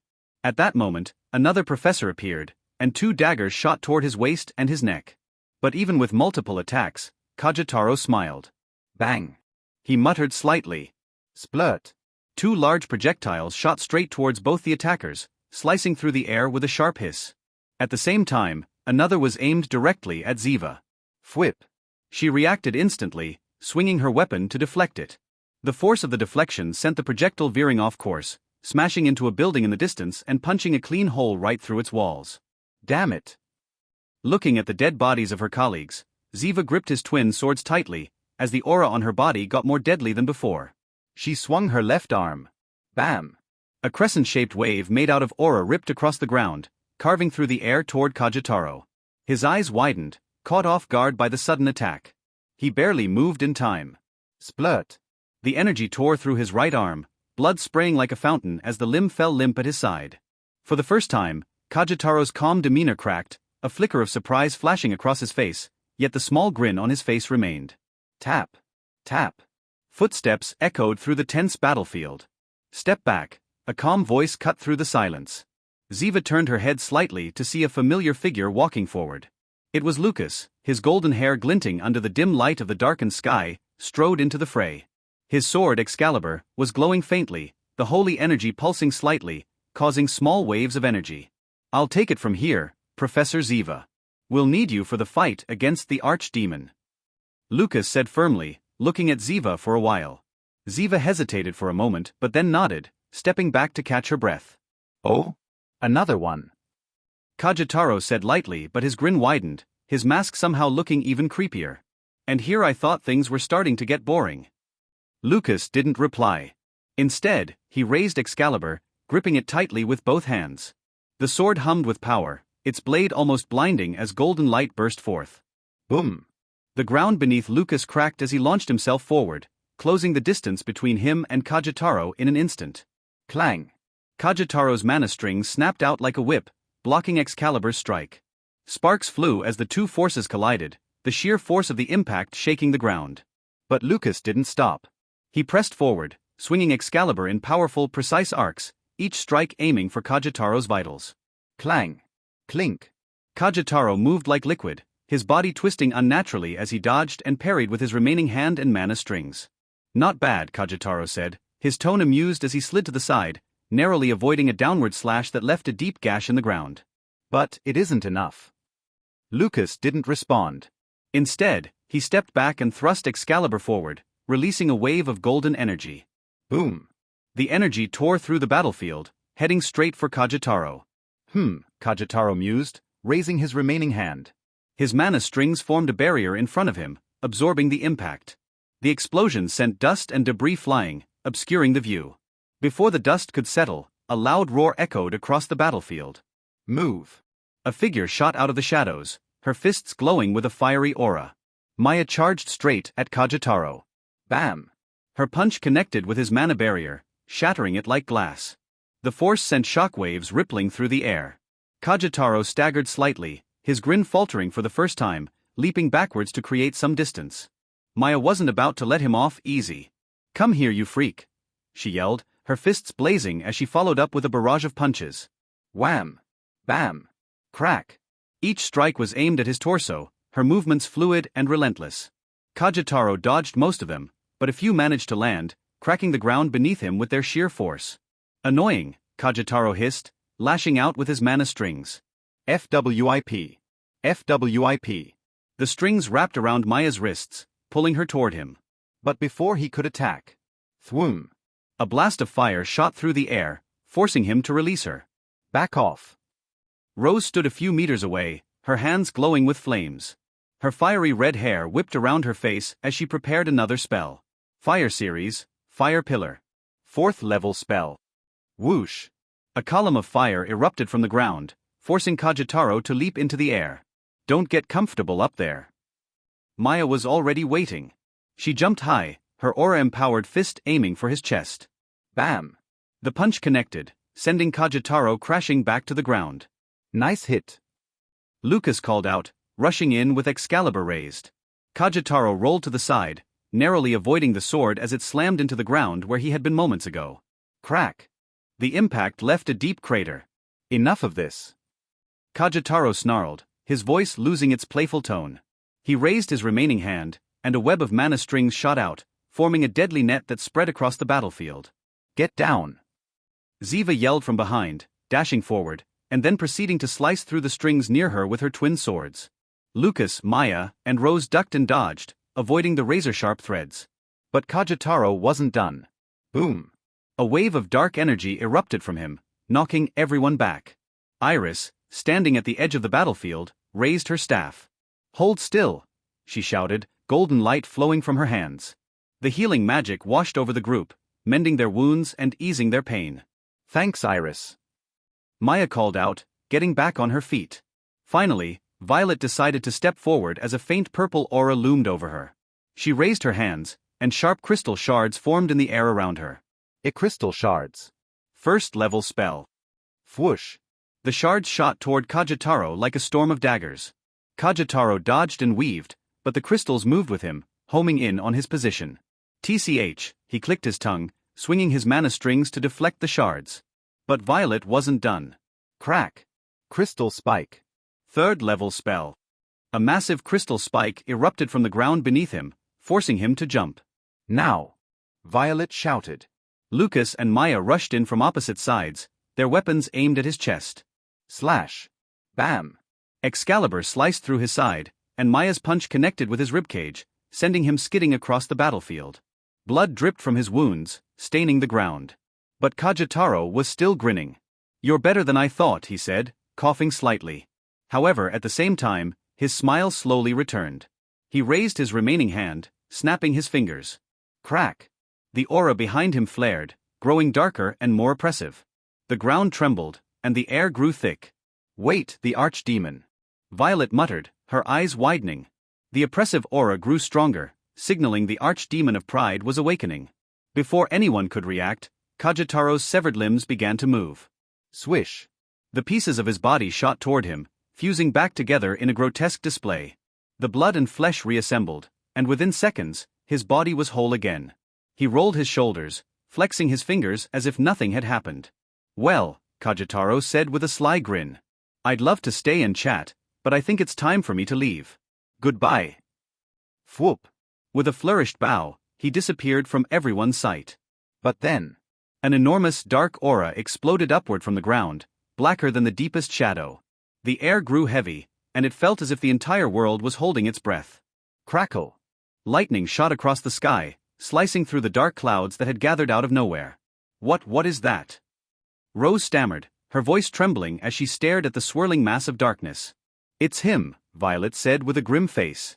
"The archdemon of pride. He's waking up." The ground began to shake violently. Rumble. Chunks of earth broke apart, forming cracks that glowed with a fiery red light. Lava-like energy oozed up from the cracks, filling the air with the smell of sulfur. "Everyone get back!" Lucas shouted, raising Excalibur in front of him. The golden light from the blade flickered, struggling against the oppressive darkness. At this point, everyone already knew that Lucas had the Excalibur and was the hero, and because of that, they all trusted him. Immediately, all of them retreated, forming a defensive line. But the aura kept growing. It pulsed like a heartbeat, each throb making the ground quake even harder. Shine! Iris, standing behind the group, raised her staff. A warm light spread from her hands, creating a protective barrier around them. "Stay close, I'll shield us as long as I can." But even Iris's magic was struggling against the darkness. The barrier flickered, the edges crumbling like paper burned by fire. Then, from within the swirling darkness, a low growl echoed. Grrrrhhhhhh. It obviously wasn't human. It was a growl that seemed to come from the depths of the earth itself. The group froze. And then, boom! The center of the battlefield exploded. A massive clawed hand emerged from the ground, tearing through the lava-filled cracks. The hand was enormous, its blackened skin covered in cracks that glowed with fiery red light. Its claws were long and sharp, each one dripping with molten energy. Thud! The hand slammed into the ground, sending shockwaves rippling across the battlefield. "Get ready!" Lucas shouted, his grip on Excalibur tightening. From the darkness, a second clawed hand emerged, followed by two glowing red eyes. They burned like twin suns, filled with malice and pride. The creature's head followed, its massive horns curving back like a crown. Its face was grotesque, a twisted mix of sharp edges and dark energy. And then, the rest of its body began to rise. The archdemon was enormous, towering over the battlefield like a living mountain. Its chest was covered in jagged armor-like scales, and its wings stretched wide, blocking out what little light remained. Ruawayer. The demon let out a loud roar, shaking the very sky. Lightning struck again, the bolts dancing around its massive frame. We can't let this thing fully awaken, Ziva declared, gripping her swords. If it does, we're all dead. Rose nodded, fire swirling around her hands. Then let's stop it now. Whoosh. Rose shot a stream of fire at the archdemon, aiming for its face. The flames hit their target, but fizzle. The fire disappeared, snuffed out as if it were nothing. Rose's eyes widened in disbelief. What? The archdemon's glowing eyes flicked toward her, and it raised one massive claw. Swipe. The claw slashed through the air, sending a wave of dark energy hurtling toward the group. Move. Lucas shouted. Boom. The wave hit the ground where they had been standing, leaving a massive crater in its wake. Violet raised her hands, summoning a crystal barrier to block the next attack. Crash. The barrier shattered instantly, the force sending Violet flying backward. Senior Violet. Maya yelled, rushing to her side. I'm fine, Violet groaned, struggling to her feet. But this thing, it's on a completely different level. Lucas gripped his Excalibur tightly and then charged toward the archdemon, his sword blazing with holy energy. Demon-slaying sword art. Corruption sword. Clang. Excalibur struck the demon's arm, but the blade barely left a scratch. Damn it. Lucas muttered, jumping back to avoid a counterattack. Ziva joined the fray, her twin swords slicing through the air. Slash. Slash. Her blade struck the demon's leg, but they too barely left a mark. This isn't working. Ziva yelled, frustration in her voice. The archdemon roared again, its massive wings spreading wide. With one powerful flap. Whoosh. A hurricane-like wind tore across the battlefield, knocking everyone off their feet, even the students who were too scared to move. Iris struggled to keep her barrier intact, the golden light flickering dangerously. This isn't good, she muttered, her hands trembling. But even as the group struggled, Lucas refused to give up. He planted his feet firmly on the ground, raising Excalibur high. Everyone, focus your attacks on one spot, he shouted. We'll break through its defenses together. The others nodded, determination filling their faces. Maya charged forward, her fists glowing with a fiery aura. Bam! Bam! She landed two heavy punches on the same spot Lucas had struck earlier, small cracks forming on the demon's armor. Keep going. Lucas yelled. Rose unleashed another stream of fire, aiming for the cracks. Whoosh! The flames burned brighter this time, fueled by her determination. Violet followed up with a barrage of crystal spikes, each one slamming into the same spot. Crack! Crack! The cracks grew larger, the demon letting out an angry roar as it felt the pressure. Lucas seized the moment. Now! He shouted, leaping high into the air. Boom! He brought Excalibur down with all his strength, the golden blade piercing through the cracks and sinking deep into the demon's armor. The archdemon howled in pain, its massive body trembling. But then, thump! Thump! The dark aura around it flared again, stronger than before. No, it's still getting stronger. The cracks in the demon's armor began to heal, the fiery red energy sealing them shut. And then, to the group's horror, the demon began to laugh. Ha ha ha. Ha ha ha ha. Its deep, booming laughter echoed across the battlefield. You mere ants. It growled, its voice shaking the earth. With a snap of its massive claws. Boom! A wave of darkness erupted outward, engulfing everything in its path. Shiny! A massive wave of golden mana burst out, enveloping everyone on the battlefield. Instantly, the students snapped their heads back, and their eyes widened in relief. Saintus! Behind them, with a glowing golden staff, Christina had conjured a spell that allowed them to defend themselves against the attack of the Archdemon of Pride. Keep focus. This barrier won't last for long, she warned them. Immediately, they composed themselves, and the mages started conjuring spells while the swordsmen and warriors prepared themselves for an attack. Fire Series, Fire Tornado. 4th level spell. Wood Series, Thorn of Spikes. 4th level spell. Water Series, Water Spears. 3rd level spell. The air crackled as powerful spells gathered, but none were as strong as the magic prepared by Rose and Violet. Fire Series, Phoenix Rush. 6th level spell. Crystal Meteor. 6th level spell. The barrier is about to break. Christian rang out, warning everyone. Crack. The golden barrier shattered like glass, scattering shards of light. Swoosh. Hundreds of spells flew through the air, roaring toward the archdemon. Yet, the demon didn't flinch. His dark mana surged as he raised a dense black barrier. But just as the magic was about to collide, two figures shot forward like bolts of lightning. Demon-slaying sword art. Royal swordsmanship. Void breaker. Divine punishment. Crack. The demon's barrier splintered under their combined strikes, breaking apart. And of course, Ella and Lucas didn't stop. They crushed a teleportation stone in their hands and vanished into thin air. Boom. Freezy. Crackly. The student spells crashed into the demon, a cacophony of ice, fire, and thunder. Smoke rose high into the air, shrouding the battlefield. Fwhip. Ziva slashed through the smoke with a wave of energy, cutting it apart. And to their surprise, there he was. The archdemon stood untouched, stepping out of the barrage of spells with a cruel grin. His wings stretched wide, casting an ominous shadow over the battlefield, looking down at the group of students as if they were mere ants. He had raised a single finger, effortlessly stopping Ziva's attack in midair. Ha ha ha ha. Humans are truly fascinating creatures, the archdemon sneered, grinning widely, while its wings flapped. His gaze fell on Lucas, who clutched the glowing Excalibur in his hands. But most interesting of all, our dear hero. Fwhip. A mana arrow shot toward him, whistling through the air. The demon smirked and raised his hand, ready to swat it away. Splurt. To his surprise, the arrow pierced clean through his palm. Blood splattered across the air as the demon's grin twisted into a snarl. Ah! Who dares? His furious eyes scanned the battlefield, locking onto a brown-haired woman in a maid outfit. She was already knocking 3 more arrows onto her glowing bow. A high elf. I knew I should have eliminated the Yelef race a long time ago. He clutched as tightly, looking at her with a terrifying rage in his eyes. At his words, Elaine only smiled coldly. Then try it, you fucking trash of a demon. Fwhip.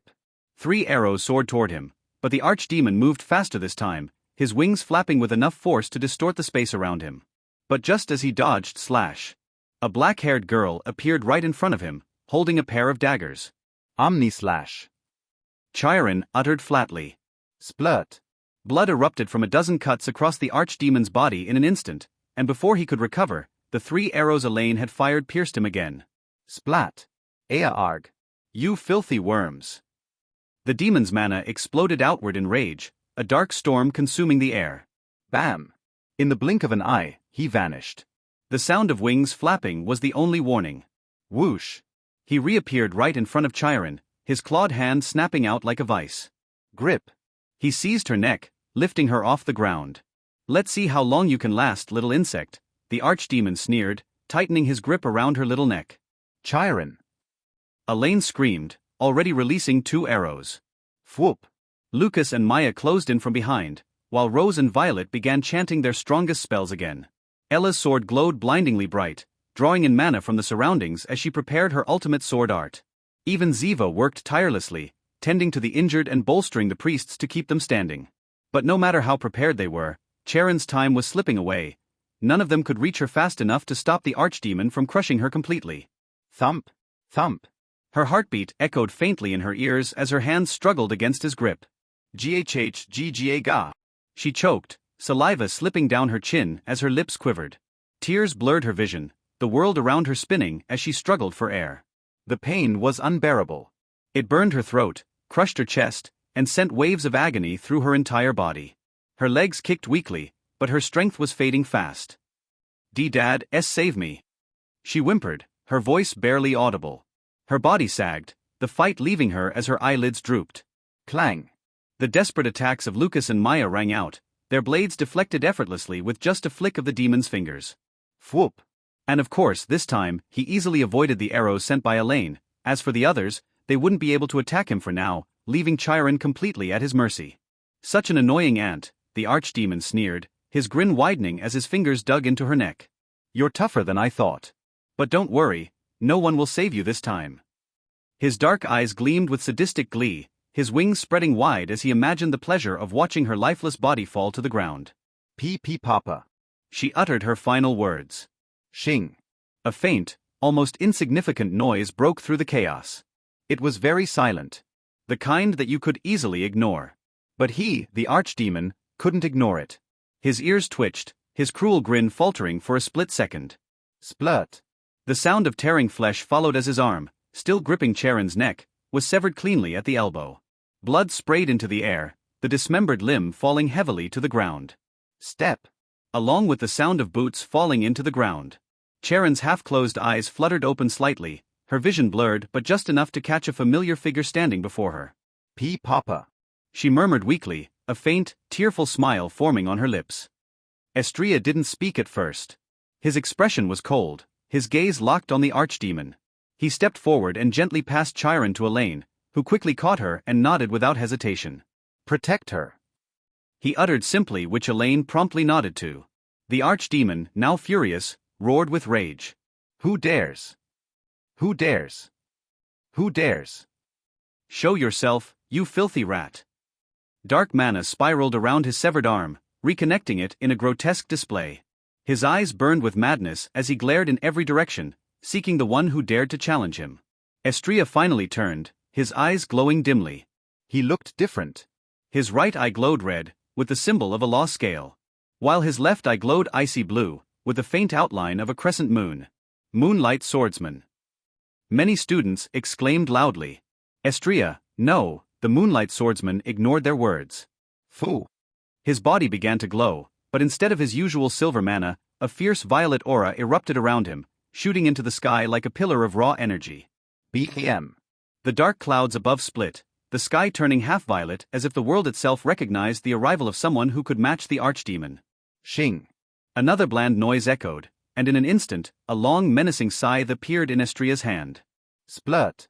100 meters away, the archdemon froze, his body splitting cleanly in two before he could even register what had happened. Arg. You damn rat. He groaned loudly, his body stitching itself back together with dark energy. But before he could fully recover, Estria's face suddenly appeared inches from his own, his scythe already swinging. Bleed. Splurt. Splat. Blood erupted from the archdemon's body. His ears, fingertips, chest, every inch of him began to bleed profusely.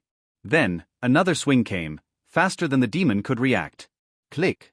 The archdemon crossed his arms in an X, blocking the scythe with all his strength.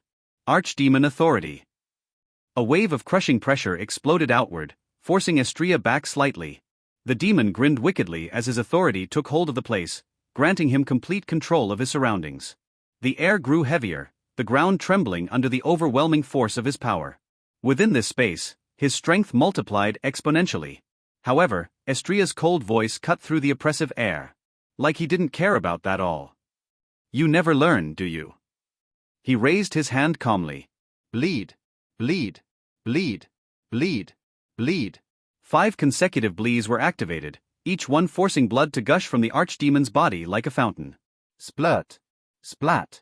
The demon's form exploded in a rain of blood and gore, but even then, his body reformed, piecing itself back together like a twisted puzzle.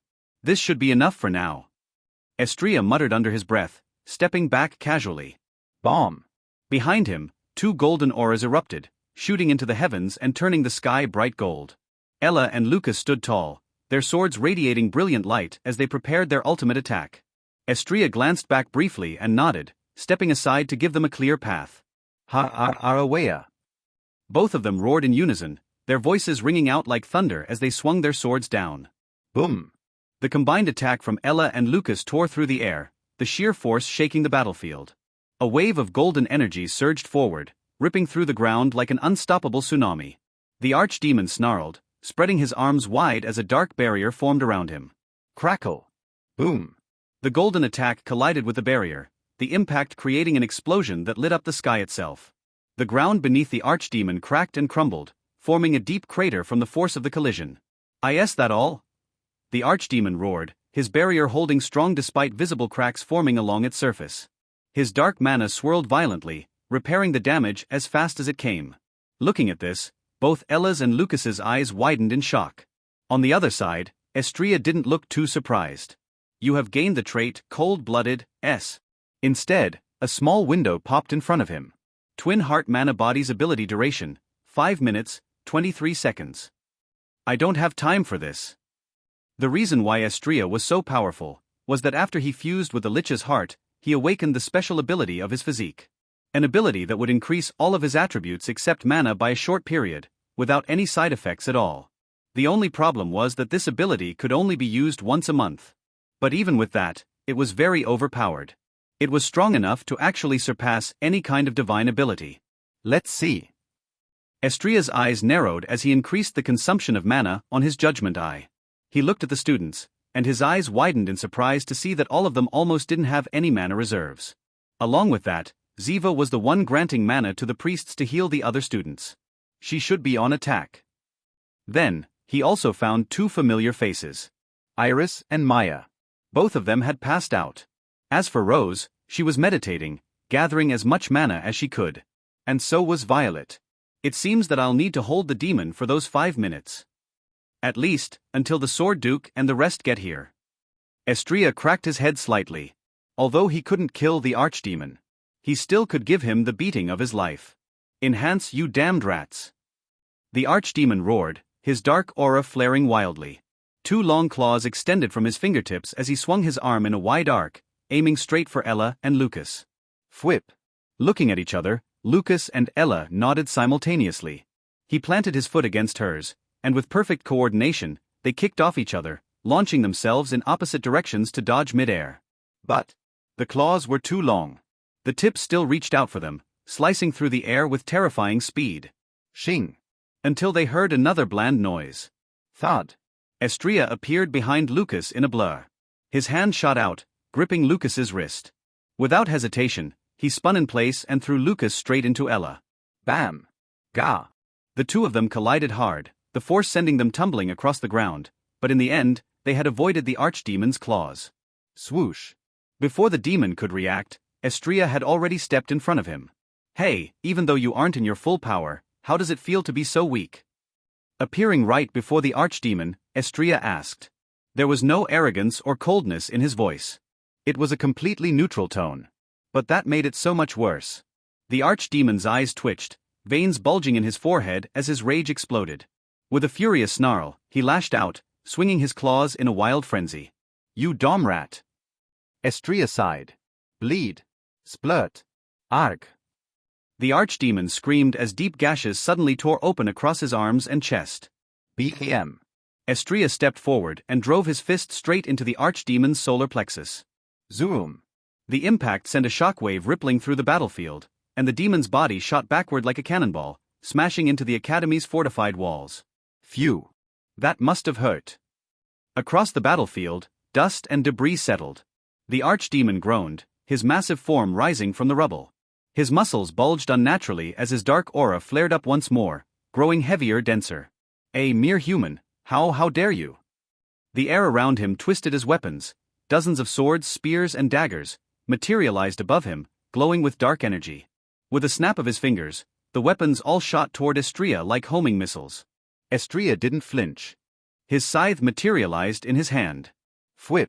And in a single motion, he hurled it into the air. The spinning scythe cut through the air like a boomerang, deflecting every incoming weapon as if they were nothing but leaves in the wind. The archdemon bared his fangs, his entire body wrapped in dark energy as he charged forward. Estria did the same. Boom. The ground cracked beneath them as they clashed. But something was different now. The air around the archdemon shimmered with blood-red mana. Estria's eyes narrowed slightly. Blood magic. He's going to use his own blood to attack me. That might get a bit troublesome. Swip. The archdemon's body suddenly burst open like a geyser, spraying blood in all directions. But it didn't just fall, it moved. The moment his blood hit the air, it twisted and solidified into countless spikes, forming a deadly cage around Estria. Seeing this, Estria stretched his left hand slightly. Shing. A bland noise.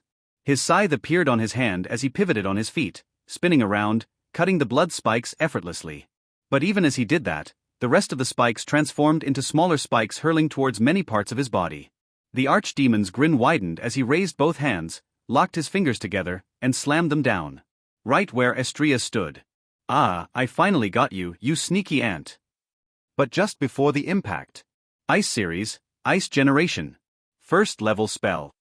A faint cluster of ice appeared on his right hand as he clenched his fist. Ice Series, Minor Frost Explosion, 5th level spell. Boom.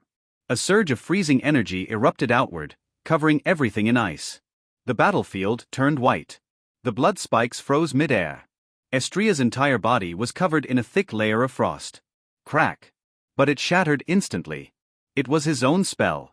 It wouldn't hold him. Across from him, the archdemon was also frozen solid. For a second. Crack. Crack. Crash. The ice around the archdemon shattered violently, and he let out a furious howl. Arg. Estria rolled his shoulders, tilting his head. Well, I guess that wasn't enough to cool you down. 3 minutes. 19 seconds. Just a little more, I guess. Hiya. The archdemon's red eyes burned with rage as his dark aura pulsed like a living flame. His cracked skin oozed thick, black blood, mixing with the blood energy mana around him. His breath came in short, sharp bursts. His lips curled back into a snarl, revealing jagged fangs. I'll rip you apart, human. Boom. The ground shattered beneath his feet as he launched himself forward. His claws slashed through the air, aiming straight for Estria's throat. Estria's body blurred. Whoosh. He dodged left, twisting his upper body to avoid the deadly swipe. But the archdemon reacted quickly. And before Estria could land, the demon spun and swung his other claw. Swish. Estria barely managed to duck, feeling the sharp wind from the strike pass over his head. He countered instantly, driving his knee into the demon's ribs. Bam! The archdemon grunted but didn't stop. He lashed out with his tail. Crack! It smashed into Estria's side where Estria quickly created a small protection of ice, but the impact sent him skidding backward across the battlefield. His boots dug deep trenches in the dirt as he narrowed his eyes at the archdemon. The archdemon didn't let up. He charged again, swinging both claws in a deadly cross-slash. Shing! Estria raised his scythe just in time, blocking the attack. Sparks flew as metal clashed against demonic claws. But the impact was too strong. Crack! The force sent Estria sliding back once more. The archdemon grinned, his fangs gleaming. Where's that confidence now? Estria exhaled through his nose, rolling his shoulder lightly. Still here. The demon's grin vanished. His aura flared up again, and the blood in the air twisted violently. Die! Whoosh! A massive wave of blood shot toward Estria like a tidal wave, forming sharp tendrils. Estria's eyes flickered. Swoop! In the blink of an eye, his body vanished. Slosh! The blood tendrils tore through empty air, cutting deep trenches into the ground. Before the archdemon could react. Whoosh! Estria reappeared above him. His scythe spun in his hand. Moonlit ice lotus sword art, reverse moonlight's one flash. A single slash of air shot downward. Shing! The archdemon raised his arms in defense. Slash! The attack cut deep into his flesh, leaving a glowing green wound across his chest. Grara! The demon stumbled back, his breathing ragged. But he wasn't done. Not yet. His blood surged out of his wounds, forming into jagged red blades that floated in the air beside him. You're dead. With a flick of his hand. Whoosh! The blades shot toward Estria at blinding speed. Estria twisted his body, ducking and weaving through the deadly storm of blood blades. One barely missed his cheek. Another grazed his shoulder. But he kept moving. His eyes locked onto the archdemon's position. Estria sprinted forward. Boom! The ground cracked beneath his feet as he closed the distance. His scythe glowed with an intense violet aura before he swung with all his strength. Sheeing! The scythe's blade tore through the archdemon's arm, severing it from his body. Gra! Black blood sprayed into the air as the demon reeled back in agony. His severed arm twitched on the ground before dissolving into a red mist. Estria didn't give him time to recover. He moved again, closing the gap. Whoosh! His knee smashed into the demon's gut. Bam! The archdemon spit blood as he doubled over. Estria grabbed his head and drove his face straight into the ground. Boom! The earth exploded from the impact, sending dust and debris flying. But Estria knew this wasn't over. As the dust cleared, the archdemon's body twitched. His aura flared even stronger. Estria's eyes narrowed as he clicked his tongue. He's still getting stronger. The archdemon's body began to change. His muscles bulged. His skin darkened. His single remaining arm morphed into a massive black claw. His blood blades floated around him, sharper than before. His lips curled into a wicked grin. Not bad. Human, but this is the end for you. Boom. They charged at the same time. The archdemon swung his massive claw. Estria ducked, pivoted, and slashed upward. Shing. The demon leaped back just in time, dodging the fatal strike. But Estria vanished. He reappeared behind the archdemon, scythe ready. Swipe. But the archdemon reacted fast, spinning and slamming his tail. Crack. Estria was sent flying. He twisted mid-air, landing on his feet. The demon roared and raised his claw. A sphere of pure darkness formed in his palm. Die, insect. Whoosh. The sphere shot toward Estria like a comet. He had seconds to react. Ice Series, Ice Barrier. First level spell. A thick wall of ice formed in front of him. Boom. The attack shattered the ice, but it gave Estria enough time to dodge. He dashed forward. His scythe glowed brighter. The archdemon raised his claw for another strike. But he was too slow. Estria was already inside his guard. His eyes glowed intensely, leaving a faint light blue and red trail behind them. Moonlit Ice Lotus Sword Art. Fourth move. Lunar Collapse. Shing. The scythe cut through the archdemon's torso. A deep, glowing wound spread across his chest. Along with it, a large crack appeared in the air, spreading to at least 10 meters, as if Estria's move had cut the space itself. The demon's eyes widened. He stumbled back. His aura flickered. His blood weapons vanished. His breath shook. Estria stood behind him, his scythe resting on his shoulder. It's over. For now. The archdemon growled loudly. No. No. I can't lose to you. His aura flared one last time. But then, his body gave out. He collapsed to his knees. And then, thud. The archdemon's body hit the ground. At the same time, Estria's aura got much weaker than before. Foo. But Estria wasn't done yet. His fourth move wasn't really enough to defeat the archdemon. He was just temporarily knocked down, and Estria himself wouldn't be able to kill the demon. Why? Because of his demon core, something very indestructible that only the power of an actual SSS rank awakened could destroy. But other than that, Lucas's Excalibur should be enough to crack it, but it didn't seem like he had enough power to do it. Damn it. How come they didn't arrive yet? Estria bit his lower lip. He looked behind him and saw the multiple shocked expressions of the students and professors, but he wasn't worried about that. Instead, he just wanted the Sword Duke and the other High Awakeners to get there as soon as possible. He looked toward the demon's body and saw the convulsing mana that was relentlessly forming in his heart made him freeze slightly. So soon. Gurgly. The demon's body grotesquely twisted and cracked open, before a more perfect form, that was much closer to a human form, came from inside his body. The demon's red eyes landed on his figure, burning with eternal rage. Fuck. Estria's left eye had turned red again. And this time, the law scale symbol appeared in both of his pupils. H-A-A-H-A-A. Fool. Estria's breathing was steady, but his body was very tense. His scythe rested on his shoulder as he stared at the new form of the archdemon. The creature's body was more human-like now, but the pressure coming from him was even worse than before. His red eyes burned with endless fury, and the dark energy around him twisted like a living thing. Estria clicked his tongue. He got up much faster than I expected. The archdemon's lips curled into a slow grin. He flexed his fingers, and his claws grew longer.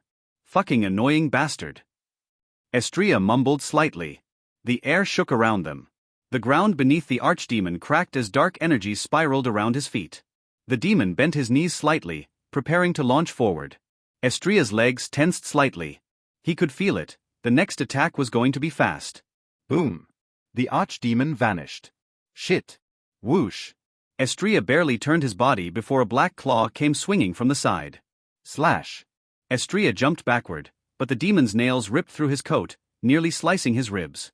Before he could land, the demon was already behind him. Bam. A solid kick slammed into Estria's back, sending him flying like a bullet. Estria's body spun mid-air, but he quickly flipped, planting his feet on the ground, and sliding backward, leaving deep marks in the dirt. His scythe glowed, and his eyes narrowed. This bastard got faster. The archdemon grinned, rolling his shoulders. I'm not done. Boom. He charged again, his claw raised, but clang! A sword blocked his attack. Estria only smiled in relief. Lucas stood beside him, his golden sword Excalibur, glowing with bright light.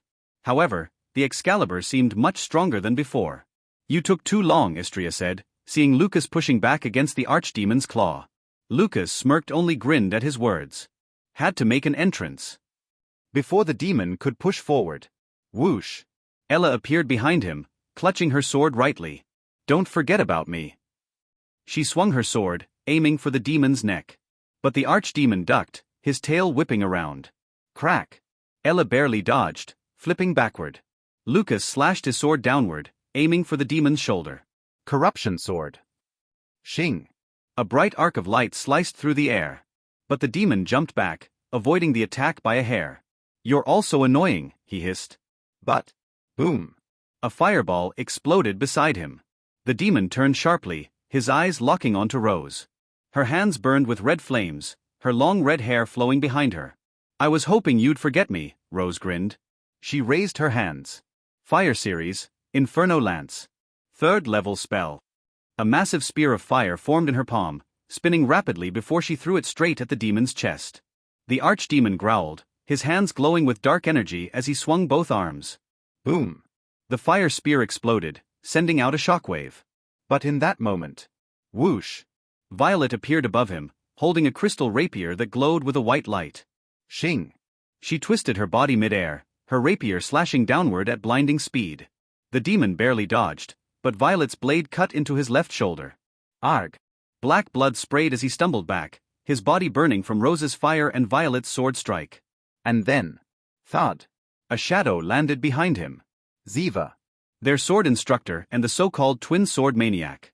Her long black hair blew in the wind, her 2 blades shining under the battlefield's broken sky. The archdemon snarled, his aura flaring. Enough! He raised his only remaining arm, blood and dark energy twisting together. Blood art, Crimson Reaper. Advanced forbidden spells. A massive red scythe appeared in his hand, the air crackling with violent energy. The moment he gripped it. Boom! The ground collapsed beneath him, the sky turning dark red. Estria's eyes narrowed slightly. This is bad. Lucas clenched his sword. We need to finish him. Ella spun her daggers. Fast. Ziva smirked. Then let's go. Estria exhaled slowly, gripping his own scythe. Fine. Then. Whoosh. All of them charged forward at the same time. Lucas swung Excalibur, sending a golden slash forward. Void Breaker. Sheeing. The archdemon swung his scythe, clashing against the attack. Ella appeared from the side, her sword aimed for his ribs. Wind Series, Gale Step. 2nd level spell. Her body blurred, moving at high speed, but the demon twisted, his tail whipping around. Crack! Ella blocked with her arms, skidding backward. Rose raised her hands, her flames swirling around her. Fire Series, Exploding Nova. 4th level spell. Boom! A massive firestorm erupted, engulfing the demon. But the flames parted. The archdemon walked forward, his body regenerating instantly.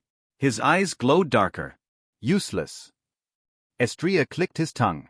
Then, output increased to 5. His scythe spun in his hands. The temperature dropped. Ice Series, Frost Explosion. 6th level spell.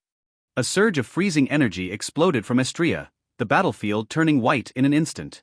The demon's body slowed, ice forming on his limbs. But Estria wasn't done. His red eye glowed intensely. His scythe's aura burned with silver and violet light. Moonlit Ice Lotus Sword Art. 3rd move. Moonlight's one flash. He vanished. Shing. A deep, cracking sound echoed. Estria appeared behind the demon, his scythe lowered. For a second, nothing happened. Then, crack.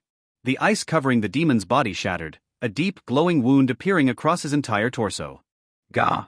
The demon stumbled, black blood pouring from his mouth. Estria exhaled. Not enough. Lucas stepped forward, his sword shining brighter. Then let's finish it. Void Breaker. A golden slash shot forward, moving straight for the demon's chest. The archdemon's eyes widened, he was still off balance from Estria's last attack. Boom! The golden energy crashed into him, sending him flying backward, his body tearing through the ground like a meteor. Crash! Dust and debris shot into the air, forming a huge crater where he landed. For a moment, silence. Everyone stood still, weapons raised. Then, the ground trembled. The air turned heavy. A low, deep chuckle echoed from the crater. The dust slowly settled, revealing the archdemon still standing. His body was damaged. Black blood dripped from multiple wounds, and his left arm twitched unnaturally. But his red eyes burned with even more killing intent. Pathetic. His voice was distorted, layered with something inhuman. Estria's grip on his scythe tightened. Damn it. This bastard just won't stay down.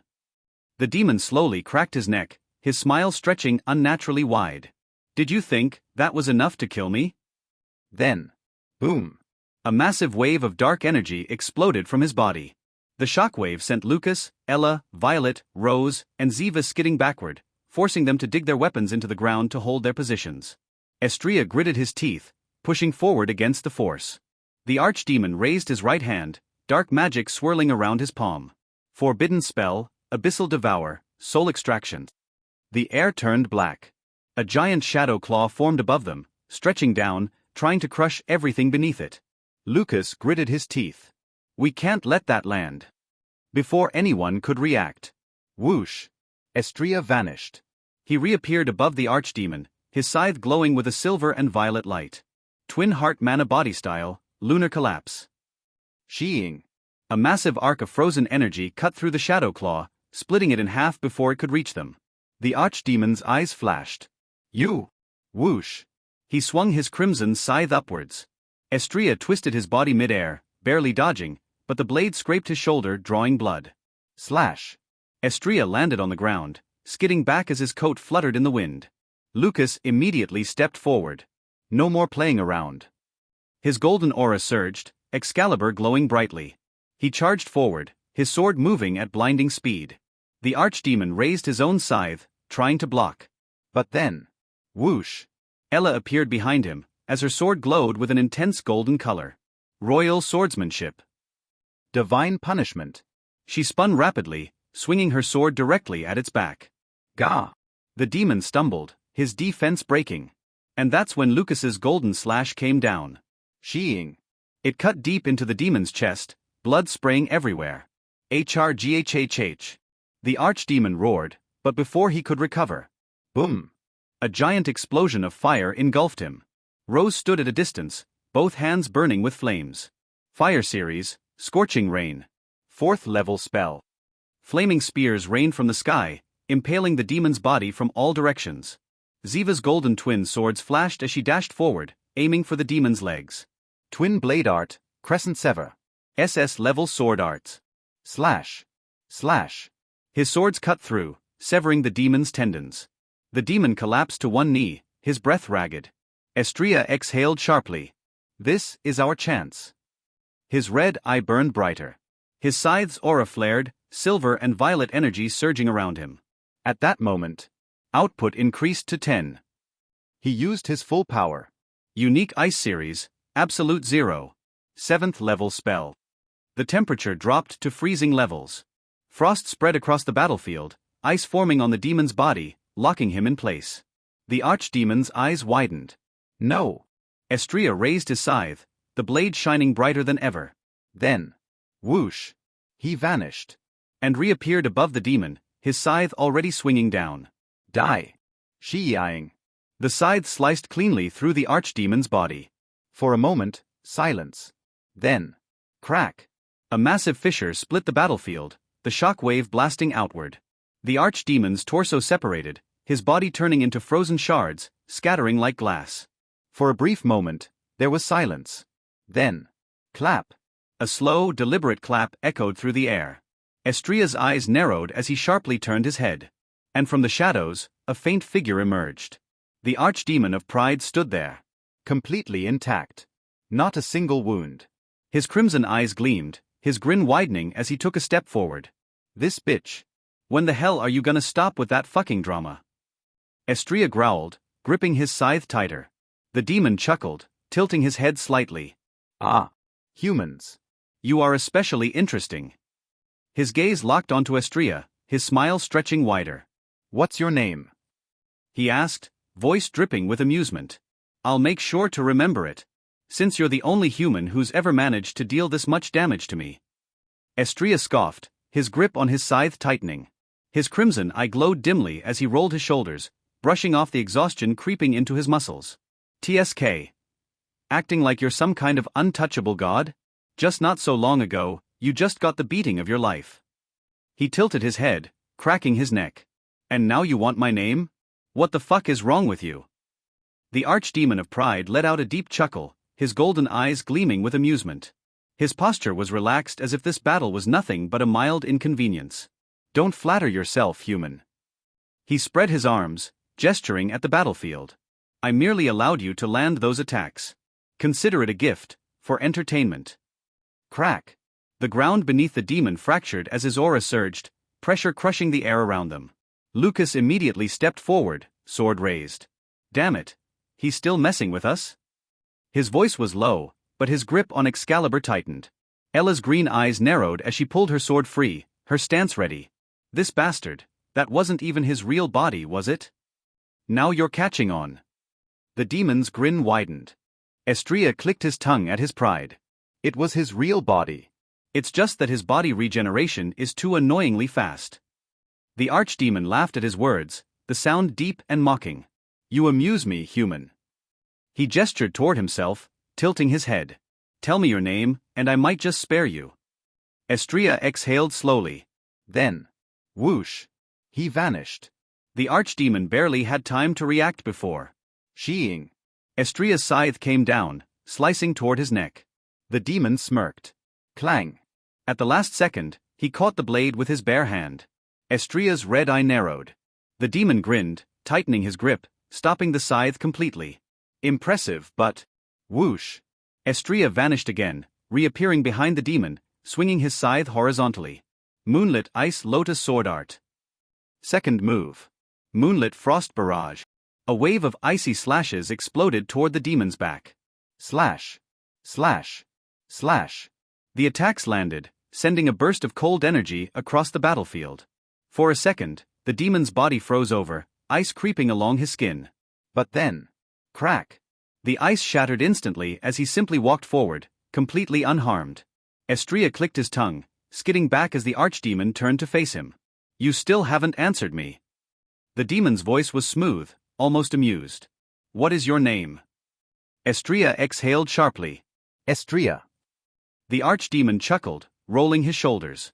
Estrella. I will remember that name. His red eyes shone. Now, let me return the favor. Then, boom, the demon vanished. In a blink, he reappeared in front of Estrella, his clawed hand swinging at inhuman speed. Whoosh. Estrella barely had time to react before. Bam. The punch landed on his stomach, sending him flying back like a cannonball. Crash. His body smashed through 3 stone pillars, breaking them apart like glass before he finally skidded to a stop, leaving a deep trench in the ground. Estrella coughed, wiping the blood from his lips. Fuck. Lucas's eyes widened. He actually landed a hit. Before he could finish, the demon was already in front of him. Whoosh. Lucas barely blocked in time as the archdemon's clawed fingers slammed against Excalibur, sending him sliding back. Shit. Rose raised her hands, fire blazing in her palms. Fire Series, Hellstorm Nova. 5th level spell. Boom. A massive explosion of flames erupted, engulfing the demon in fire. Smoke filled the battlefield, obscuring their vision. For a moment, silence. Then, whoosh. The demon walked out of the flames, completely unscathed. Rose's eyes widened. The hell? The archdemon smiled, brushing imaginary dust off his shoulder. You humans, so weak. So fragile. He raised his hand, black lightning sparking around his fingers. Mixed Lightning Series, Dark Lightning. Ultimate spell. Crack. Boom. The sky darkened, and in an instant, a massive bolt of black lightning struck down, aimed directly at Estrella. Whoosh. But before it could land, Estrella raised his scythe, his voice steady. Moonlit Ice Lotus Sword Art. Third move. Moonlight's one flash. She yiring. A single slash of silver energy cut through the lightning, splitting it in half before it could touch him. The archdemon's eyes narrowed slightly. Oh. Estrella wiped his lip, stepping forward. You talk too much. He spun his scythe once before pointing it straight at the demon. Let's settle this already. The demon smirked. Very well, human. Then, both of them vanished at the same time. Whoosh! But just as Estria's scythe was about to meet the demon's claws, Estria crushed a small rock on his hand, as his final words reached out to the demon. Unfortunately, I'm not your adversary anymore. And in his place, a bearded man holding a great sword appeared. His voice was rough. It's time for you to die, demon. Through him. The demon was entirely smashed on the ground. The impact made a huge crater, enough to be 10 meters deep. Crack! And the last sound was the small crack of the demon's core, caused by a single hit from that bearded man.